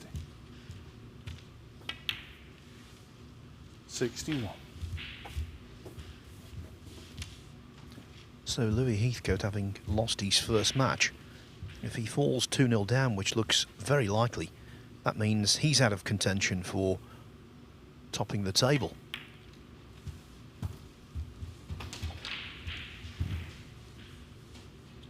68.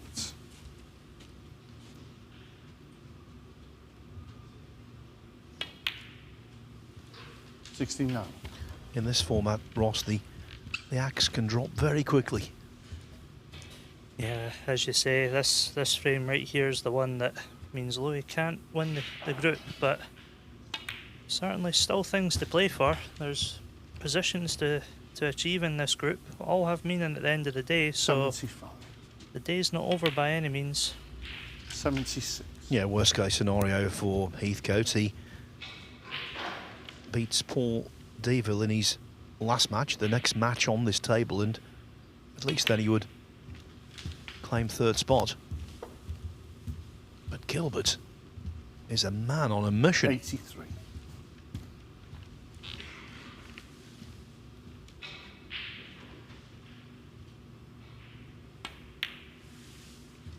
84.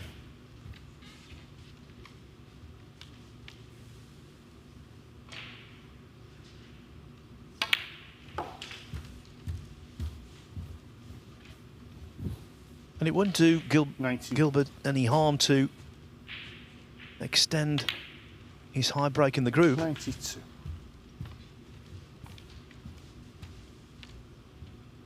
And I make this coming up the 6th entry of this group so far. With matches to play, we could be setting a new record here.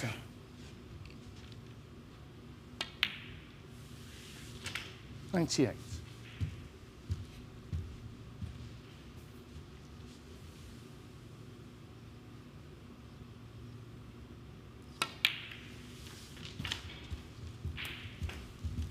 'Relentless'. 104. 105. So with the black in all the colours, that would be a 139 total clearance. An even tougher target to get past. 112. 114. And as you say, highest break could really come into play in this group. This match were to finish 3-1, and Dave has the highest break. It means that the last match of the day, Dwayne would need to better this 139, and well, if he wins the match, he wins the group. But a draw, he would need to better this break that's being compiled right now. So it's a really crucial visit to the table.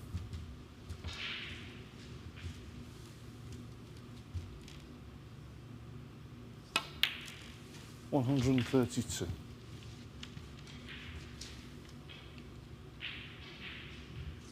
139 and the frame. David Gilbert, today, tremendous off Tamworth. You can't get any better than that. Twin centuries to lead 2-0.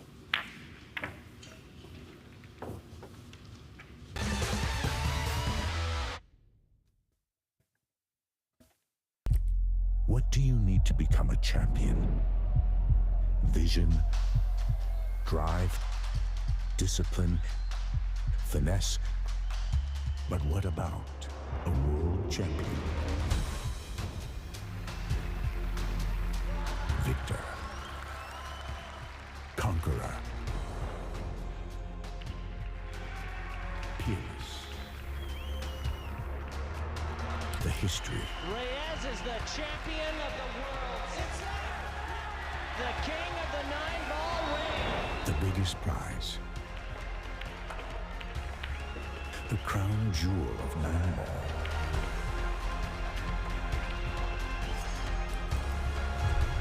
A return to the kingdom where a champion will rise. The World Pool Championship.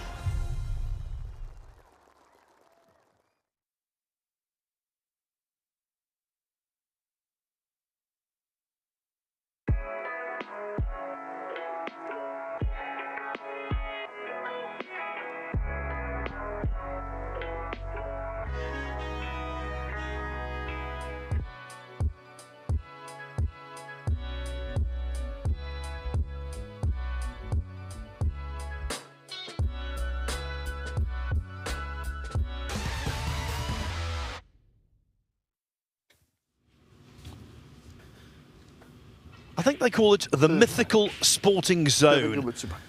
Dave Gilbert inhabiting that zone right now. Apart from the first frame against Paul Deville to kick the day off, when it was rather disjointed and he won it on the blue. Apart from that, it's just been a scoring fest.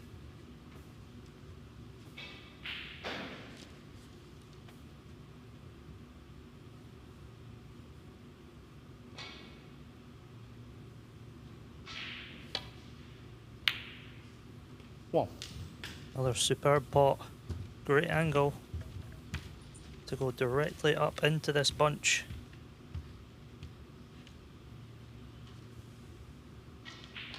You do get the feeling that Louis is also playing very well, but it's just been what he's up against today that's been the reason why he doesn't already have a win on the scoreboard. Yes, you can't pop them from your chair, can you?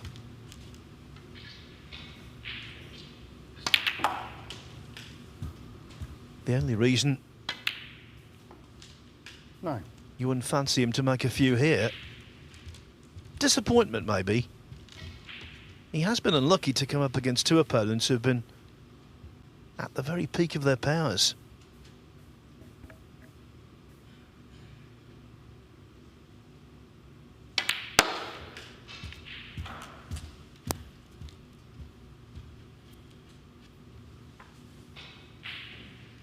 $50.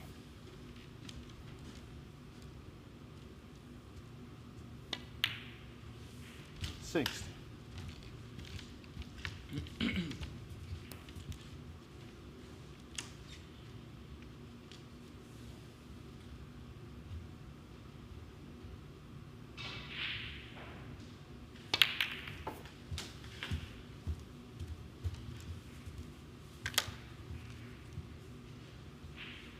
$23.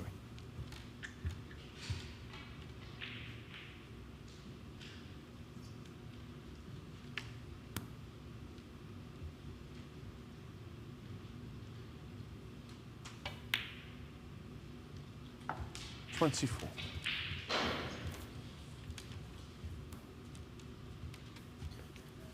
The way he played that, he knew he was setting an examination of cueing.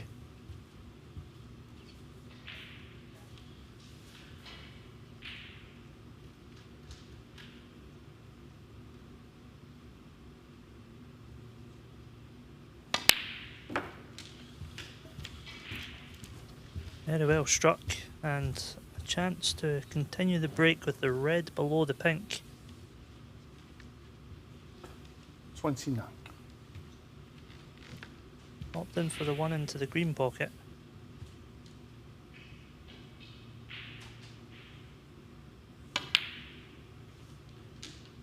From Louis' perspective, if he can get these last two frames, then he would just need a draw with Paul Deville to get that third spot.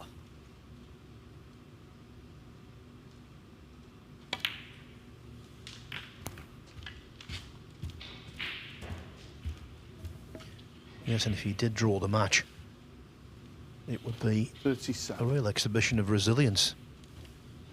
It would also do Dwayne Jones an enormous favour.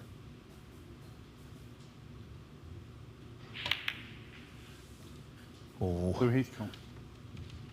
didn't threaten the pocket, that one.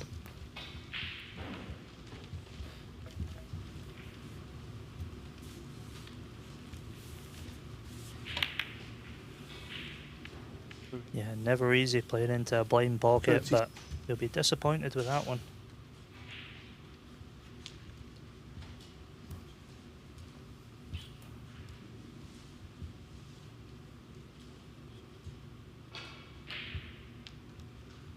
Certainly could have left Dave easier than what he has. Dave opting to put him in a bit of trouble here. He's played this one well.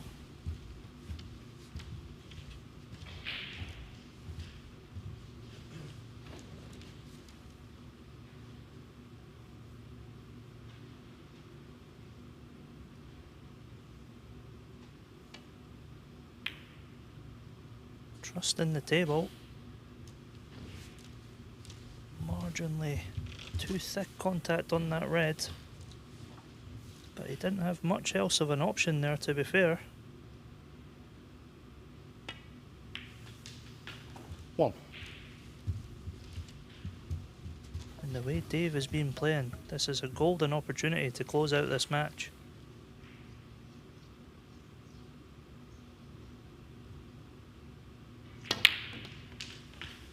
With a trio of reds close to the side cushion, work has to be done. 8. But Ross is absolutely right. At the very least, he should leave the table with a reasonable lead. 9.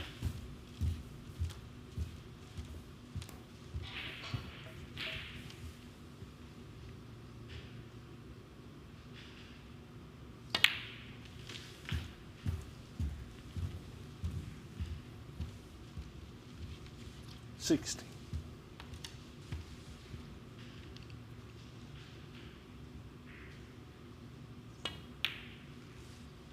17.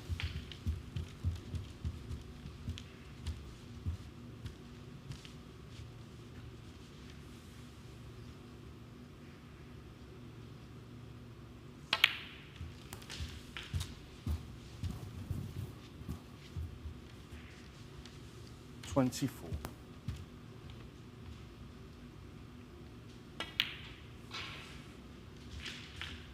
25.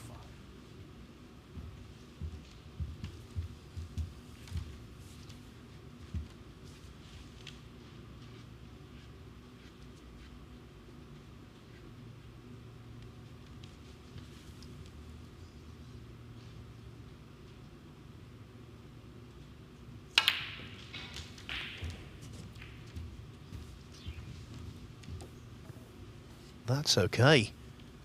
And it's nudged a red to a more open situation.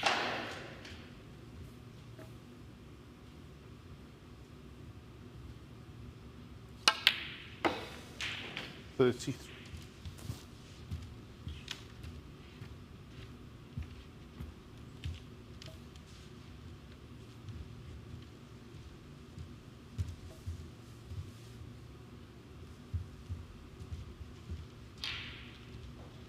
Probably looking to leave some form of angle on the red to the right of the pink to disturb the two on the side cushion with the cue ball. Choosing to play it direct instead. Or is he going for the double? 38.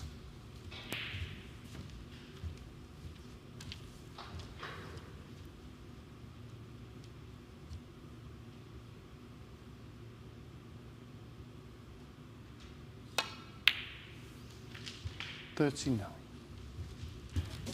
Well, that was a cracking shot again from mid-distance, but now another one needed.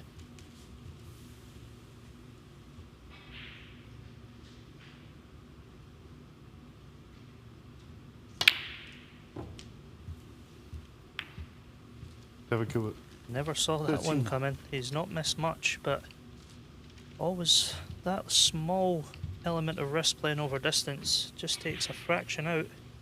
A good chance now for Louis to counter. 1. The first frame of the session finally complete on table 2. Leipzig Fan cleared green to black to take a 1-0 lead over Matthias Baranowski.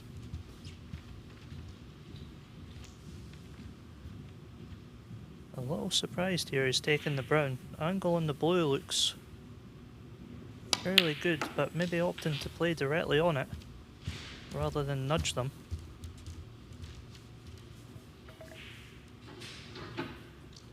5.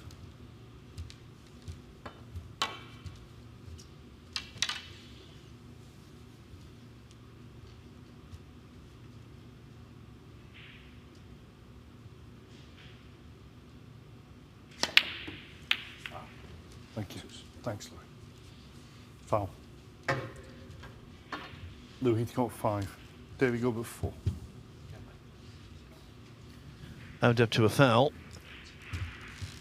Gilbert doesn't like the position left, so asking Heathcote to play again. That's always a great thing about our sport. Players always own up to fouls that have been committed. Never seen that one myself there, but Louis obviously felt some form of contact on bot colour there. Yeah, you're absolutely right. The sportsmanship is to be applauded and should never be taken for granted.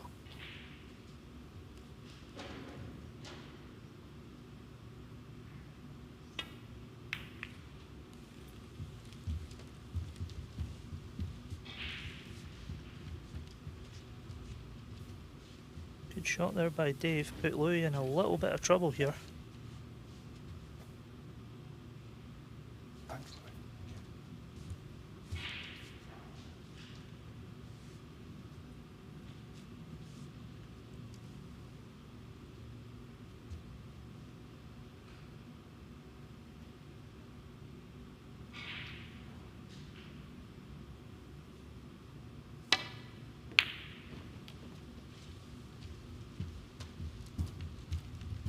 That was always going to be a difficult situation there, not to leave something.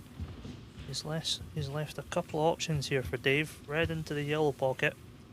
Probably the slightly easier pot. The red to middle does look like it's going to free the other red on the side cushion, so interesting to see which way Dave chooses to go about this. Rightly given it a bit of thought, because this is a big moment in this match to get this match won at this visit.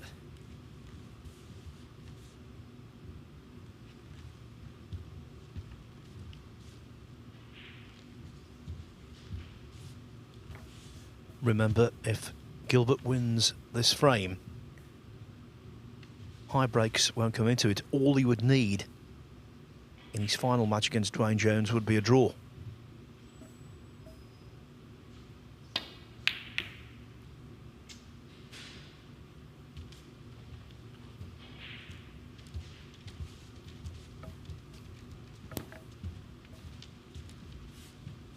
Now here's Louis' chance. They've left this red to middle bag.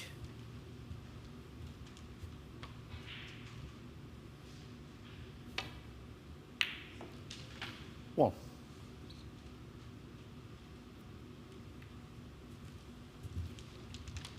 Just squeezing past that yellow, so he does have a shot at this brown. Naturally heading down towards this red beside the black, but may opt to just drop it in and play for the red into the yellow bag. Don't know whether you noticed there when he potted the red to middle, Heathcote, his shoulders slumped a little. I think he thought he would come off the ball cushion and contact the yellow pretty much full ball, but he just about avoided that. Oh, but he didn't avoid missing the penultimate red. Louis, he's caught 5.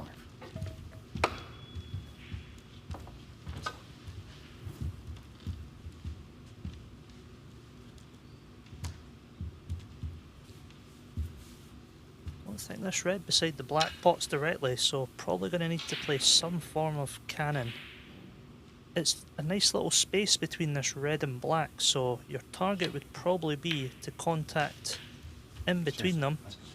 Ideally from the blue, but looks a little thin possibly on this blue.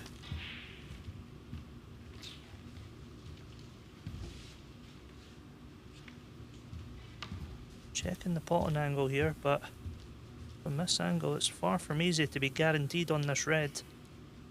Same target right in between this red and black, just to ease it over the corner. There we go, but 1. When you get the pot, you're desperate for the right kiss. When you miss the pot, you're desperate for no kiss at all.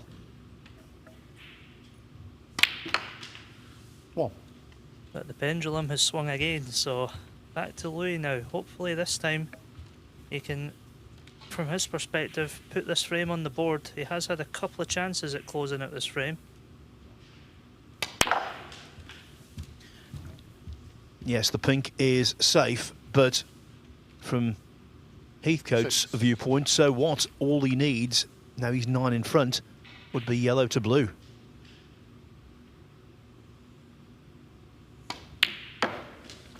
8.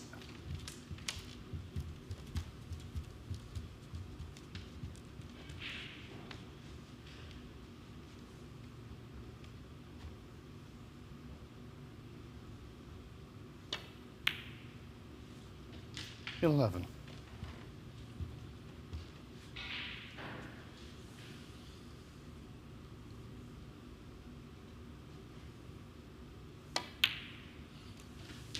$50.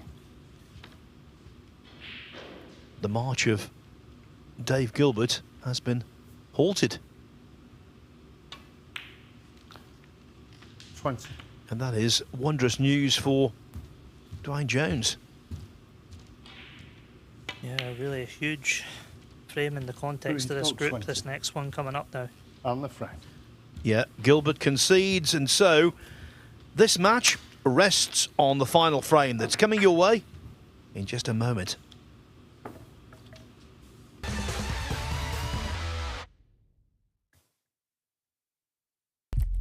What do you need to become a champion? Vision, drive, discipline, finesse. But what about a world champion? Victor, conqueror, peerless. The history, Reyes is the champion of the world. It's the king of the 9-ball ring. the biggest prize, the crown jewel of 9-ball.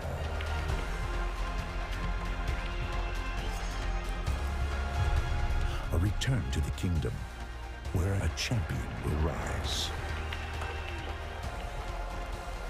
The World Pool Championship.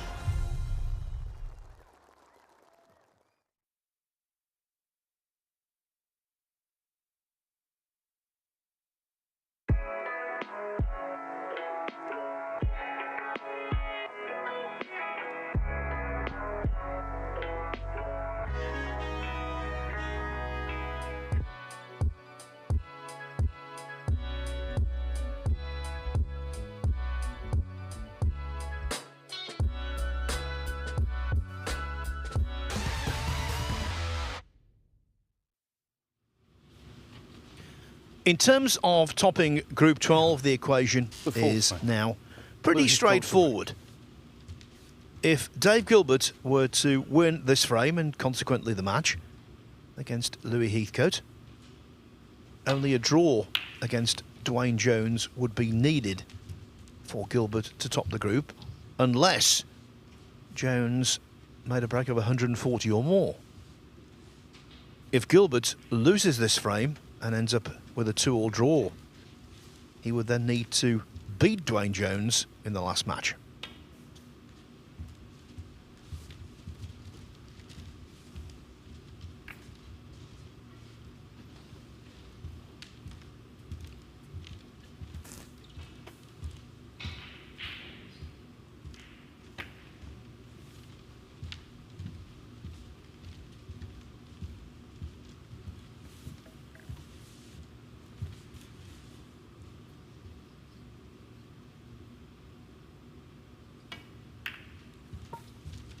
And for Louis, getting that frame means that a draw would be enough against Paul DeVille to secure the 3rd spot.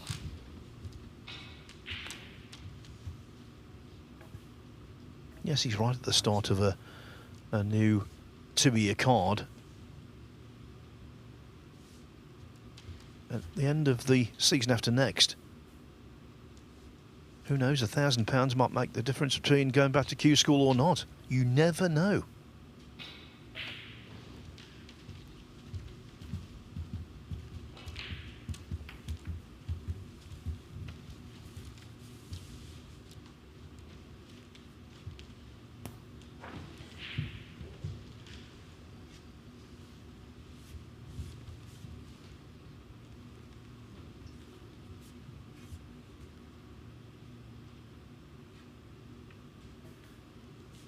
Heathcote didn't finish last season inside the top 64, but he retained his card because he was one of the top 4 point earners based purely on last season's points list, who weren't in the top 64.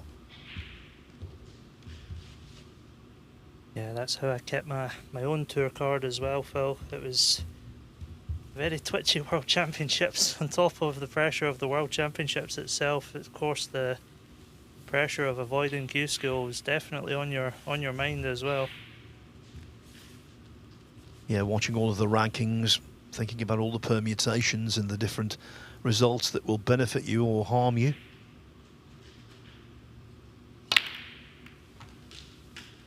Well, that benefits Dave Gilbert. It was a cracking pot. Pity where the white has ended up. Very, very tough yellow should they choose to continue this break, but probably going to opt for the safety, I would say, with the red nearest the blue could be the blocker should he even pot the yellow for the red closest to the bag, so safety could be the choice here. One of his worst mistakes today, and there haven't been many of them, was missing a ball to this pocket in the very opening frame of the day.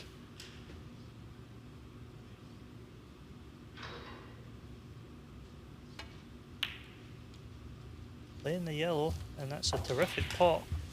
Cue ball has just held up as well for this red. That's a really terrific shot. 3. Bold, accurate. Have to applaud that. It was high tariff, it really was.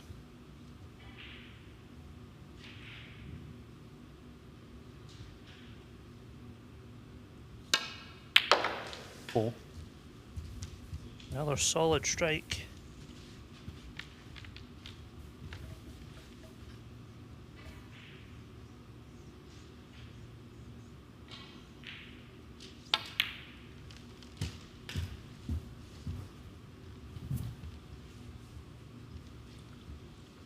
$11.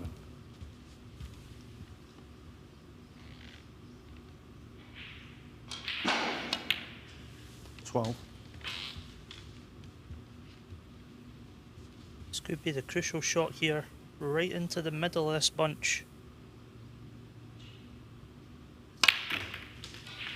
And that has worked out perfectly. 90.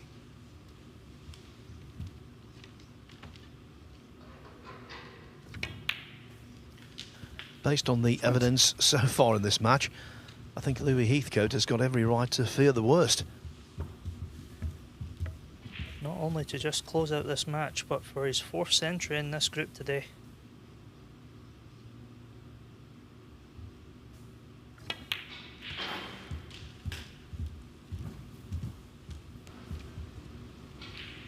$27.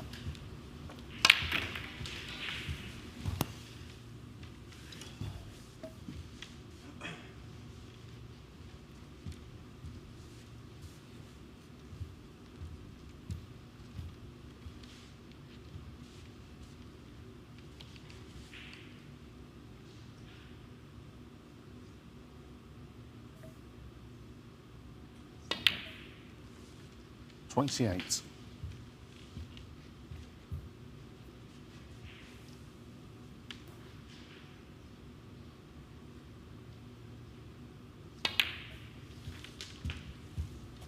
No need for any more cannons now in this situation. Just keep a nice tight control of that cue ball. Opting to play up for the blue here. 36. Well, in terms of positional choices, an embarrassment of riches.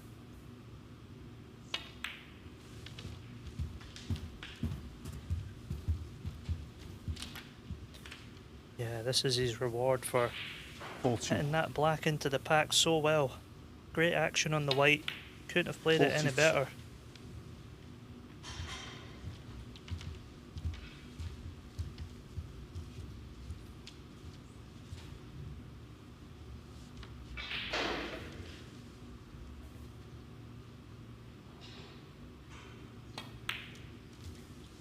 Of course, overriding priority when the frame. But if he does make a century, 47. he would move to the top of the Centurion list in the tournament with his 4th. Wang Yuchen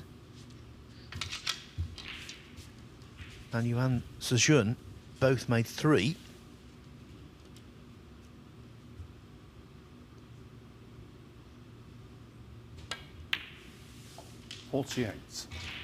Actually, Yuan Sejun made those 3 centuries in the same match, which a 3-century match is something that Gilbert is seeking here.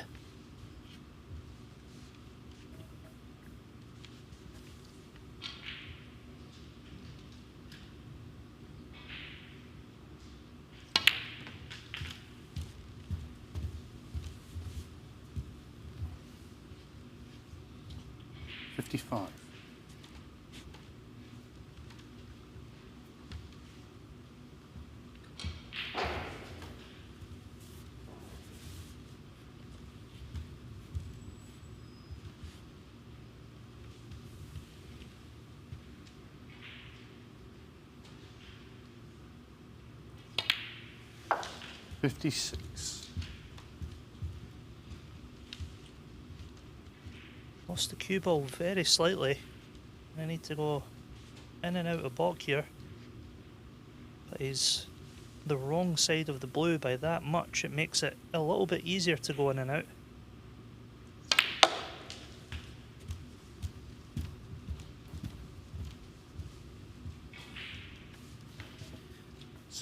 The cue ball went onto the side cushion quite slowly, but the side he had on really promoted the position. 62. And now he's on the threshold of victory. A very impressive one, Ross. Yeah, it's just been beautiful ball striking. Everything just been hit so crisply right into the middle. There's not been many balls that have wriggled in. 69. It sets up a terrific group decider. Gilbert, Jones, 2 players up against each other. Clearly in the groove. Now, that wasn't his best positional shot, so the century might be in doubt. Yeah, you could see straight away after he played that shot, he knew he'd done the wrong shot choice there. He had the end red, which he could have played up for the blue, but tough situation.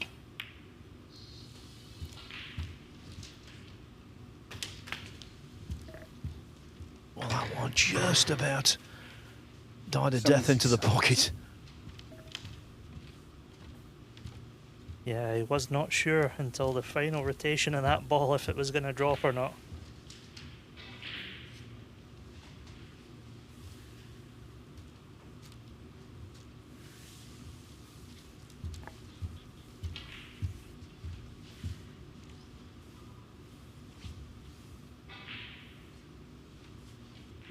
Extremely tight this one. Might be able to just throw it in with a touch of right hand side.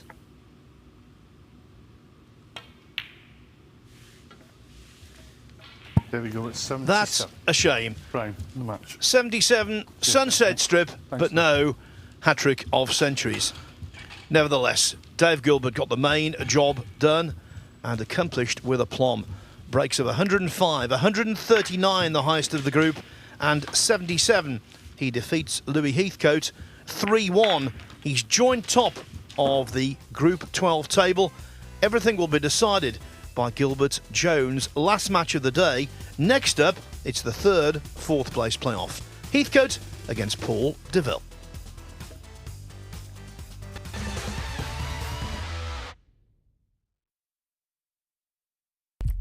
What do you need to become a champion?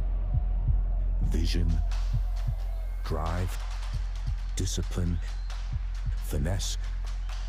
But what about a world champion? Victor, conqueror, peerless. The history.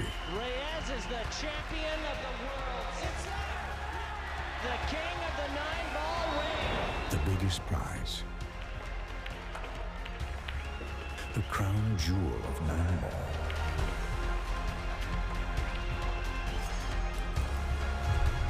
A return to the kingdom where a champion will rise. The World Pool Championship.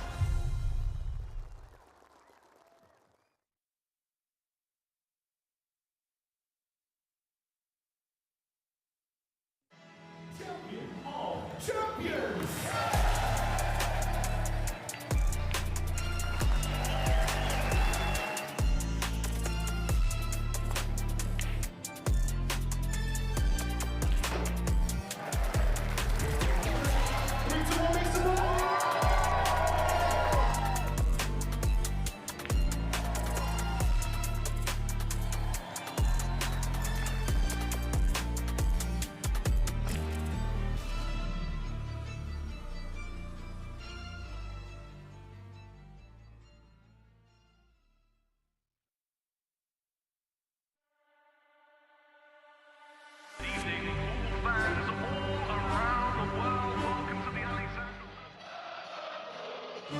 Arena looks just spectacular, and I cannot wait for you all to see it.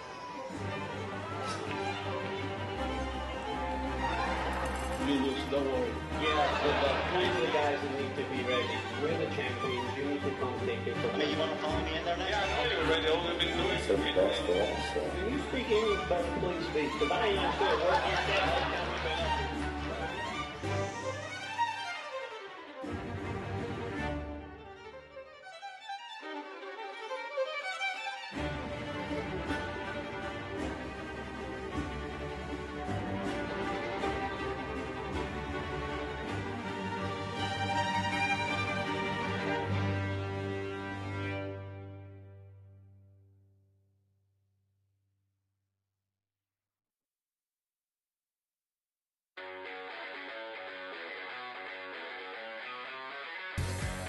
We are guaranteed 4 phenomenal days of action right here in Florida.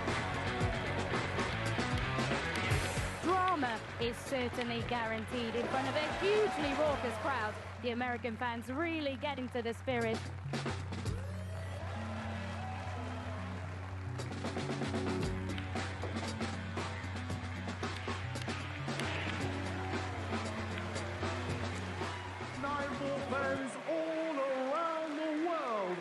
So much history, so much prestige, and it all comes down to this.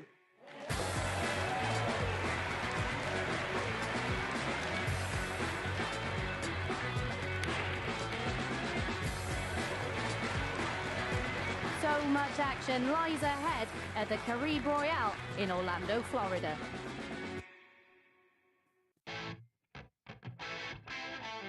We're back at the Harrah's Resort in Atlantic City for the US Open. It is one of the most prestigious events in the calendar. Record breakers, history makers, it's that time. Let's play 9-ball.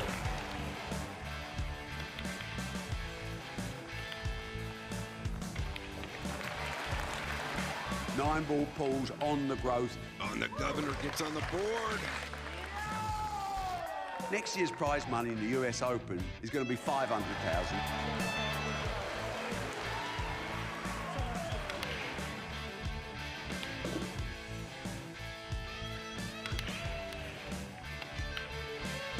The man they call the Ghost has left everyone for dead. We will take this sport to places it's never been, and that's a bloody guarantee.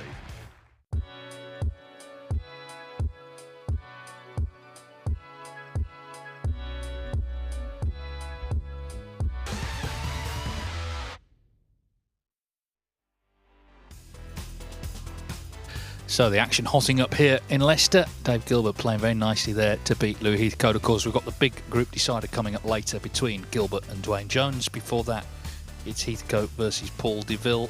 Lepe Fan 2-0 up against Maciej Baranowski on the other table. That's a little behind, but Lepe Fan very much in the driving seat there.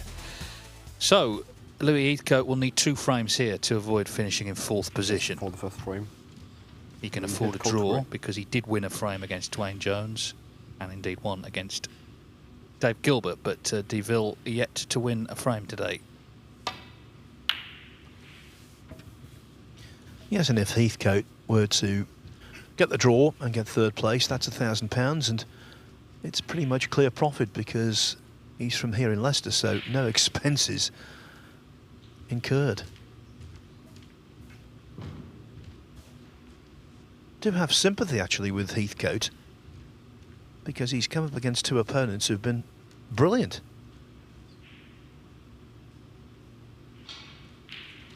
Yeah, it's a tough group this, and we're going to have the decider later, of course. Now then, that's in, I think. 1.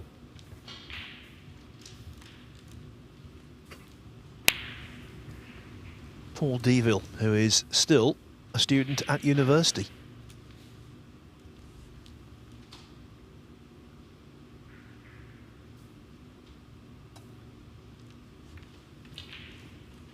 Playing for that £1,000 in this match. When I was at university, Dave, I won a handicap tournament at a club in Bradford and won £100. I thought it was winning the lottery. Well, back then that was a lot of money.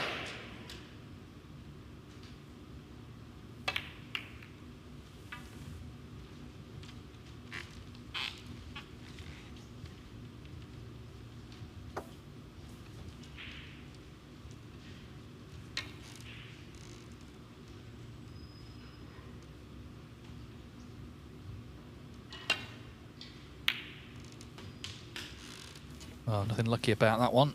Now, a little kiss would be nice on the brown. That'll do. So, it'd be nice to see Paul Deville win a frame, certainly.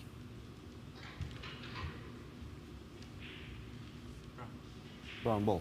And, you know, he's very, obviously, enthusiastic about his snooker, but it's not the worst thing, is it, to get some qualifications as well? And then he can decide truly what he wants to do with his life. Does he want to try and turn pro? Does he want to go into other things instead? 5.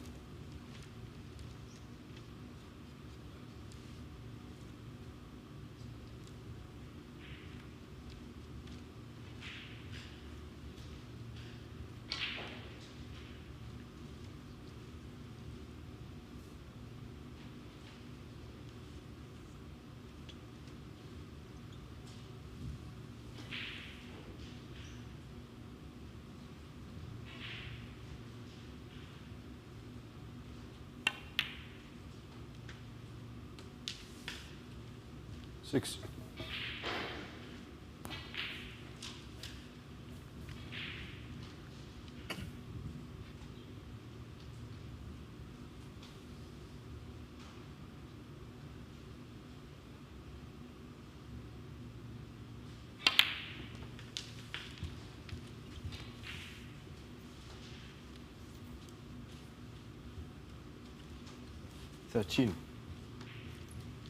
These two did play each other actually in the Q School 2 years ago. It was Heathcote who won 4-1.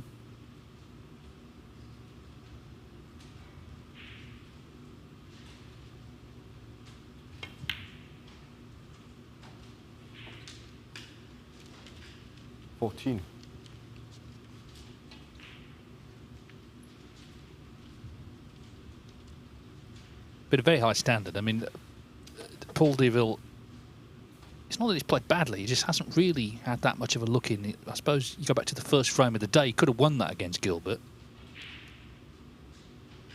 His safety in the match with Dwayne Jones was excellent, but he just didn't convert the chance when it came.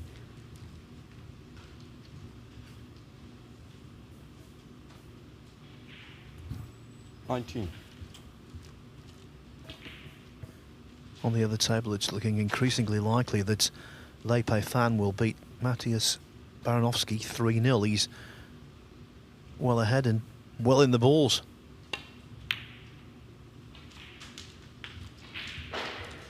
20.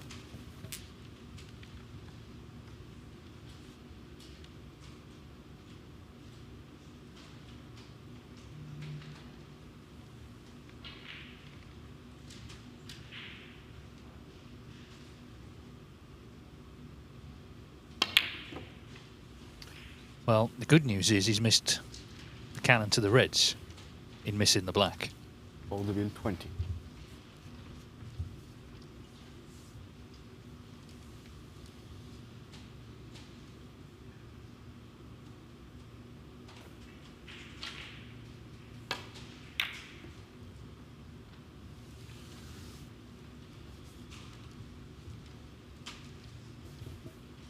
First spoke with Paul Deville and his family at the Champion of Champions. He was invited up to Bolton a couple of years ago. What a nice lad he seems to be.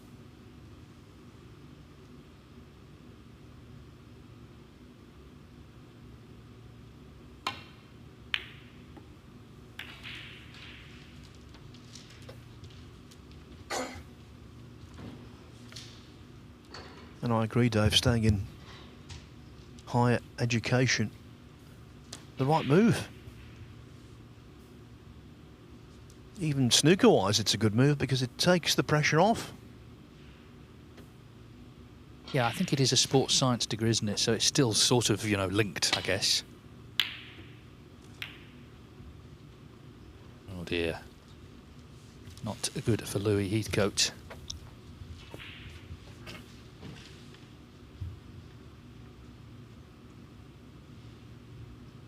Although, speaking of degrees, of course, Louis Heathcote would take a 2-2 in this match.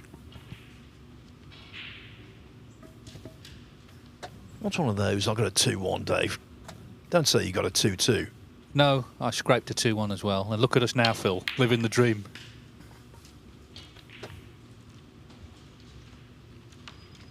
One.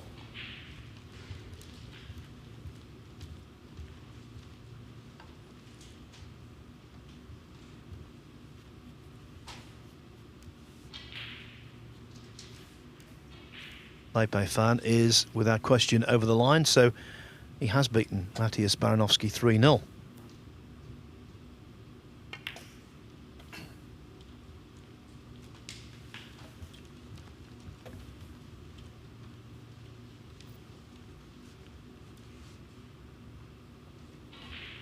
Seven.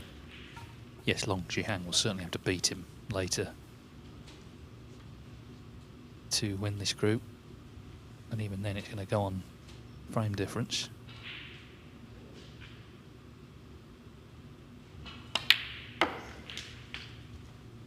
Eight.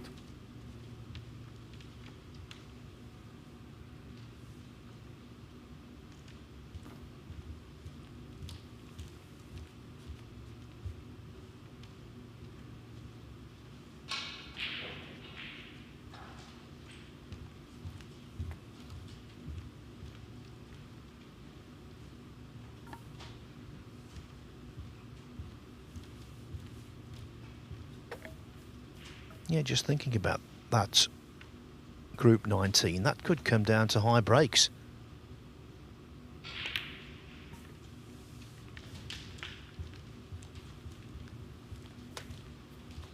But as you say, Lepe fan would remove all of that 14.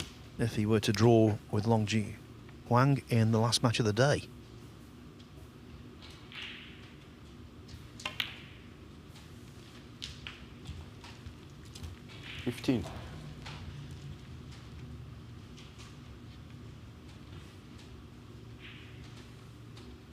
Well, really good chance for Paul Deville here to get his first frame on the board, and of course still with the chance to finish in third place.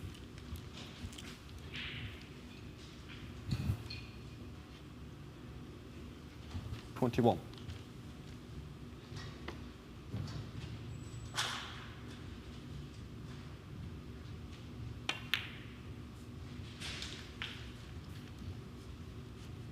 $22.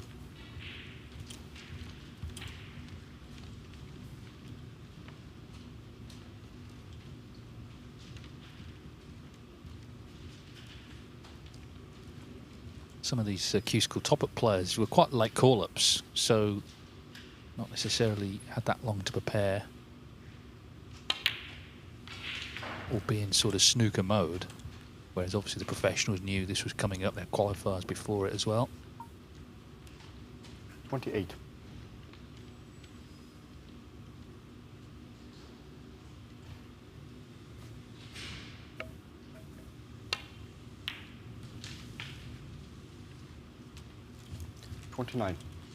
Paul Deville put together a very good amateur CV, which included, in 2023, winning the English Amateur Championship. Beat Leo Fernandez, a former pro, 6-2 in the final. Yeah, and he was superseded, wasn't he, by Stephen Allworth, our colleague.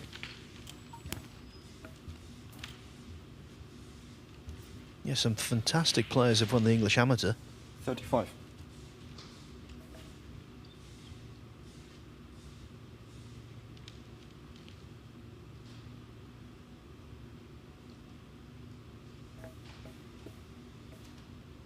So this blue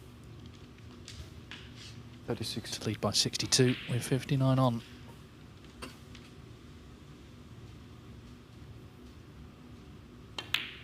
The way Louis Heathcote played in the 2 qualifiers a couple of weeks ago, the Wuhan Open and British Open, qualified for both, beat Wu Yizer and Jordan Brown.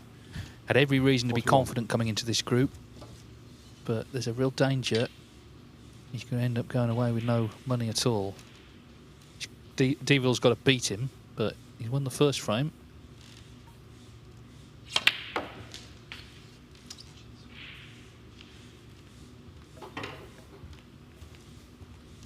$42.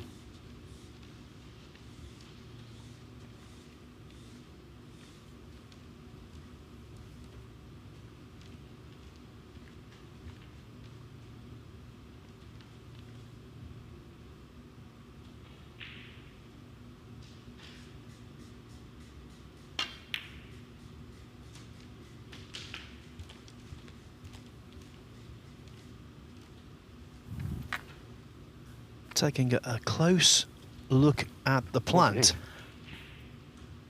When you're this far in front, these are the kind of plants you can attempt. And he's made it successfully. 49.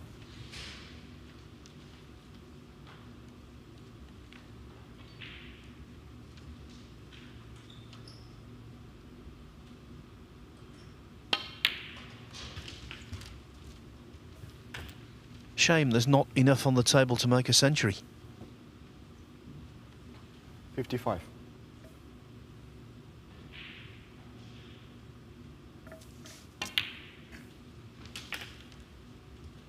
$56. But he showed during this break what he's capable of. I was thinking about that English amateur pedigree, the likes of Terry Griffiths, John Spencer, Jimmy White have won that event, which is 109 years old. Started in 1916, predating the World Championship itself. So a good one to have on the CV.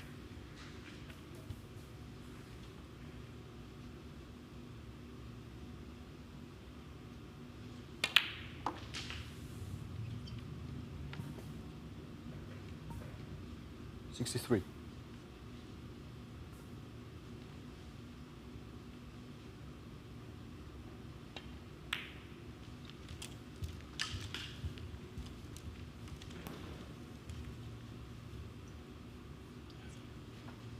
$68.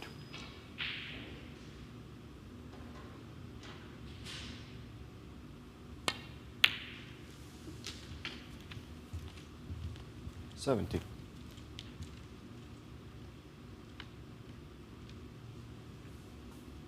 Well, we've seen some heavy scoring on this table today, right from the off. And Paul Deville delighted to join the party in that regard.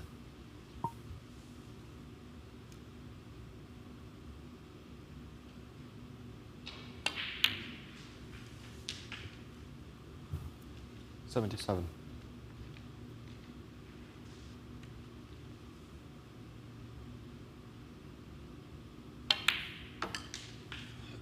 $82.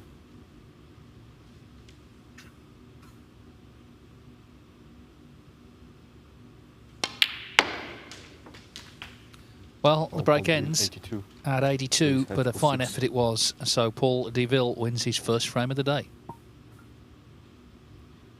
In the frame, Paul Deville.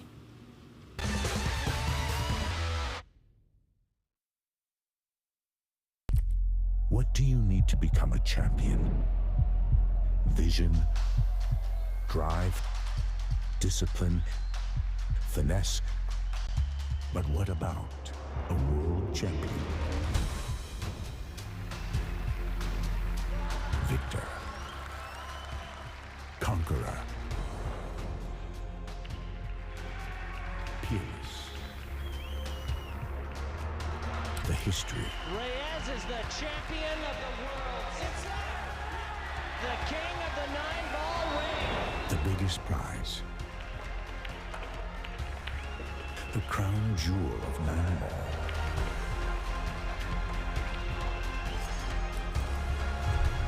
A return to the kingdom where a champion will rise. The World Pool Championship.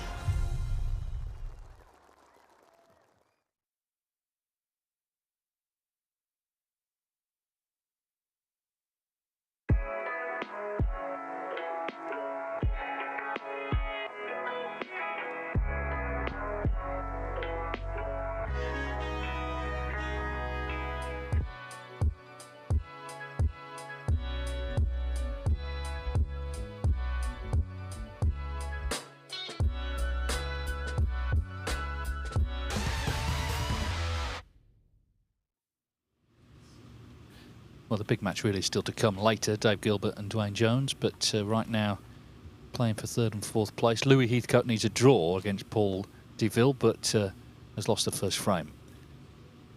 Not only that, but Deville made that 82. Now they're just kicking off on table 2. Matthias Baranowski and Ryan Davies. Of course, Ryan Davies beat Long Zhihang earlier, so he can still get to 6 points with victory here. Baranowski's in the position that Paul Deville was in there, looking to win his first frame. He's lost 3-0 to Long Zhihang, 3-0 to Leipei Fan, new on tour, came through the Q School. Polish professional, one of 3, with Anthony Kowalski and Michael Shubacek. But it's been a pretty bruising day, all told.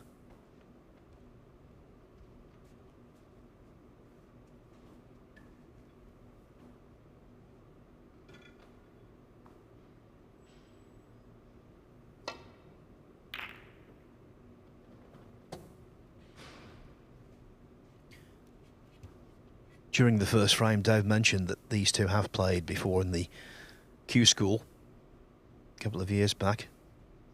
He told us the score was 4-1. Deville, in the only frame he won, made 101 breaks, so he doesn't want a repeat of that. Making a big break and coming up empty in all of the other frames.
Well, the equation is quite simple now. There's a possible 3 frames left, and they both need 2.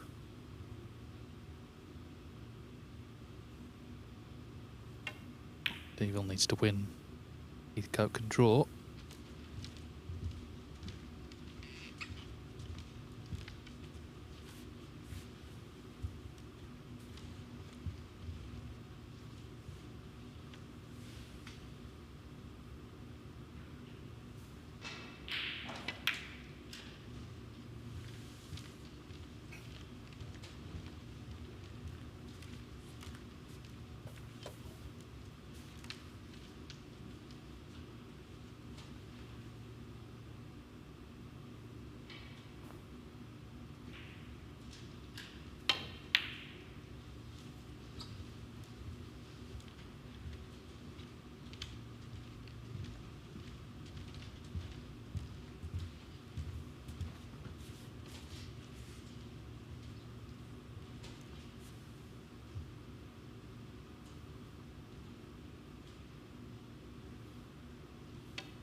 1.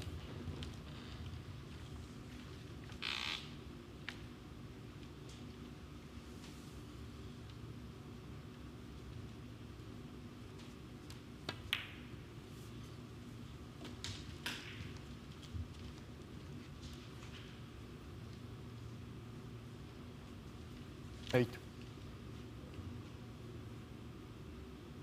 Well, Heathcote did have a century in his first match. Oh, but he's not going to have one at that visit, and the challenge is just fading, isn't it? Louis Heathcote 8. That was a good chance, you got to say, to get going. Yes, it's that pocket that's cost him, because against Dwayne Jones, he had a good chance to make an impact, and Mr. Black off each spot trying to hold the cue ball for a red into the pocket. He's just failed there.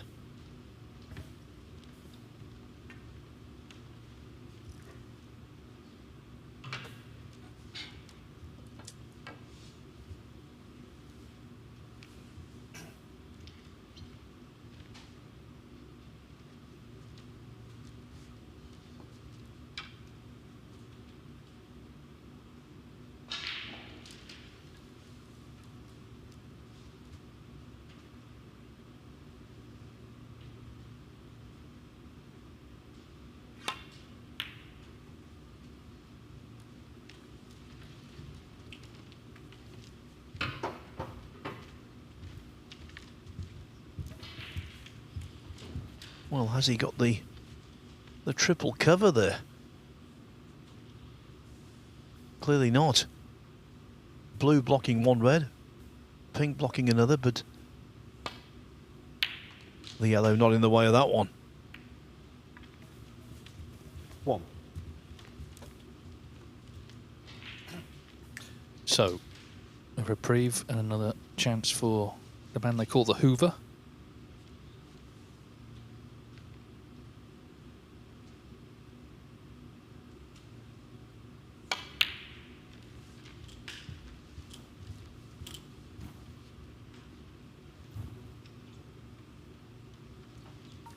Got plenty to look forward to, of course, having qualified for Wuhan and the British Open venue stage. So 2 big tournaments to come. He'll obviously be in Saudi Arabia because the whole tour will be going there in a month's time. 6. He's had to sort of start again this season because he kept his tour card through the 1-year list. 4 places on that. Ross Muir actually was the same.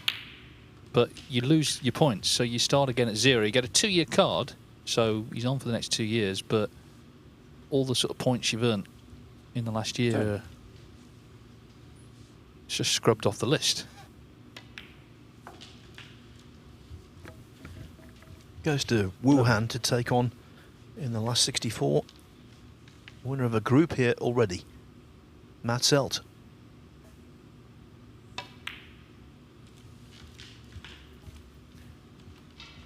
Just a touch tentative on that one. 16.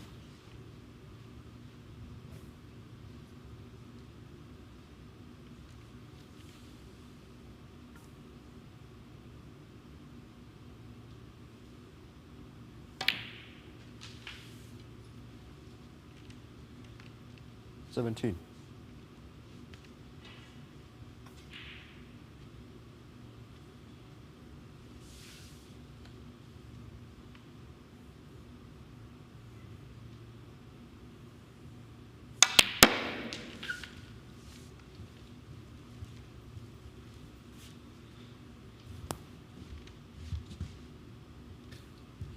Well, no holding back there. Played it well. So gearing up soon to disturbing the bunch and trying to get everything open.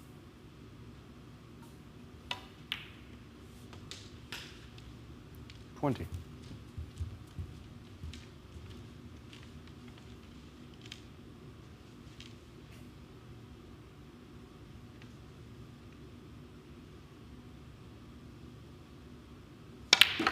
Yeah, felt it was worth doing so there because that red was always over the pocket, so he had that guaranteed. Brought a few more into play. 27.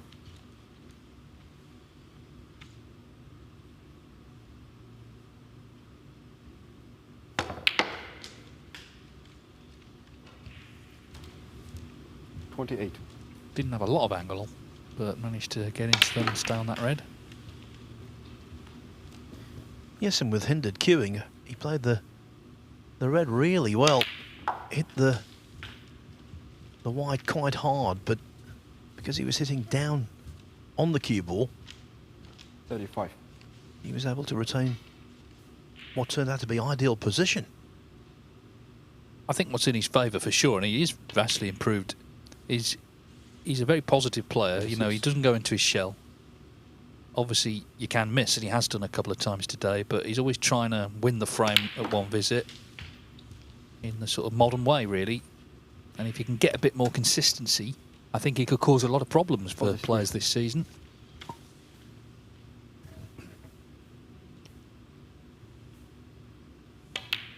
All different facets to it. 44. This game, but in the modern game, the bedrock he's scoring in, he knows his way around a big break.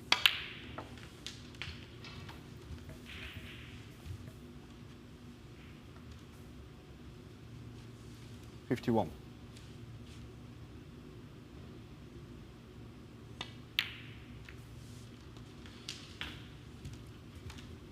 $52.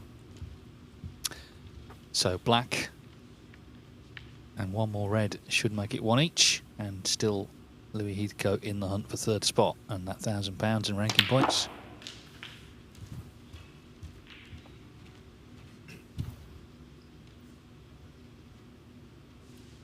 $59. Good effort this, because there have been a few errors early in the match. He's just checking the scoreboard at the last moment. Well, is he on the red? Surely he's on the red. Just concentrate on potting it.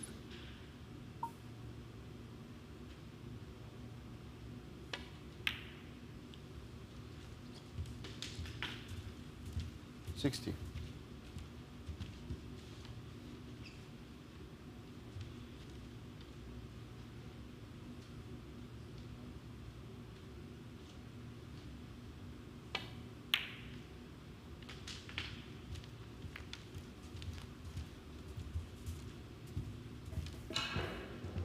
The application of side meant that he avoided the reds, as was planned.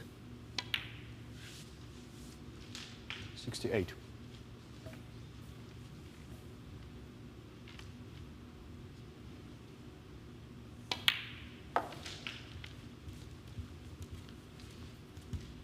So, chance to make his second century 75. of the day and third of the season already. 76.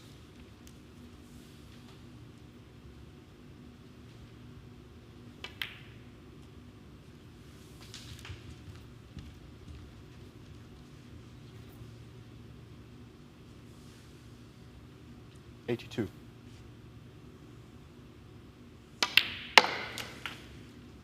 $83. This would be century number 51 in the tournament. They are flying in at more regular intervals in the 89. ranking championship league than we've ever seen before. 90.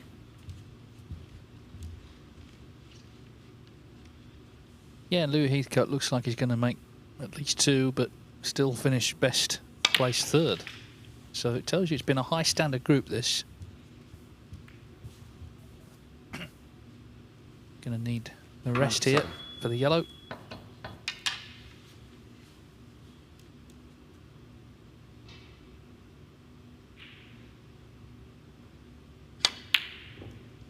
Oh, it just stays out, so not quite the ton, but 97. He's here to win 2 frames. He's won his first. He's levelled at 1 each. Louis Heathcote.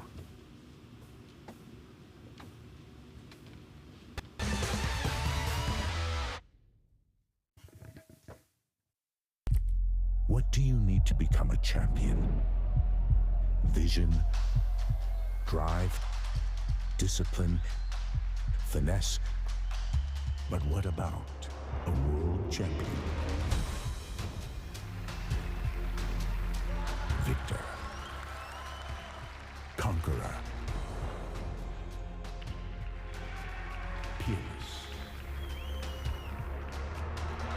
history. Reyes is the champion of the world. It's there! The king of the 9-ball ring. The biggest prize. The crown jewel of 9-ball.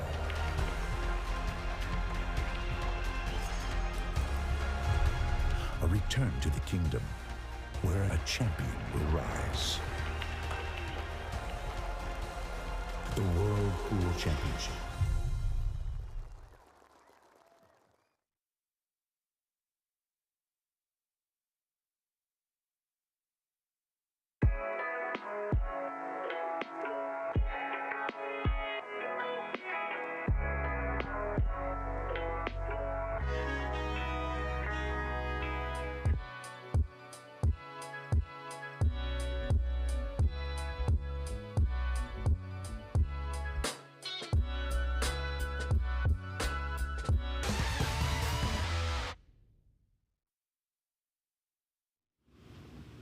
Well, not quite a century, but 97 is as good as. It won him the frame. Louis Heathcote, that is, one each here. He needs one of the two frames, and he'll finish third. Coming up after this match, the deciding match between Dave Gilbert and Dwayne Jones. Realistically, Jones will have to win that, because if they drew, it would come down to the high breaks, and Gilbert's had a 139.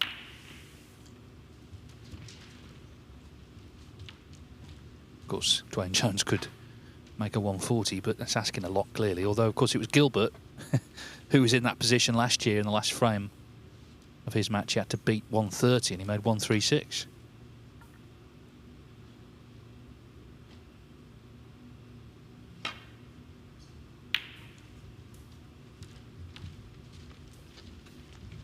Yeah, in this game, never eliminate entirely any eventuality.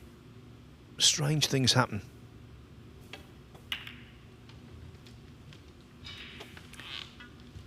So we've had 51 centuries, as you say. Just looking back at the ranking Championship League, this is the 6th staging of it.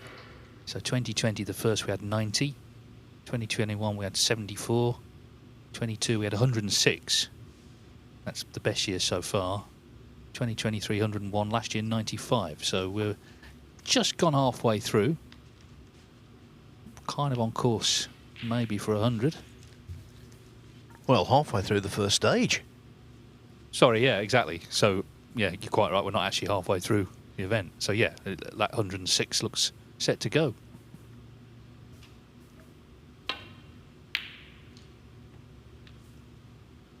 I knew we were halfway through something. Well, we're halfway through this match as well, Dave. Yeah, and that's just cut off the reds on the right-hand side. You can see this one. What's been impressive is just the players who, let's be honest, we don't always see a lot of unless they're playing a top player down the rankings, proving just actually how good they are. We've seen a lot of players who may be unfamiliar to snooker fans, or maybe you only know the name, you haven't seen them play, who, they've not all won the groups, but they've produced good snooker at times during their matches. Quite often in later matches, actually, early on, sometimes they look a bit overawed, but it's the beauty of the format. You get 3 matches, whatever. Yes, and it's in front of the TV cameras for a worldwide audience. OK, there's no crowd in there. It is behind closed doors, but I think it shows the lower-ranked players they can perform. Oh, that helps. 1. Apologised. And the apology might have been more profuse.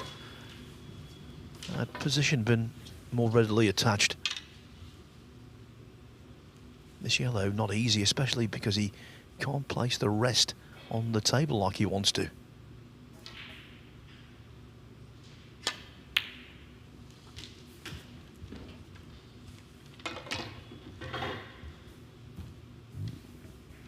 That is something that's definitely sort of come into the modern game, all the sort of apologising and acknowledging bits of running. There was a time where you wouldn't see any of that.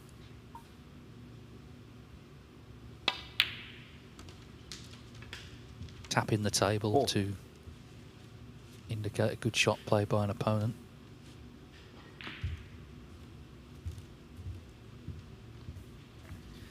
Yeah, back in the day, sorry seemed to be the hardest word. Can't tell you, Ryan Davis has taken the first frame from Matthias Baranowski.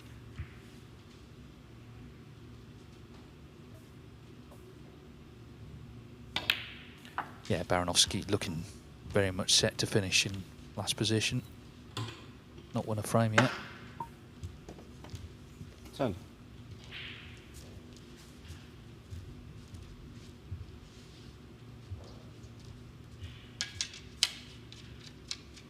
Well, he looked confident in that last frame, and, you know, as I say, positive kind of guy, Louis Heathcote, so let's see how far he gets here.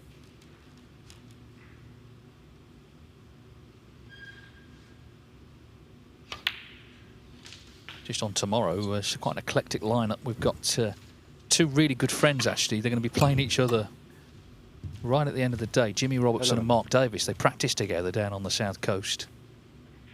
So that's got to be all set to one side. Connor Benzie, who's come through the Q School. And also in that group, Sam Craigie. It's nice to see him back on tour. He couldn't play last year because of health issues, but he was his ranking was... Well, he was given a medical exemption, so he'll be coming back. That's table 2. Table 1, Jack Jones, the World Championship runner-up last year. Jonas Lutz from Brazil. 19. Alfie Davis, who's actually son of a former player, Anthony Davis. And I've just seen him practicing. Ben Mertens of Belgium. So some interesting players to look forward to tomorrow.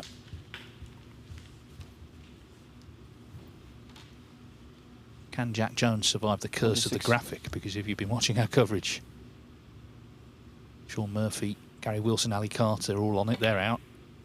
There's Jack and Serge Aoué, who hasn't played yet. 27.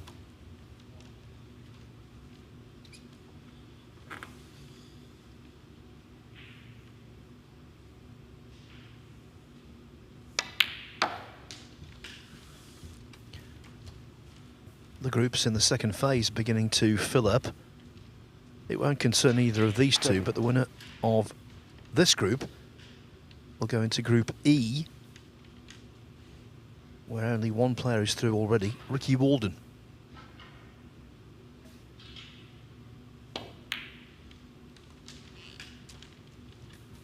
The thing about tomorrow is we're going to be joined in commentary by Alan Taylor, who's playing on Friday, but he's also very good at impressions. So if you want to take a match off Phil, he could just impersonate you. Yes, I know.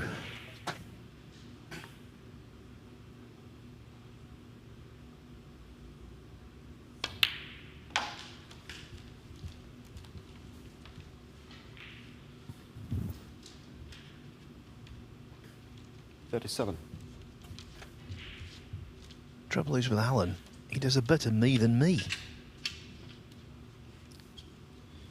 But of course he's involved in the tournament as well, and we've seen in one particular World Championship qualifying competition, I recall, just how well he can play.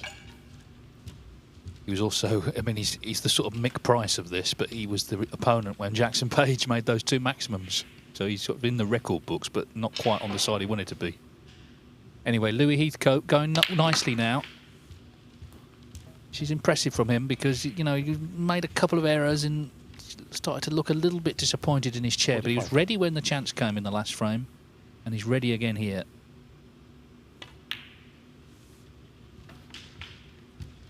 .46.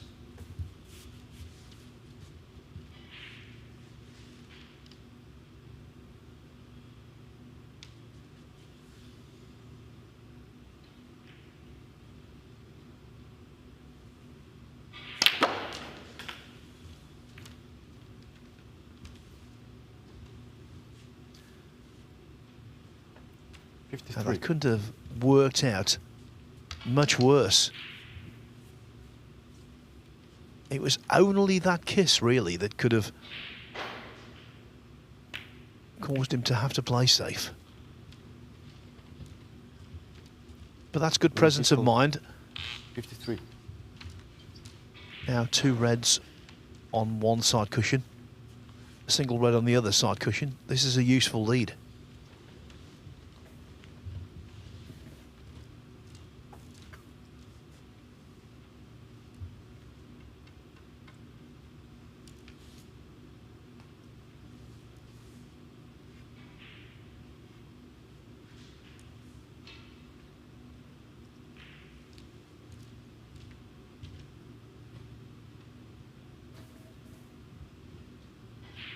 I'm going to give you the second phase groups as they stand. Group A, Elliot Slessor and Nagot Yi through. Group B, good one, Zhang Anda, Stephen Maguire and Yuan Sejun.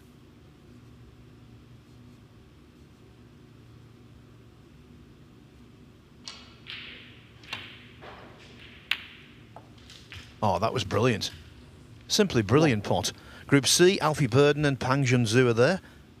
Group D, just Jack Lazowski so far. We know about Group E. Group G, Amir Sakosh and Yao Pengcheng. Group F, it's Liam Davis, Stuart Bingham and Matt Selt. And Group H, Wu Yize and Matthew Stevens. Shaping up nicely.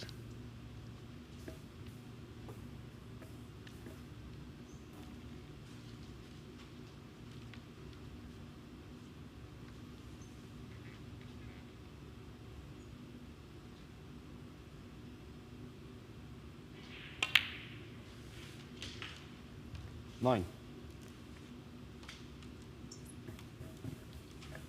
Well, if he miraculously clears up here after that opening red in particular, and with 3 awkward balls on cushions, Louis Heathcote must be wondering what he needs to do. 15.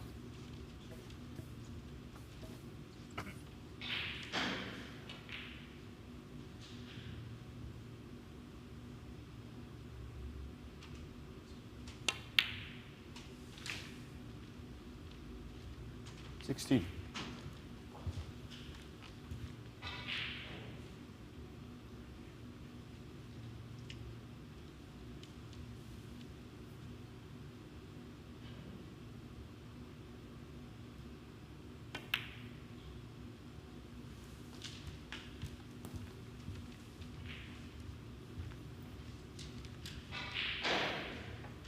$22.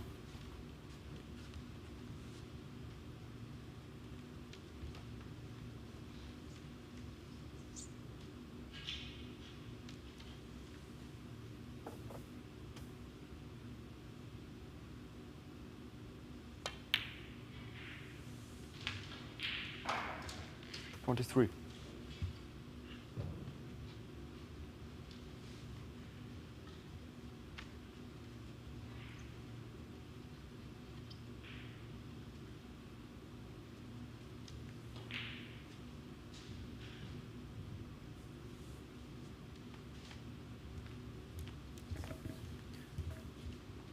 Seems as though he's got just too much angle on the black to career into the 2 reds on the side cushion. Maybe he can manufacture something. Yeah, just always hitting that top one, so had to play it in a control manner. Mind you, in potting this, which is no easy feat, in potting this he could promote the other one as well.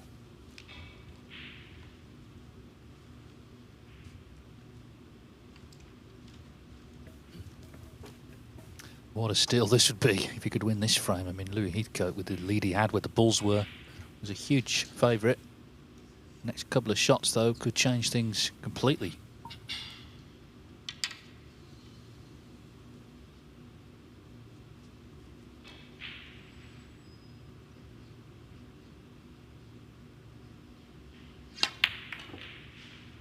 Well, he did develop the red, but he didn't pop the first one. And I'm sure this clips in. So 23 to the good. 30. Heathcote out of his seat pretty quick, wasn't he? Can't blame him. Sensing the chance he needs to win the frame he needs to ensure the £1,000. 1.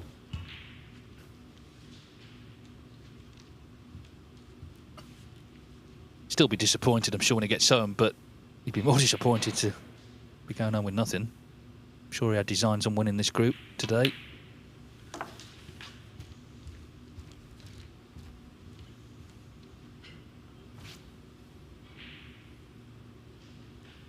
$7. Red and pink or black should do it.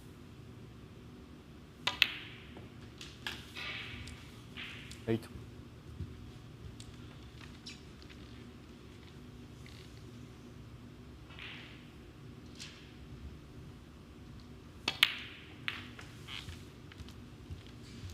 So relief for Louis Heathcote. Whatever happens in the last frame, he's guaranteed third. 15.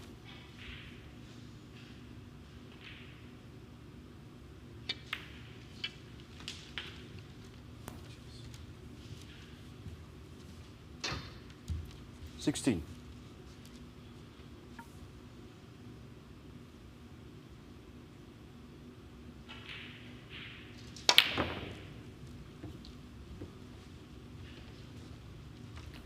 Louis Heathcote, 16.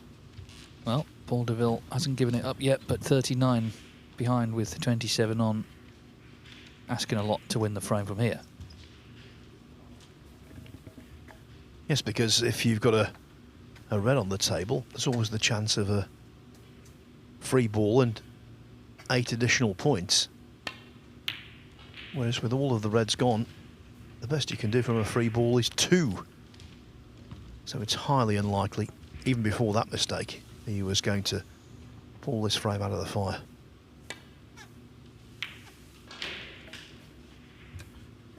Two.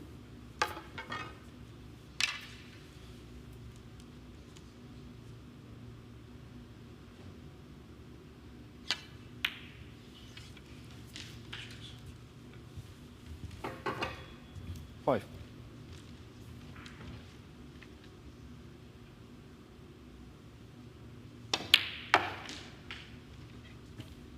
Nine.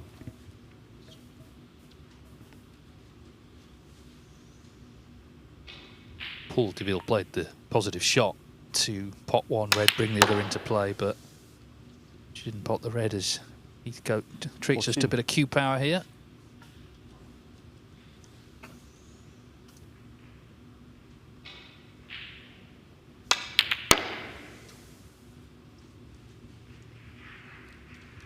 Yeah, you can see all the relief there, letting off a bit of steam. He's won the 2 frames he needed to. Of course, we've got one more, but Louis Heathcote leading 2-1 is guaranteed third.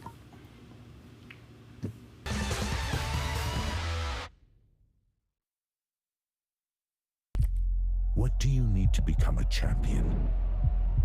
Vision, drive, discipline, finesse. But what about a world champion? Victor, conqueror, peerless. The history, Reyes is the champion of the world. It's the king of the 9-ball ring. the biggest prize, the crown jewel of 9-ball.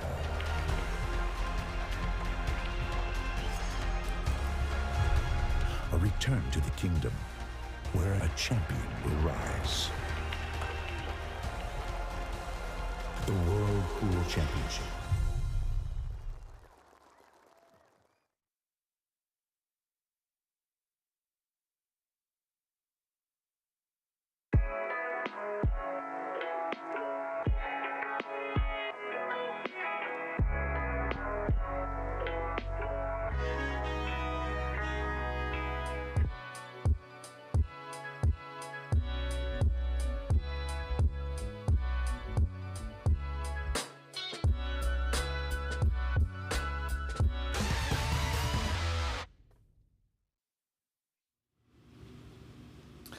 Two-1 to Louis Heathcote, so whatever happens in this frame, he will finish in third place. Paul Deville in fourth. Good news for Matthias Baranowski on table 2. He's won his first frame of the day. He's won each with Ryan Davies. Fourth frame, Paul Deville to break. Yes, and winning that frame for Baranowski means that Davis has lost any hope of topping the table. The player progressing will be Long Ziwang or Lai Pei Fan.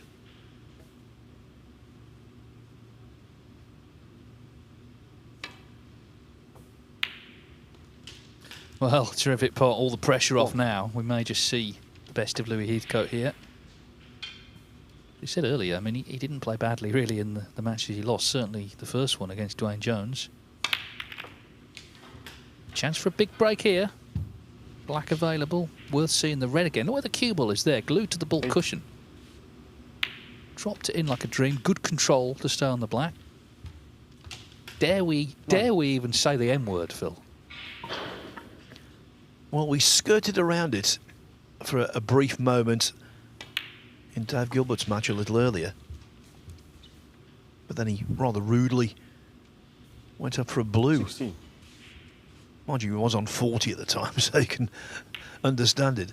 Well, there's no reason why Louis shouldn't go for it, because it's 17. effectively a dead frame, really. His highest break on the World Snooker Tour, 137.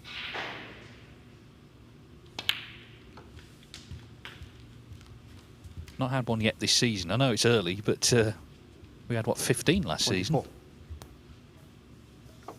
Yeah, all-time record, which, given the standard that prevails these days, you 45.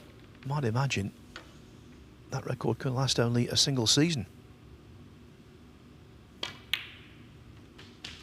Of course, he's made tons of 147s in practice. 32.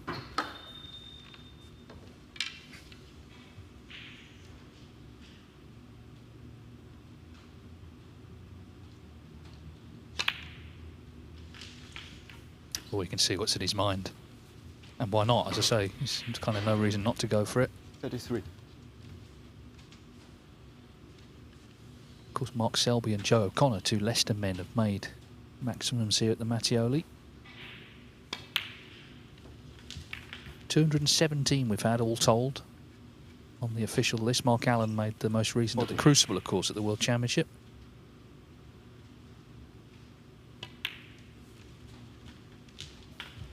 Yeah, I had the pleasure of commentating on that match, and it was a real thrill. It was a thrill for the gentleman in the audience as well, who won on 25 grand, because there was a prize for each session. Now, can you see this red to left middle? 48.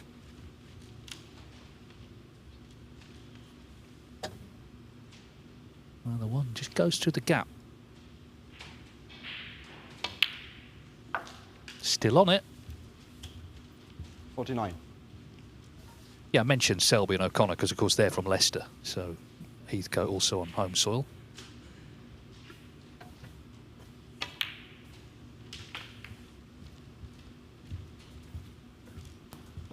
When someone's on 56 pursuing 56. a max, you can never say it's a probability, but it's certainly a distinct possibility.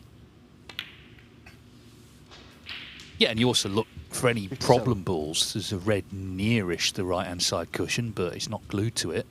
I'll tell you what, it was one of the... If he does make it, and it's still a big if, it would be one of the best first shots we've ever seen. That cue ball on the baulk cushion. Reminiscent of the first red that Stephen Hendry knocked in for his 147 against Ronnie O'Sullivan in the final of the Liverpool Victoria Charity Challenge. 65. I was talking about that earlier today to someone. Hendry led 8-2. O'Sullivan steamed back to 8 frames each. Hendry made a max in the decider. Oh, he's got hold of the cue ball too much there. Yeah, a little bit adrenaline. 72. This is to secure the frame, this next red. And then I think we'd all like to see the 147. Well, he's potted it, so come on, 73. Louis. This would be a moment of cheer. It's not been the best day for him. Obviously, he had aspirations of winning the group, but this would be a wonderful way to finish if he could make his first maximum break in tournament play. And it's a big chance now. Yeah, I think the heart will be thumping.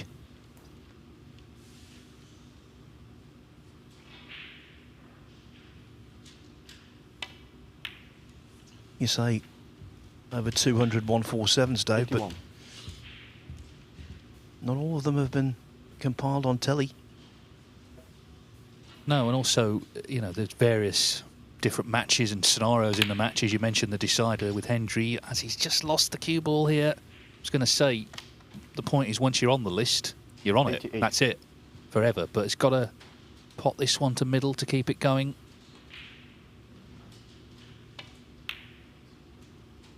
And he has done. just toying with us. 89. Doesn't want to make it look too straightforward. Well, if he goes on to make it, it could also be one of the quickest 147s.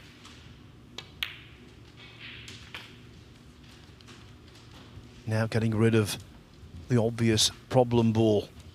96. And he's got a lovely angle on it. And this is a small point, but the referee, just 18 from Latvia, has come over to get experience. What a moment for him as well. That red wriggled in. So it's about composure really here and focus.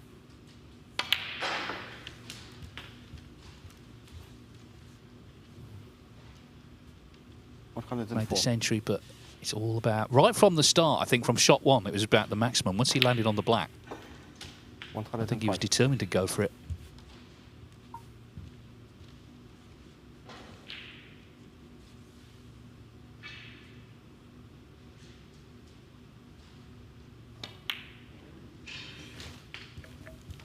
So often you remember a 147 where a big shot has been 112. Position off the last red to black.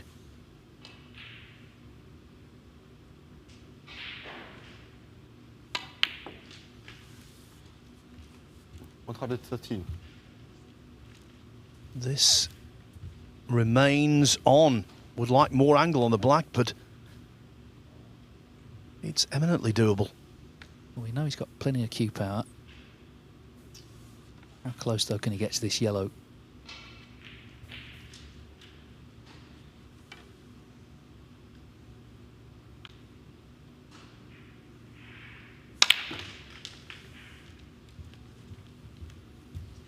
Okay, so it's not bad, but it needs good cueing.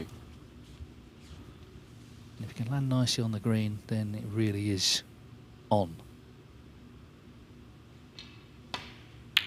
Oh, no. Didn't get too close in the end. Pressure grew. So no maximum. Louis Heathcote will be disappointed with that, but he did what he set out to do in the match, which was get to 2 frames, of course, and he will finish third. That's a shame. So we're still waiting for our first 147 of the season, but Louis Heathcote beats Paul Deville by 3 frames to 1. And coming up shortly, the group decider between Dave Gilbert and Dwayne Jones.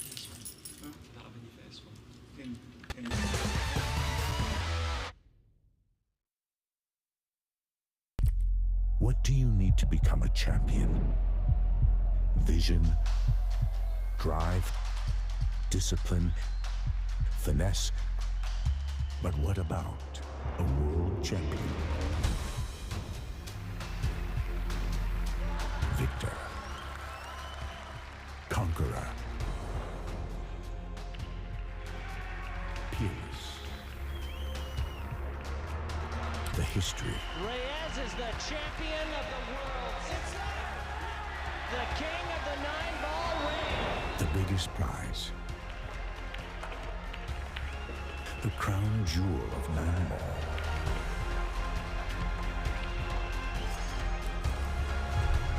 A return to the kingdom where a champion will rise.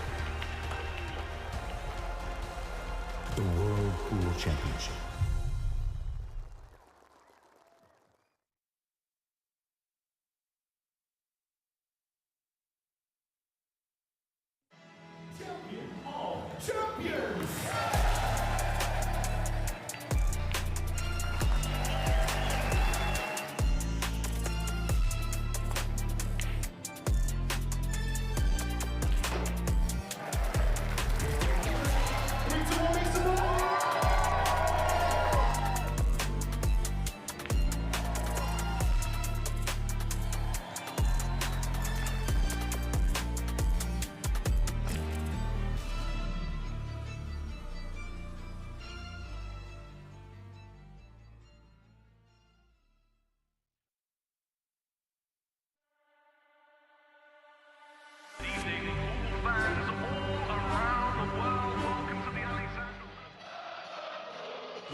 Arena looks just spectacular, and I cannot wait for you all to see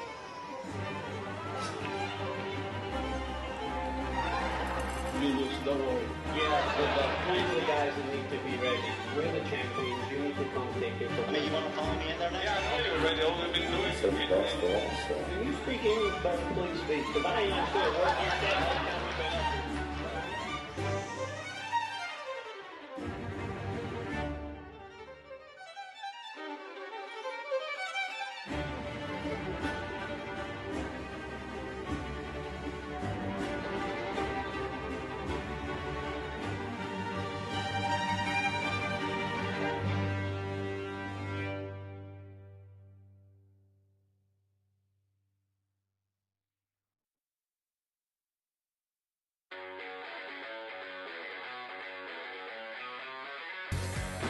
We are guaranteed 4 phenomenal days of action right here in Florida.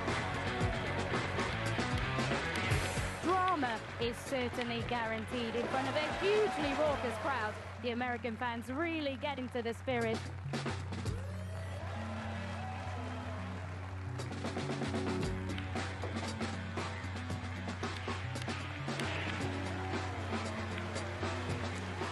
Nine-ball fans all around the world. There's so much history, so much prestige, and it all comes down to this.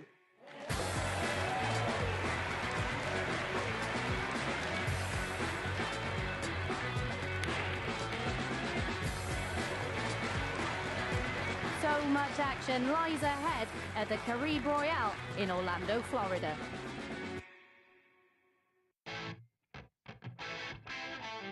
We're back at the Harrah's Resort in Atlantic City for the US Open. It is one of the most prestigious events in the calendar. Record breakers, history makers, it's that time. Let's play 9-ball.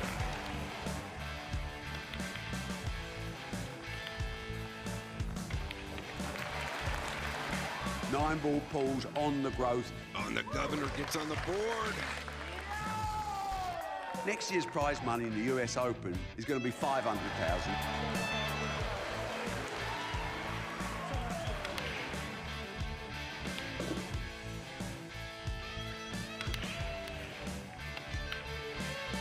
The man they call the Ghost has left everyone for dead. We will take this sport to places it's never been, and that's a bloody guarantee.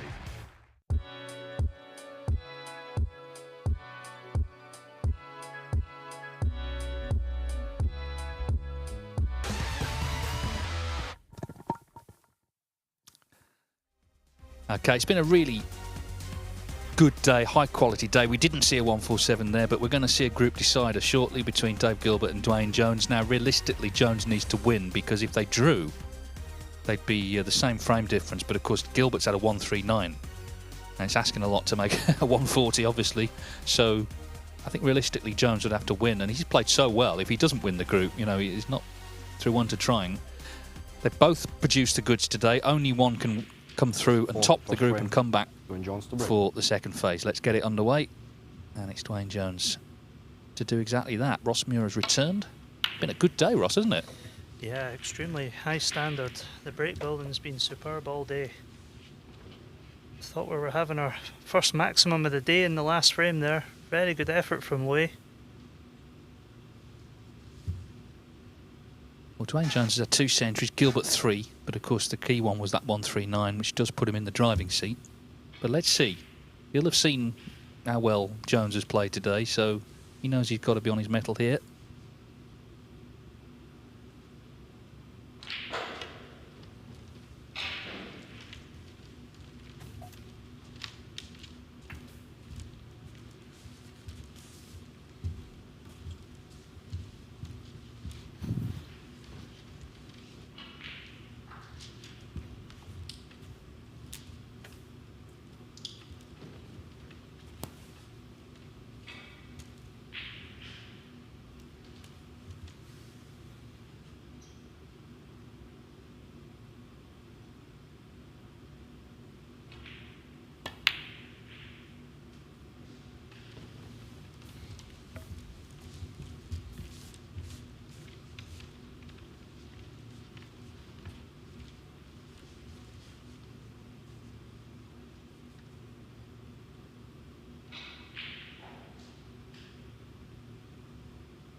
Dave having a go at that red. Very tricky shot. He may have had cover here.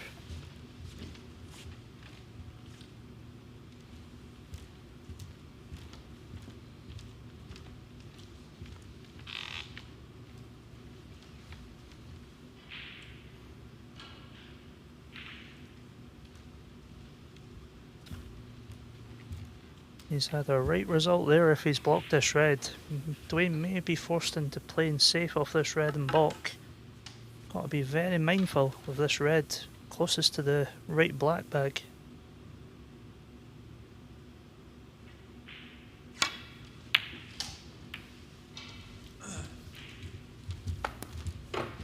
Be interested to see if the standard is maintained with the pressure on of now this being the crunch game. And Gilbert knows firsthand that high breaks can be made in last frames. He did it last year. He had to make a 130 plus in the very last frame to win the group, and he made a 136. Doesn't happen every day, that though. That was an extraordinary thing, actually.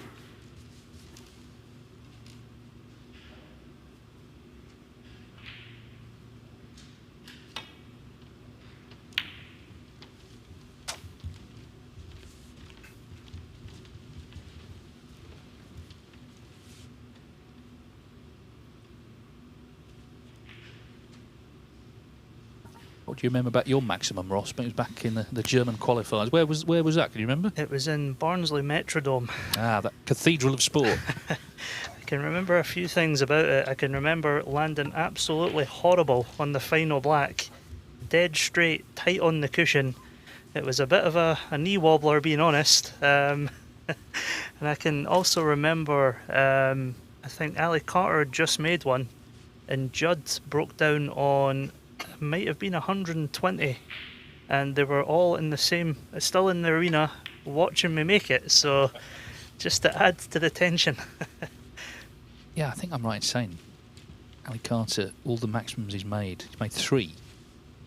He's had to share the prize because obviously Ronnie O'Sullivan at the Crucible, I think John Higgins in the British Open as well, and your good self.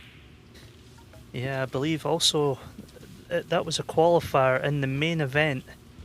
Tom Ford made one and had maybe 15 or 20,000 for the high break prize, and then myself and Ali had to share the separate qualifier high break prize, which wasn't quite as much as 15 or 20,000.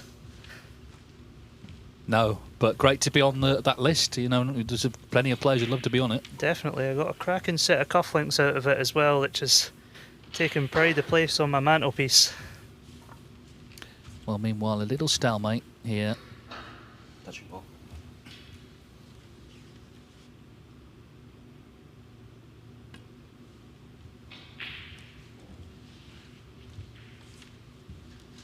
There's the red in bulk, and of course the reds on the right-hand side as well.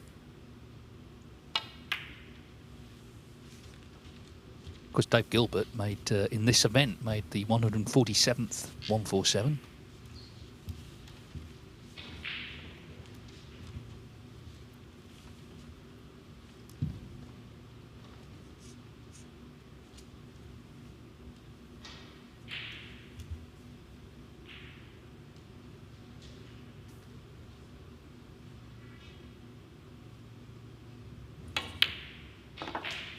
Oh, what a pot that is. One. At an acute angle.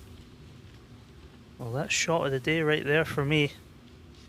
The level of precision required on that shot was incredible. Yeah, that pace as well. So he's on the black. Not making any predictions, but he's got a chance to get going here in frame 1.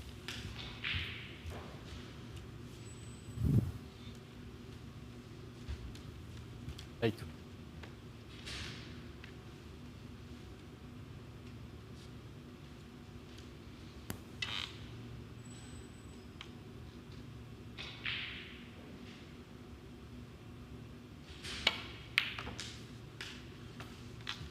Well, it's not going to be a 147, but that's fine.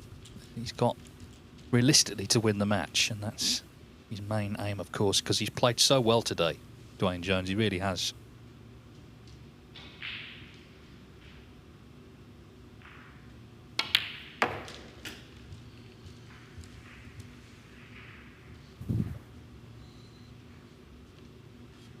13.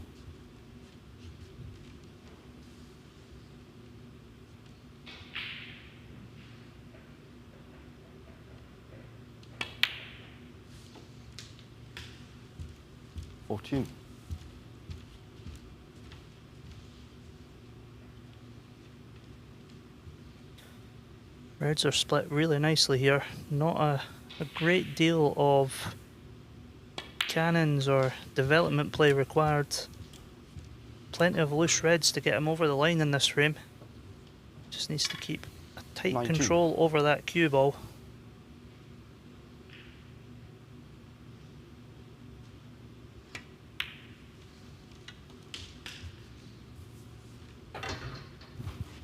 He's just looked confident today, you know. He's sort of been striding around that table, exuding that air of authority.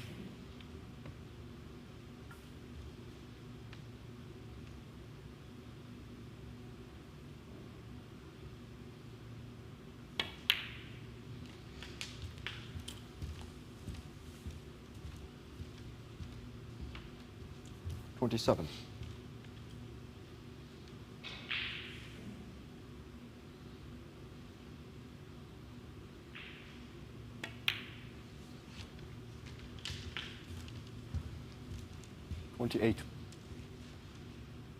Just to say, Maciej Baranowski leads 2-1 against Ryan Davis, so having not won a frame all day prior to that match, he can actually get the 3 points there.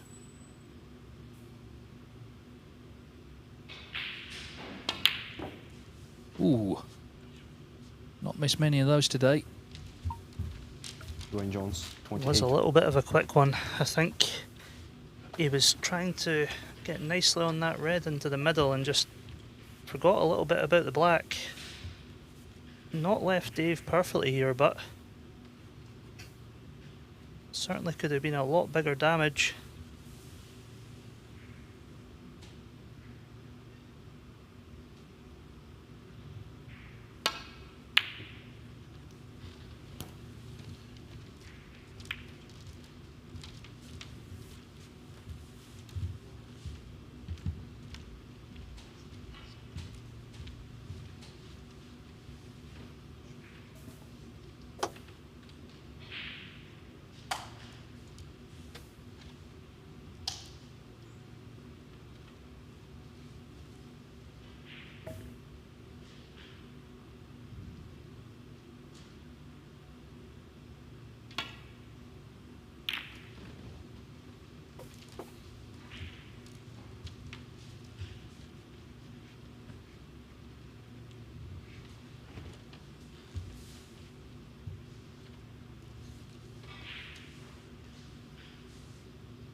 Right, well, this is trouble. Dwayne Jones having been nicely and missed the black, now snookered with red spread.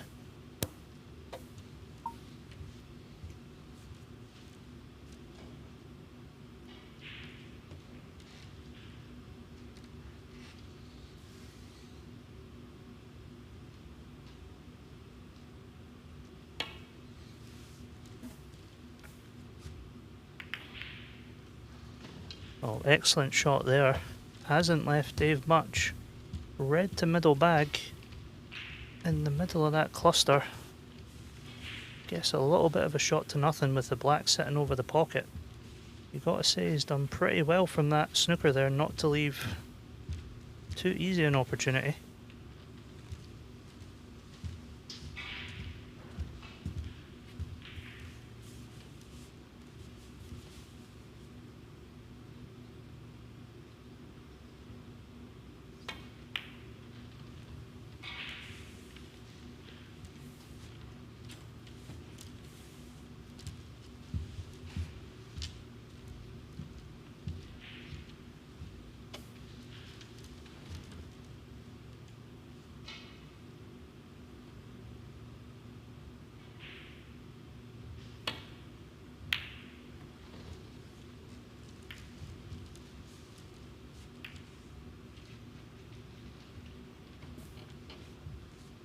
That's a really big target now, that yellow, brown and green. Good opportunity here to put Dwayne in a whole world of trouble.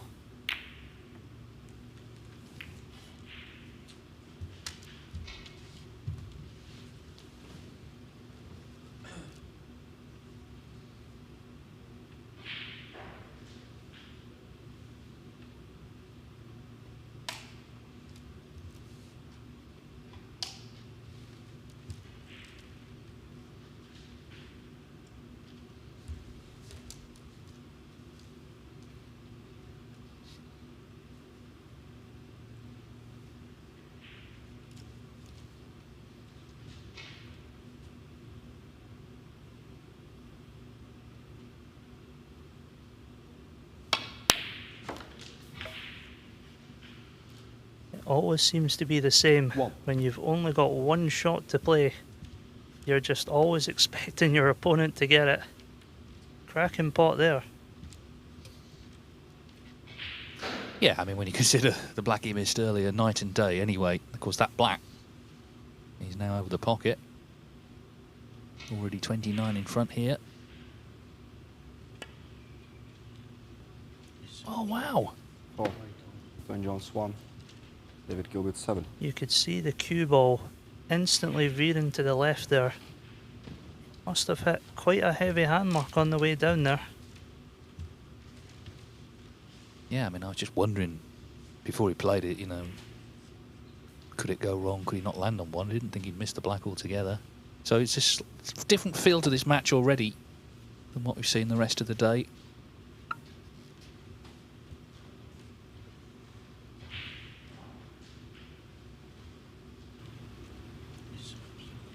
Oh.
Great pace on the cue ball, but another chance here for Dave to put Dwayne in behind this yellow and brown.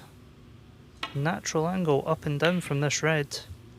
Had it a little bit thick, and where's the black going? Oh, Dwayne Jones 7. Yeah, as I say, it's a very different feel now. Can he get through to the red?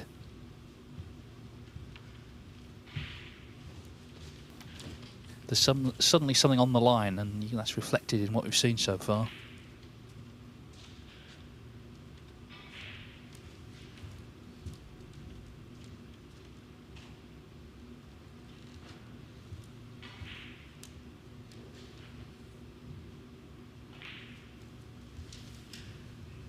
He's trying to pot one past it.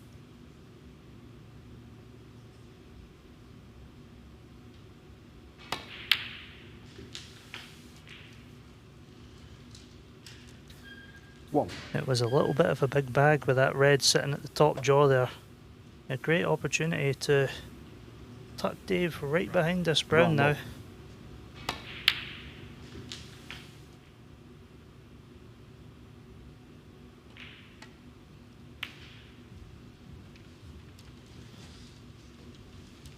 Dwayne Jones 1.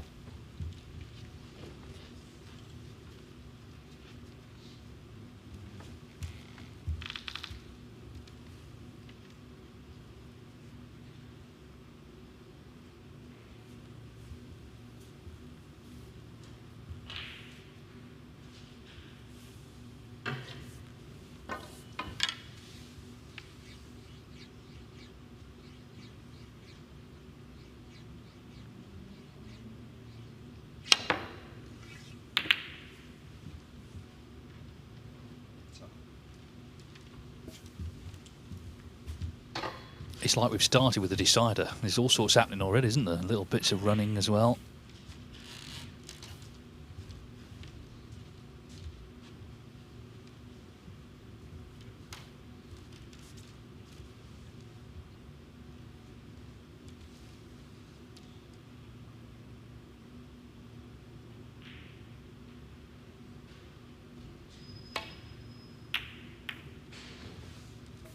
Yeah, red's gradually just being pushed towards this black cushion. There is a shot to nothing here, which could possibly get him onto brown or bot colour, so fairly big shot this one if he can get it.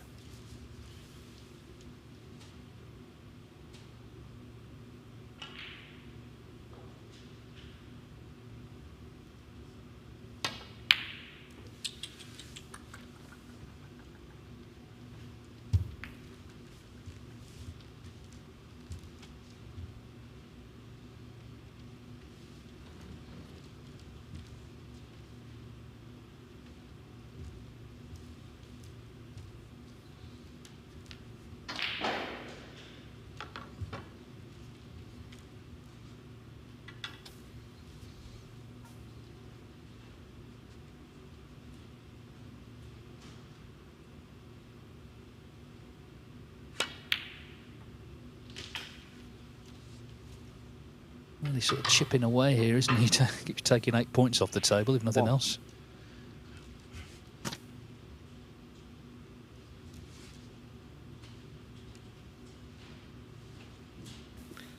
Big decision to make here. Does he put him tight or does he take this yellow on?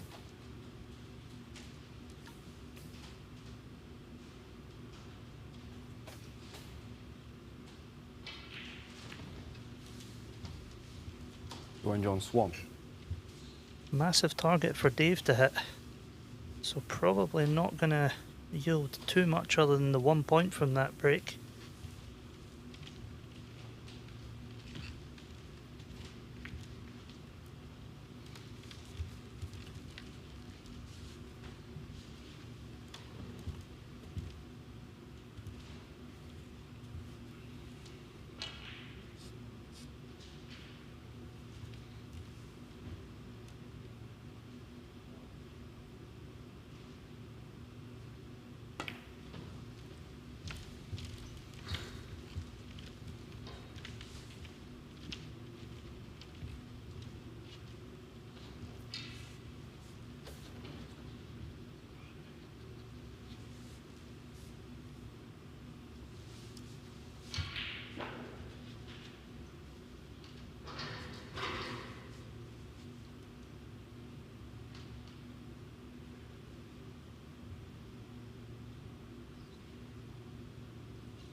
Not good for Gilbert. 31 behind, leaving another chance. There's a few reds to go at as well. And you can see what he thinks of it. Not much.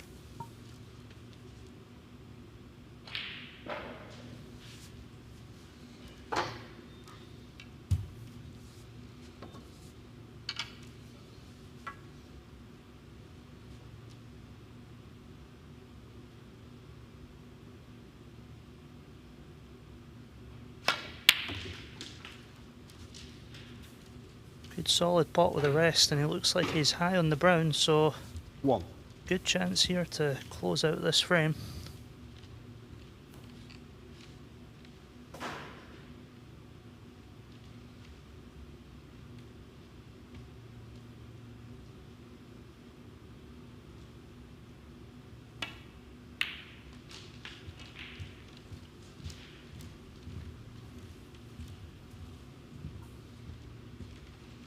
Five.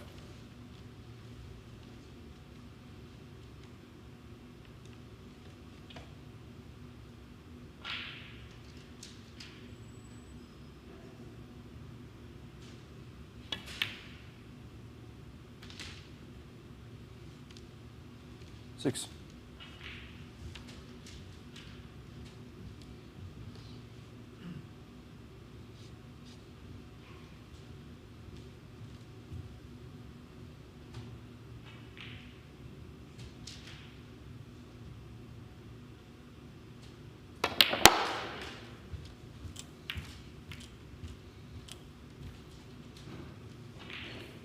Well, it's a great effort. And this red is possible along the cushion.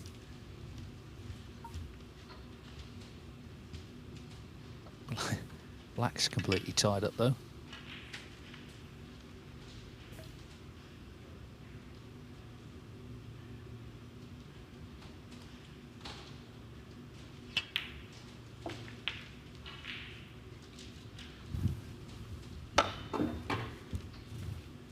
Whoa.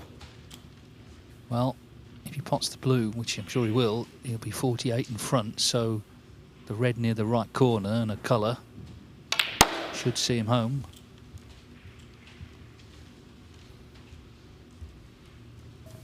All the breaks we've seen, but it's been a very edgy frame. But once he got in front, he was always favourite. Now then, well done to Mateusz Baranowski, who's going to win his first match. He hadn't won a frame coming into the match with Ryan Davis. This is not a century, but nevertheless, a very strong finish. Misses that, but 3-1. He played what must be the strangest shot we've seen in the whole tournament at the start of that frame, the break-off. Bearing in mind, even winning the match, he will finish in 4th place. He played the break-off shot popularised by a few years ago by Mark Williams into the back of the reds, but he caught the black. Just bizarre. But anyway, he's won the match, so what? Now, could do with this red, and it's only one snooker needed, albeit Gilbert would need, of course, blacks. Yeah, it's not there, so not quite done yet. Owen Jones, 23. And that little cluster in Bok is still sitting beautifully to get some penalty points from, so Dave will still fancy this frame.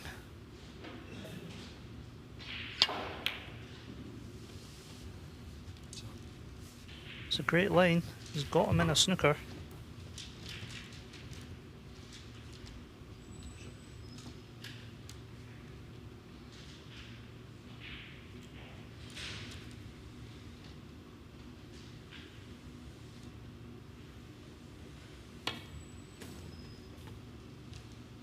Yeah, and he's failed to escape. Oh, did it go with 4? But, okay, so 50 behind, he needs the black. Pink's tied up as well. With what little angle he has on this red, it might even be worth not taking it on and just chipping it back towards pink and the other red and getting the white back up to Bok. He's found an alternative.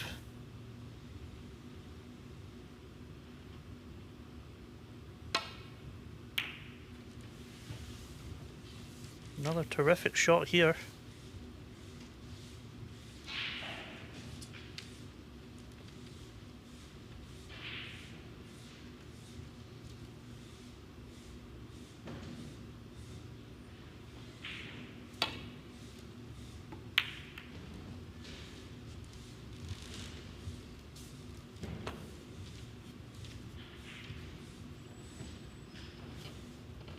So an edgy start to a big match, and the frame looked to be going to Dwayne Jones, but by no means guaranteed now.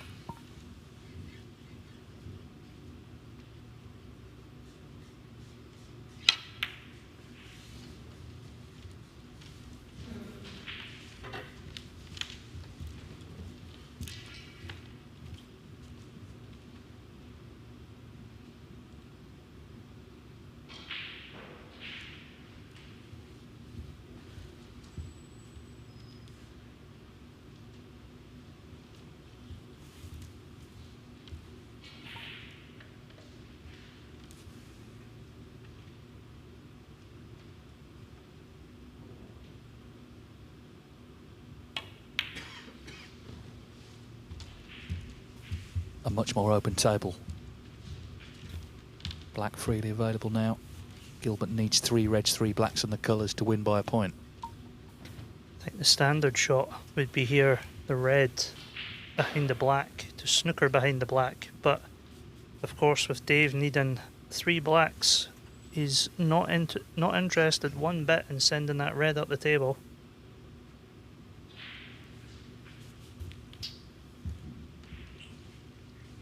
He knows it's the right shot, but it's weighing up that percentage of will he get another chance to get red blacks.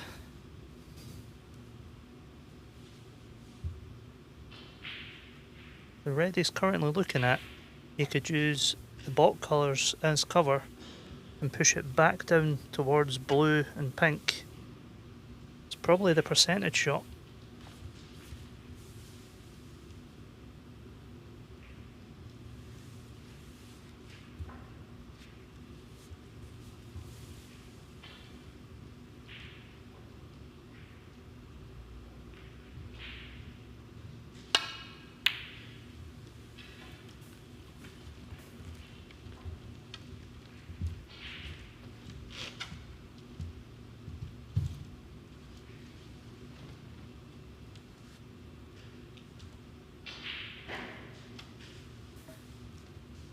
Big decision now for Dwayne. The pot will be very tempting, but no guarantees whatsoever what the balls will do should he miss it.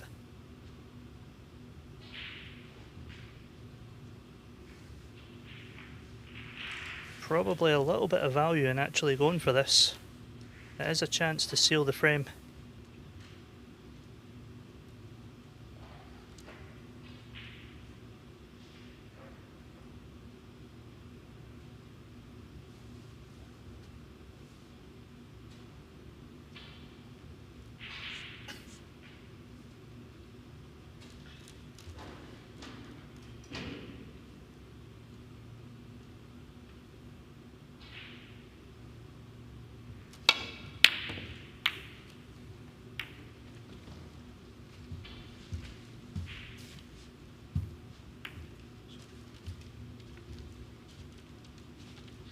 Certainly could have been worse than that.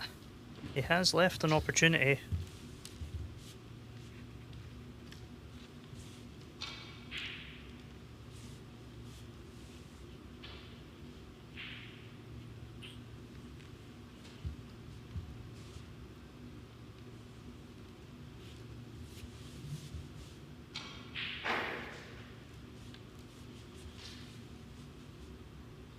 After watching Dwayne miss that black over the pocket with the drift, he's probably thinking he doesn't fancy rolling that red in dead weight.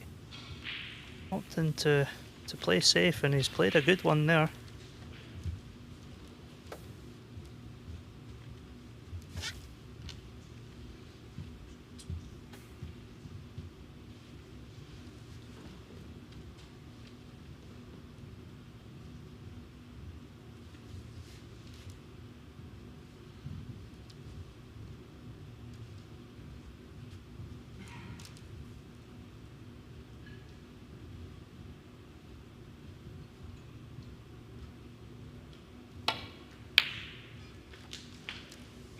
Very, very good shot, and probably the shot that you say will seal this first frame. A little unfortunate with position, but he holds all the cards. Yeah, 51 in front, 43 on. Dave Gilbert snookered in the frame, and he's not coming out of his seat, so it was quite a battle, and I'm sure the battle will continue. Remember, Dwayne Jones realistically has to win the match. Leads 1-0.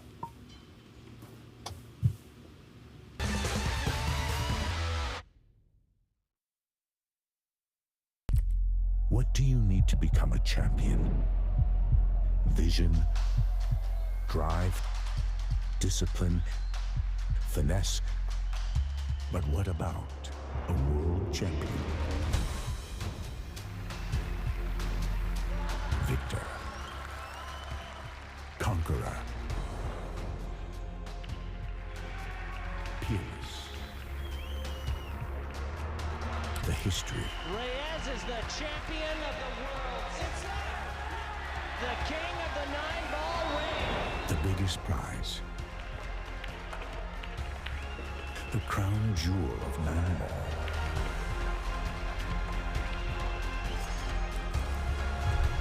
A return to the kingdom where a champion will rise. The World Pool Championship.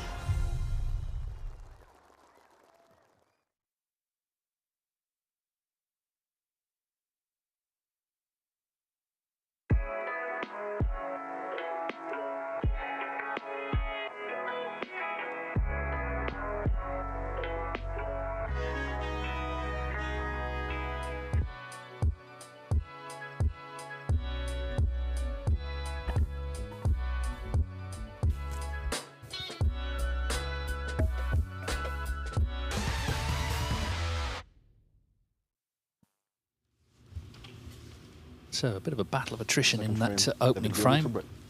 Let's see what frame 2 has in store for us. Gilbert looking like he needs a draw. If they do draw, they'll be level on points, they'll be level on frame difference, and of course neither player would have beaten the other. But then it comes down to high breaks, and Gilbert's made a 139, so realistically Dwayne Jones is going to have to win, but he's won the first frame. Underway on table 2, Lei Pei Fan and Long Zhihang. Lei Pei Fan a big favourite to win that group. He's won his first 2. Long Zhihang won 1, lost 1. So a draw would certainly see Lei Pei Fan through to the next phase, the Scottish Open champ.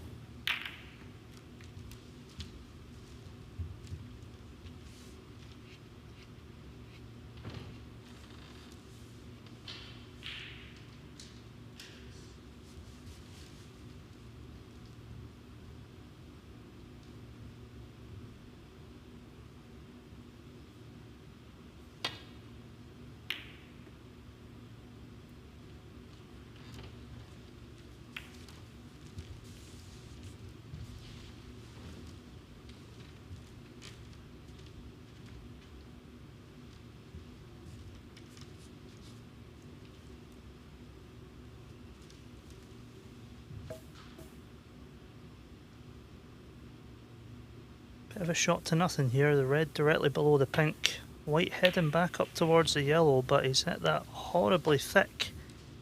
What is the damage?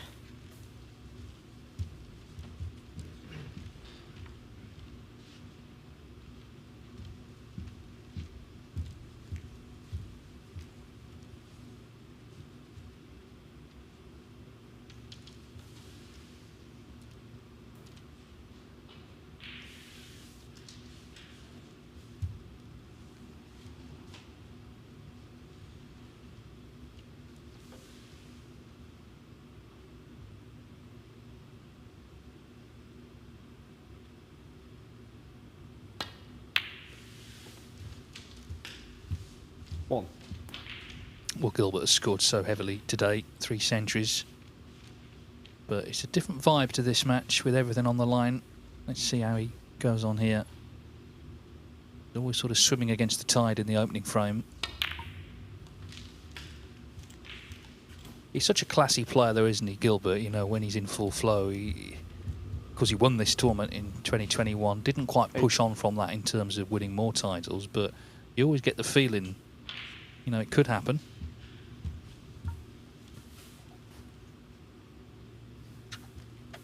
Yeah, he's definitely got the game to win any tournament he plays in. You just seen in the last match, he was 1 ball away from 3 centuries in the 3 frames. Well capable of playing the best snooker possible out there. Yeah, it's only just over a year ago that he reached his 2nd World Championship semi-final.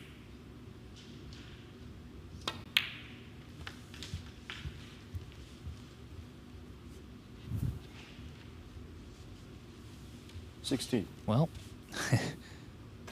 I'm not going to use the M word, but you know what I'm thinking. I'm sure you're thinking it as well. You got excited by Louis Heathcote in the last match.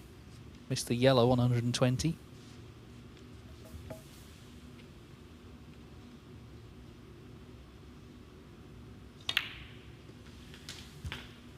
terms of this event, though, the frame actually really is more important. He needs to get 2 frames out of the match, and he's lost the first one.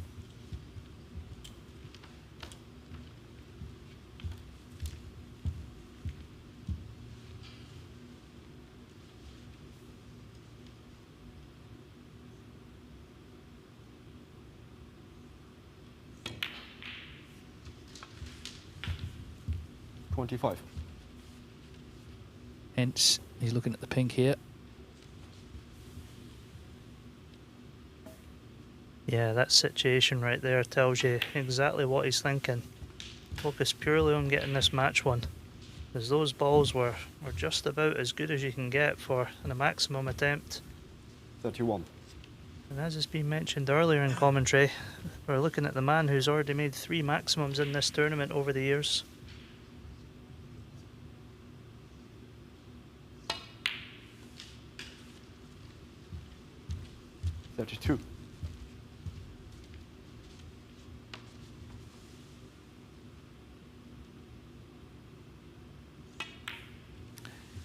and Gary Wilson were talking yesterday about, because there'd been a 9-darter next door in the darts event on here, this sort of perennial debate about which is harder, which is easier, and we kind of agreed that they're just completely different. But one thing that is different is, in darts, you're naturally going to go for the 9-darter.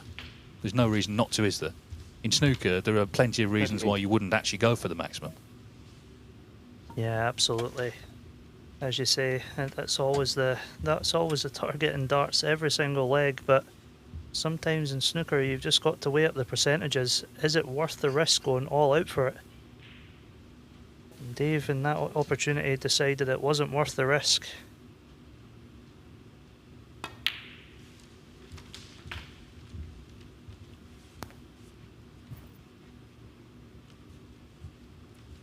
$44.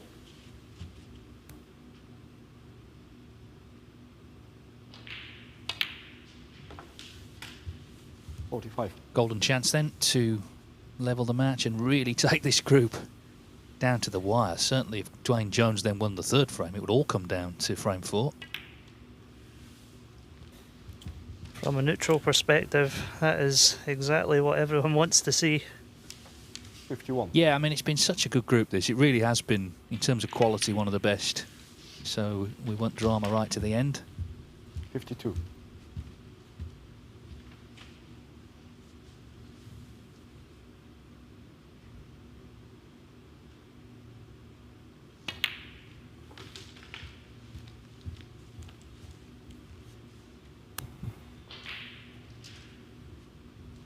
$59.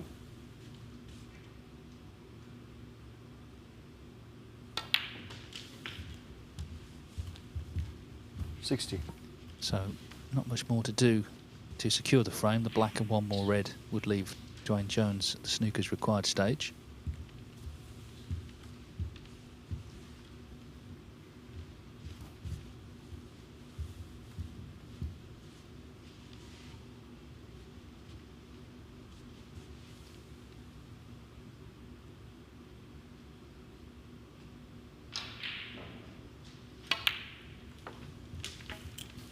Ooh, still needs a red.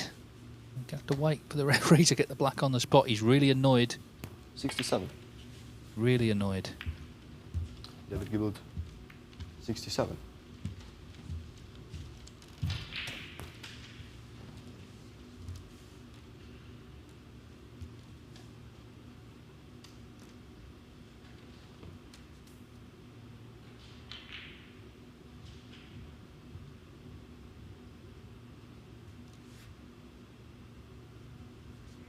Never a nice feeling that, going back to your chair thinking about that kind of situation where he was probably weighing up to drop the black in and then the red along the cushion, but he's opted for the marginally more difficult positional shot and just not quite got grips to the white. But this could be a terrific shot from Dwayne.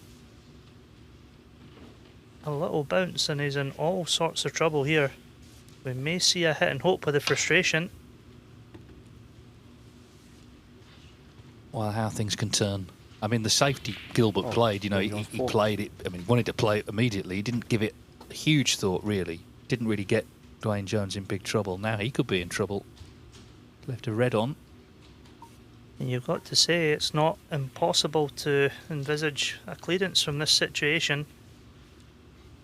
The way the balls are sitting, there's every chance here.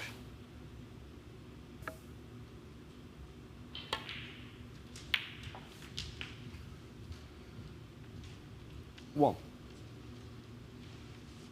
Gilbert has christened himself the Angry Farmer. That's his own nickname for himself. So it just shows you that he can go through a roller coaster of emotions, and he'll show that as well. He did there, that last couple of shots he played, having broken down. Dwayne Jones will pick up on that. He knows this is a huge moment for him in this group.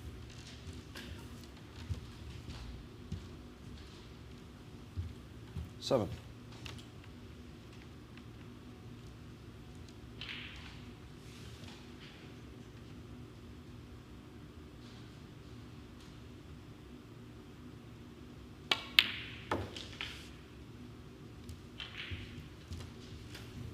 Eight.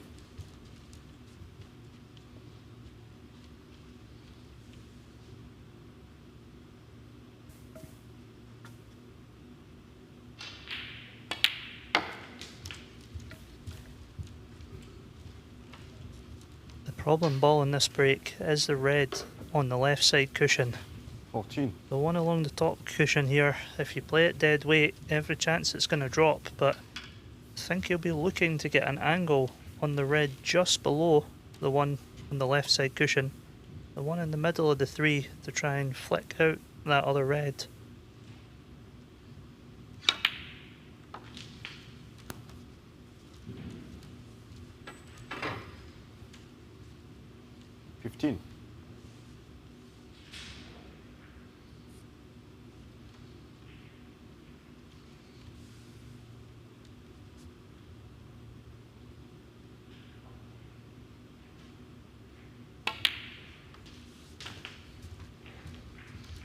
Played directly for it, so excellent shot there.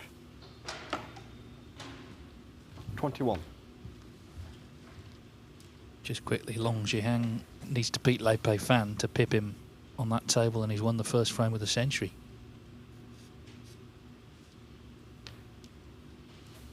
Decisions to make for Dwayne here.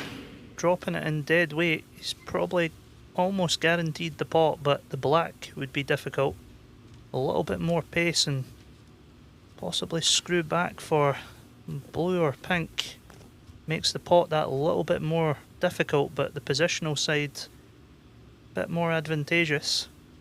And that's what he's decided to go for, and he's played it incredibly well. 22. Great angle on this blue now.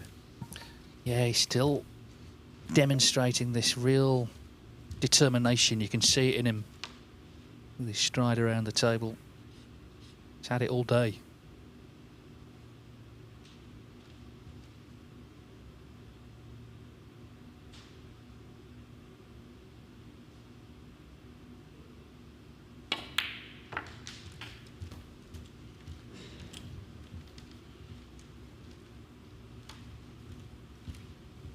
$27.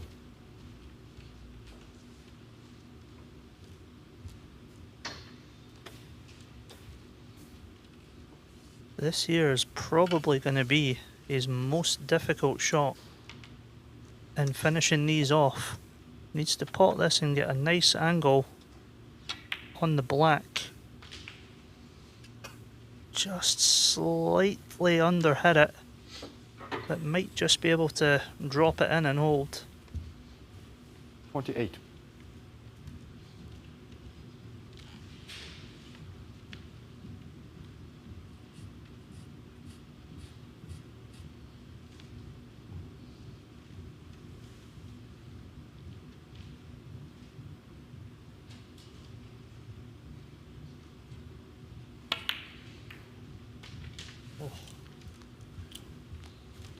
Played to flick it off. A little unfortunate, you've got to say, but 35. Opportunity here to get a good white.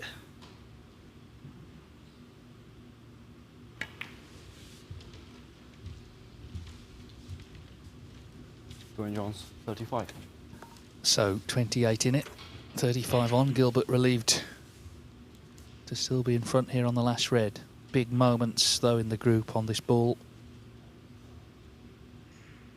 Might be a little value here and actually going for the double up into the green bag and trying to hold the white behind the black. He's got the full ball snooker, he's played it nicely.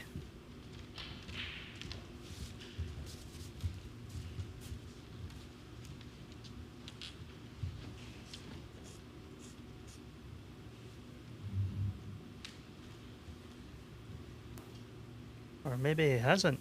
Must be the second coat of paint sticking out on this red.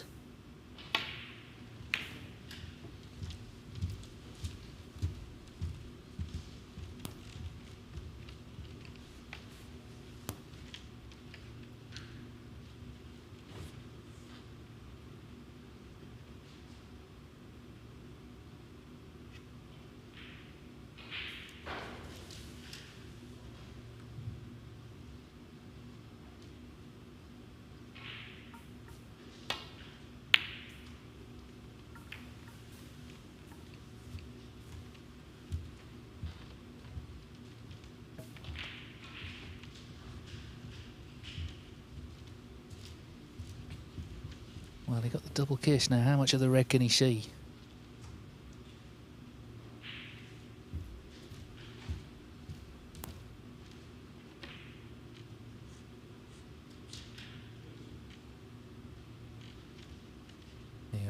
He's snookered, so big shot this because he can't afford to leave this red on. It's all Gilbert needs.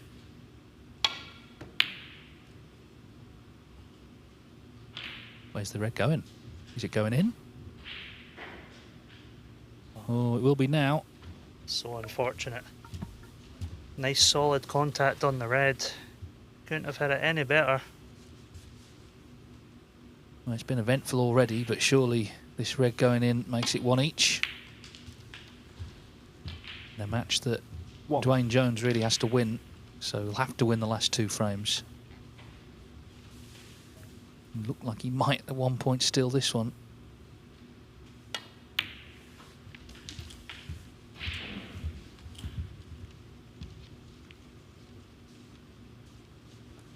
Four.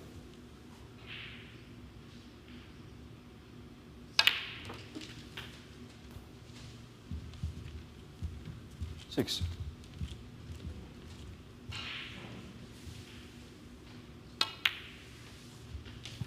Nine. If Gilbert does win frame 3, then Dwayne Jones is going to have to make a break north of 139 in the last frame. 13. So, if he were to achieve that, then, well, he deserves something more than just a place in the next stage. But as I say, he can still win the match and he can still win the group. 18.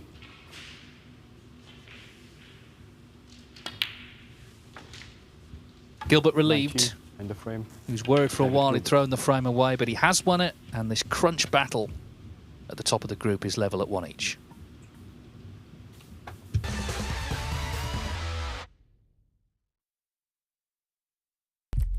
What do you need to become a champion? Vision, drive, discipline, finesse.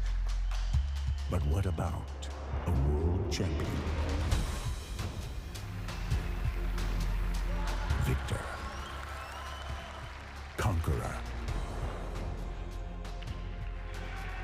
peerless. The history. Reyes is the champion of the world. It's the king of the 9-ball ring. The biggest prize. The crown jewel of 9-ball.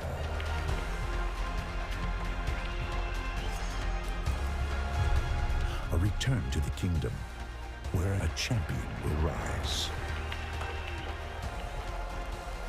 The World Pool Championship.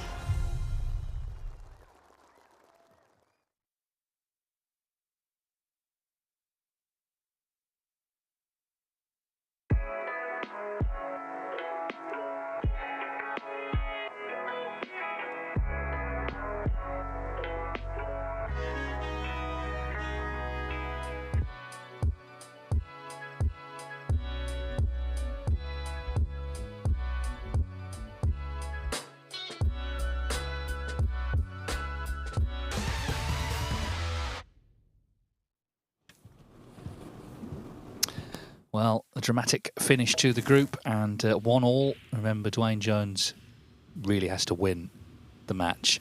This is the other table, and this is an interesting one because Leipzig fans made the running, but Long Zhihang, if he were to win the match, would finish above him in the table because he did lose one earlier, but he won his other match. Thank you.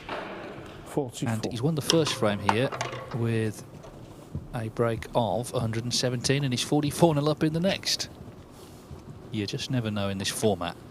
Dwayne Jones knows, though, that he needs to win the last 2 frames, or if he's 2-1 down, make a 140 break. His highest break in competition is 141. I mean, obviously, I think it goes without saying you would need to get in first, but you would need the black to be available. You need to develop the reds quickly. All the rest of it is just very difficult to do it to order.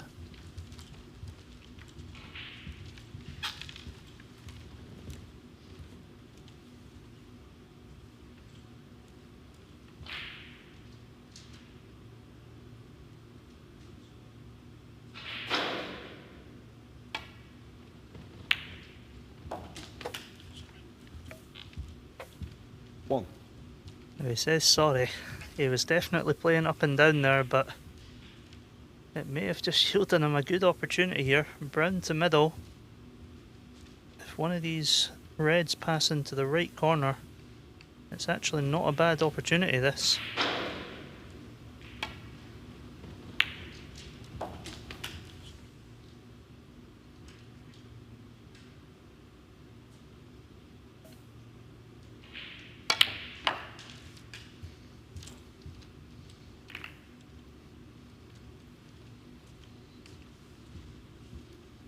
Very good effort. Unlucky not to be on something.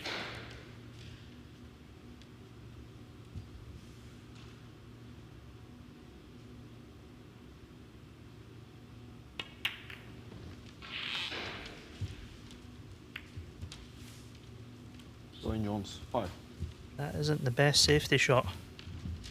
Gave Dave an opportunity straight away.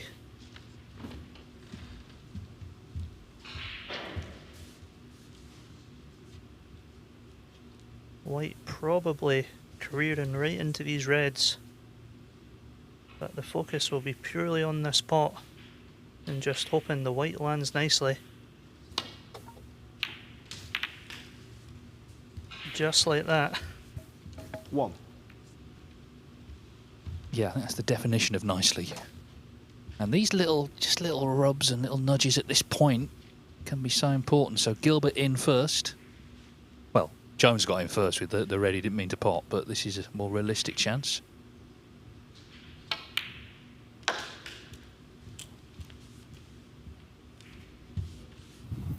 Dave Gilbert, 23 in the world rankings.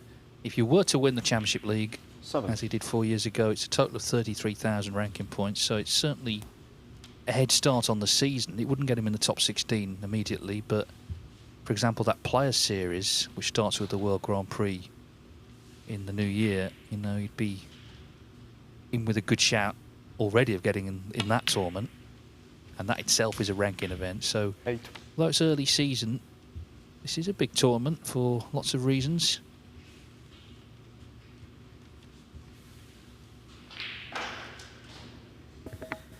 I think with it not being the first event of the season, there's already been a couple of qualifiers. Players are probably a little bit sharper now than they normally would be for this event. Some match practice into the arm.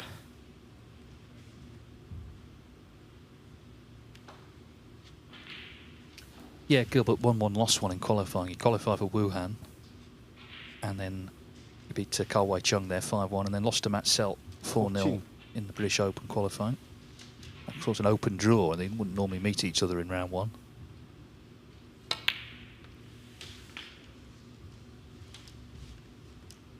$15. 2-0 Long Zhihang. He's still going in that frame, so Lei Pei Fan was looking a big favourite, but he's in big trouble.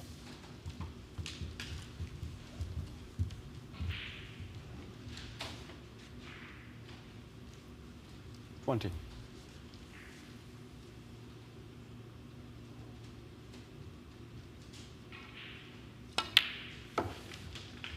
21.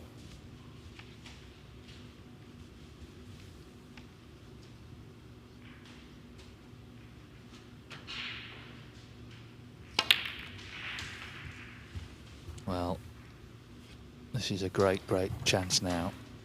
Did go wrong slightly in the last frame, but be surprised if it did here. We'll see. 29.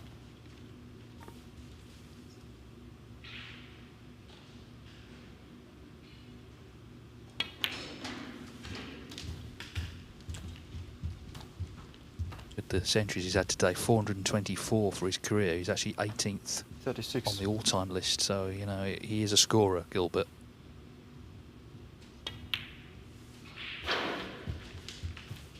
$37.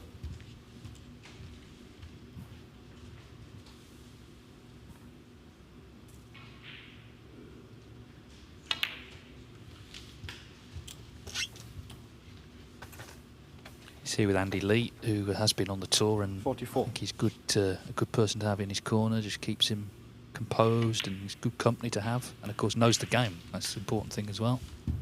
45.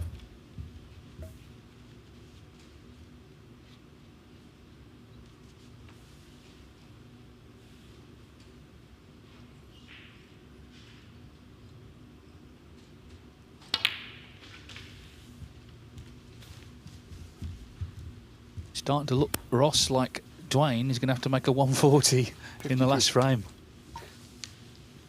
Yeah, wouldn't that be something? Couple more balls here to be sure. 53. Needs 3 more of these reds.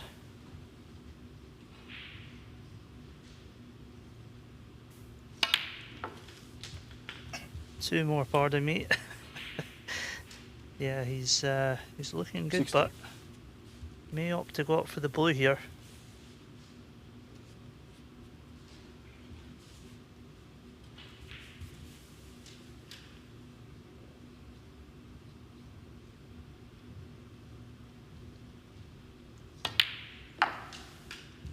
$61. That's been the great thing about this group today. Whenever the balls have been like this, every opportunity has been fully capitalised on from the first frame of the whole group all the way through. It's been really one of the best groups so 66. far. And this red is effectively going to win it for Dave Gilbert unless in the last frame Dwayne Jones can make a 140 or more. Seems like an extraordinary proposition. We'll see, but Gilbert will be very happy that he's taken these out. No stumbling in this frame as he slightly did in the last. 72. So over to you, Dwayne. He's played terrifically well. You know, if he finishes second, that's no disgrace at all. Definitely going to take a lot of confidence from this 73. performance going forward.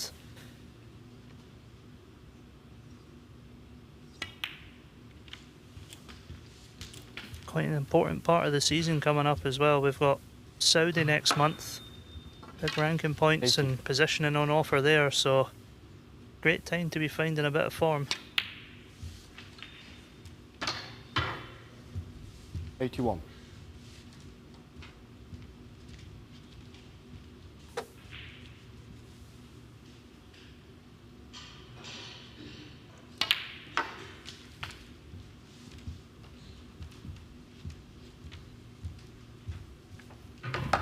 $88.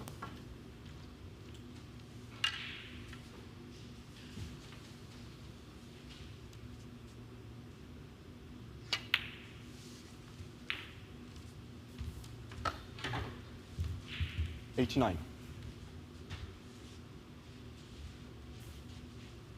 Very precise shot required off this black to keep his hopes of yet another centre alive. 96.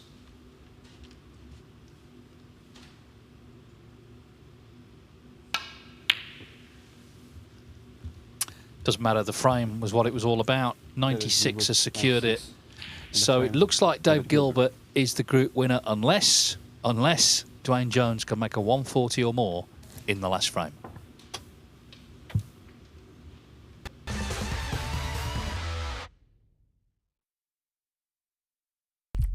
What do you need to become a champion? Vision, drive, discipline, finesse. But what about a world champion? Victor, conqueror, peerless. The history. Reyes is the champion of the world. It's the king of the 9-ball ring. The biggest prize. The crown jewel of 9-ball.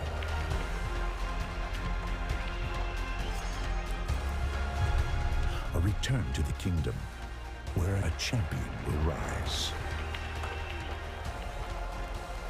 The World Pool Championship.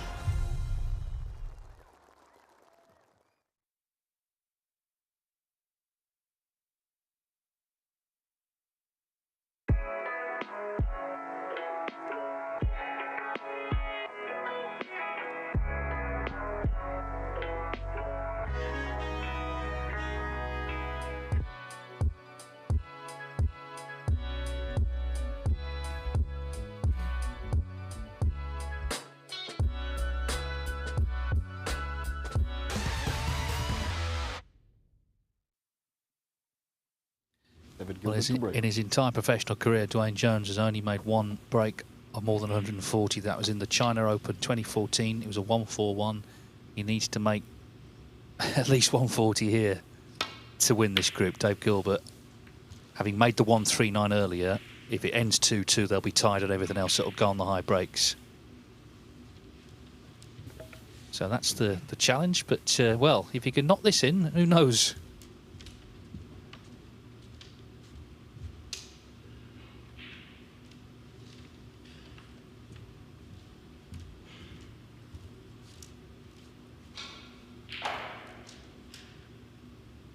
Just no margin for error, is there? If he gets in, he's got to stay in, and he's got to stay on the big colours.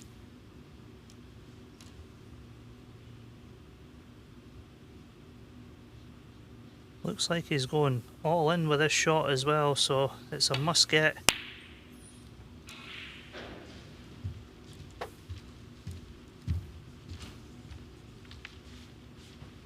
So effectively, group ball right here, red above the black.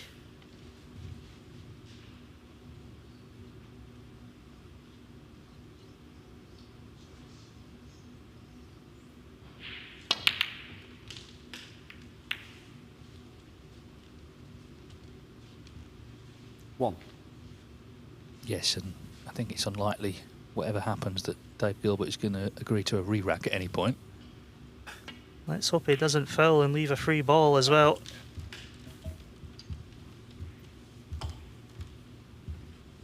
Gilbert did set the pace with that fine performance against Paul Deville, and even better one against Louis Heathcote.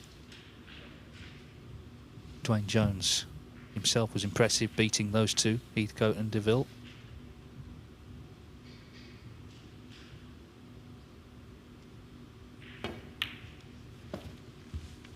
But for him, it can't be done now. So Gilbert's going to be the group winner. And of course, still in with the hunt to win this title for a second time. I know he's very proud to win it for the first. It was his first ranking success, of course, and there seem to be a lot of pictures on social media with the trophy. Scrubbed his name off that list of the best players not to be a ranking event winner. Now I guess he wants to be a multiple one. More than capable, and his name will be going through to that second stage of this event. He's a player I've always enjoyed watching. He's got a real elegant style, and you know, likes to play the attacking game. We've just seen that lovely shot there. Likes to try and kill frames off clinically in one visit. Times, you know, he's allowed his emotions to get to him, but everyone's human, everyone's different. As I say, he's christened himself the Angry Farmer. That's not a nickname anyone else has given him. Be cheerful enough, I think, after this, though. 28. Definitely be happy with his day's work. Really, everything's came together. All parts of his game look very sound at the moment. 29.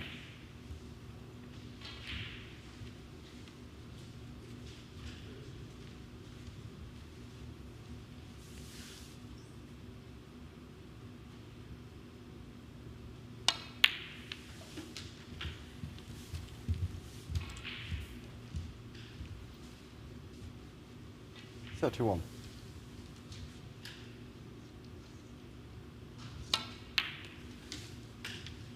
32.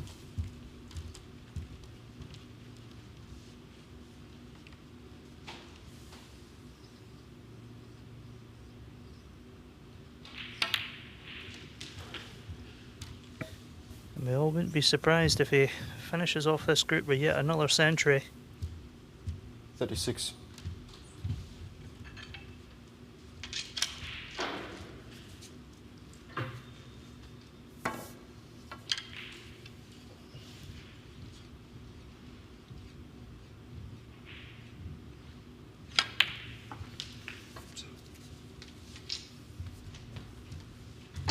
$37.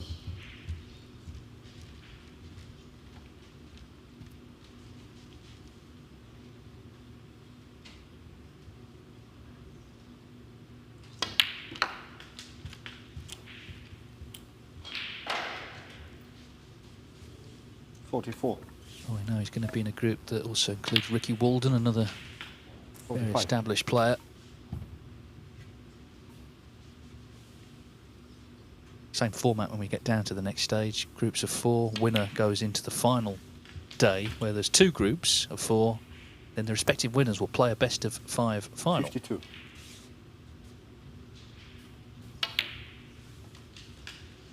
53.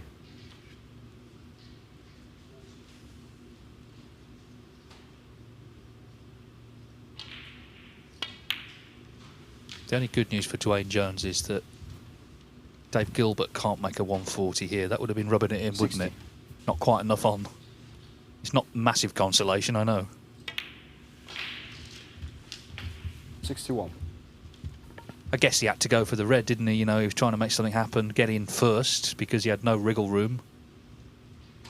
He's had a great day, Dwayne Jones. He should take a lot from the way he's played today.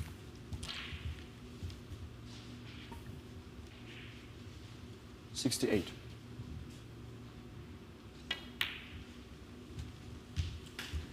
69.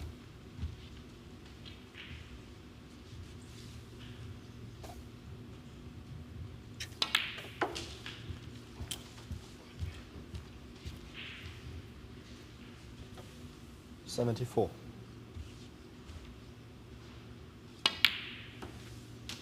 The shot here is probably the one that sets up the century.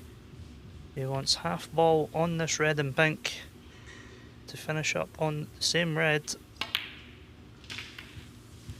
And he's hit it half ball the wrong side, but outside chance of a plant here. 82. He'd like to end with the ton, wouldn't he? Why not make a century? Not quite, but he's got... Well, he thought that was it, I think, but he's got the job done, 82. Of course, it was Dwayne Jones who had to make that big break in the last frame. So, in the end, Dave Gilbert has won all 3 matches played, and the 2021 Championship League winner will be coming back for stage 2, the last 32, to see if he can become a multiple winner of this event. It was a very high-quality group, a lot of good snooker played by all the players actually at times, but particularly by these 2. But in the end, experience has told, and it is Dave Gilbert who goes through to the next phase. We will hear from him shortly. Just to say, Lei Pei Fan has pulled back to 2-1, just about to anyway, against Long Zhihang. So that's all coming down to the last frame. Whoever wins the last frame wins that group. So drama continues. You can, of course, watch that on the Match with Multisport YouTube channel. This is how the group's finished here, though. And in the end, it kind of looked comfortable there, didn't it? But it wasn't, as we know, following the twists and turns of the day. Dwayne Jones second, Louis Heathcote third, Paul Deville in 4th position. But as I say, Dwayne Jones can take a lot from the way he's played there. It was just high quality right from the off, a very enjoyable day. And as I say, you can continue to watch Table 2 on the Matchroom Multisport YouTube channel. That is down to the wire. They're about to play the deciding frame, in fact, of the group. So that we do stay with us because we're going to have the interview shortly, but that concludes that group, and we look forward to tomorrow. We've got actually 2 very good friends playing each other in the same group, Jimmy Robertson and Mark Davis. We've also got Jack Jones on Table 1. Of course, he was World Championship runner-up and made a record number of centuries in the invitation event of this. But anyway, let's hear from Dave Gilbert. He's with Phil. Dave, you've got a reputation as a very heavy scorer, but even by your standards, that was a pretty good day's work. Yeah, I'm amazed at how well I've scored really well. You know, I've been playing terribly in practice, but I love these Rasson tables. You know, I'd much rather play on the Rasson than the star tables, to be honest with you. If you find your rhythm, you can properly score on them. What was the most important match? Obviously, the first got you the foothold. Then you played brilliantly in the second. But the third could have gone the other way. Then you had a little bit of luck on that last red in the second frame, and then just went from there. It's this format, isn't it? You know, you're never safe. You can win your first 2 games 3-0, 3-0, and somehow bomb out. You know what I mean? I think the second game's always important because if you to get yourself in it, as long as you got a shot in the last match, you know that's all you can do really, because it is very cutthroat. You know what to do in terms of winning this tournament. You've won it before. What is the secret? I think you got to play to attack. I think a lot of people are that edgy about taking a ball on because, you know, it's such a short race. One frame can be a disaster and you're under it if you go 1-0 down, you know. I think you just got to take it for what it is and just try and play some good snooker, you know. I'll definitely keep trying to attack. And the final question, goals for the season, what are they? To play all the events and turn up. Well done today, Dave. Cheers, Phil. Cheers, mate. Cheers. Take care. Yeah, that's quite a fundamental part, isn't it? I guess turning up, and they'll be turning up for stage 2 of this Championship League in the hunt to win it again. This is tomorrow. It's a very interesting day. Jack Jones, the top seed on table 1. Alfie Davies is in there as well. Ben Mertens from Belgium and Brazilian Jonas Lutz. And table 2, as I mentioned, Jimmy Robertson and Mark Davis. Connor Benzie, who's a new professional, came through the Q School. And also Sam Craigie, who's back. He didn't play last year because of ill health. He had a medical exemption. So good to see him back tomorrow. So promises to be another good day. You can, of course, watch table 2. They're about to start their last frame. But that's it from us. It's been a high-quality, enjoyable day here in Leicester. We'll do it all again tomorrow. But for now, from the whole team, with thanks to Ross as well, it's good night.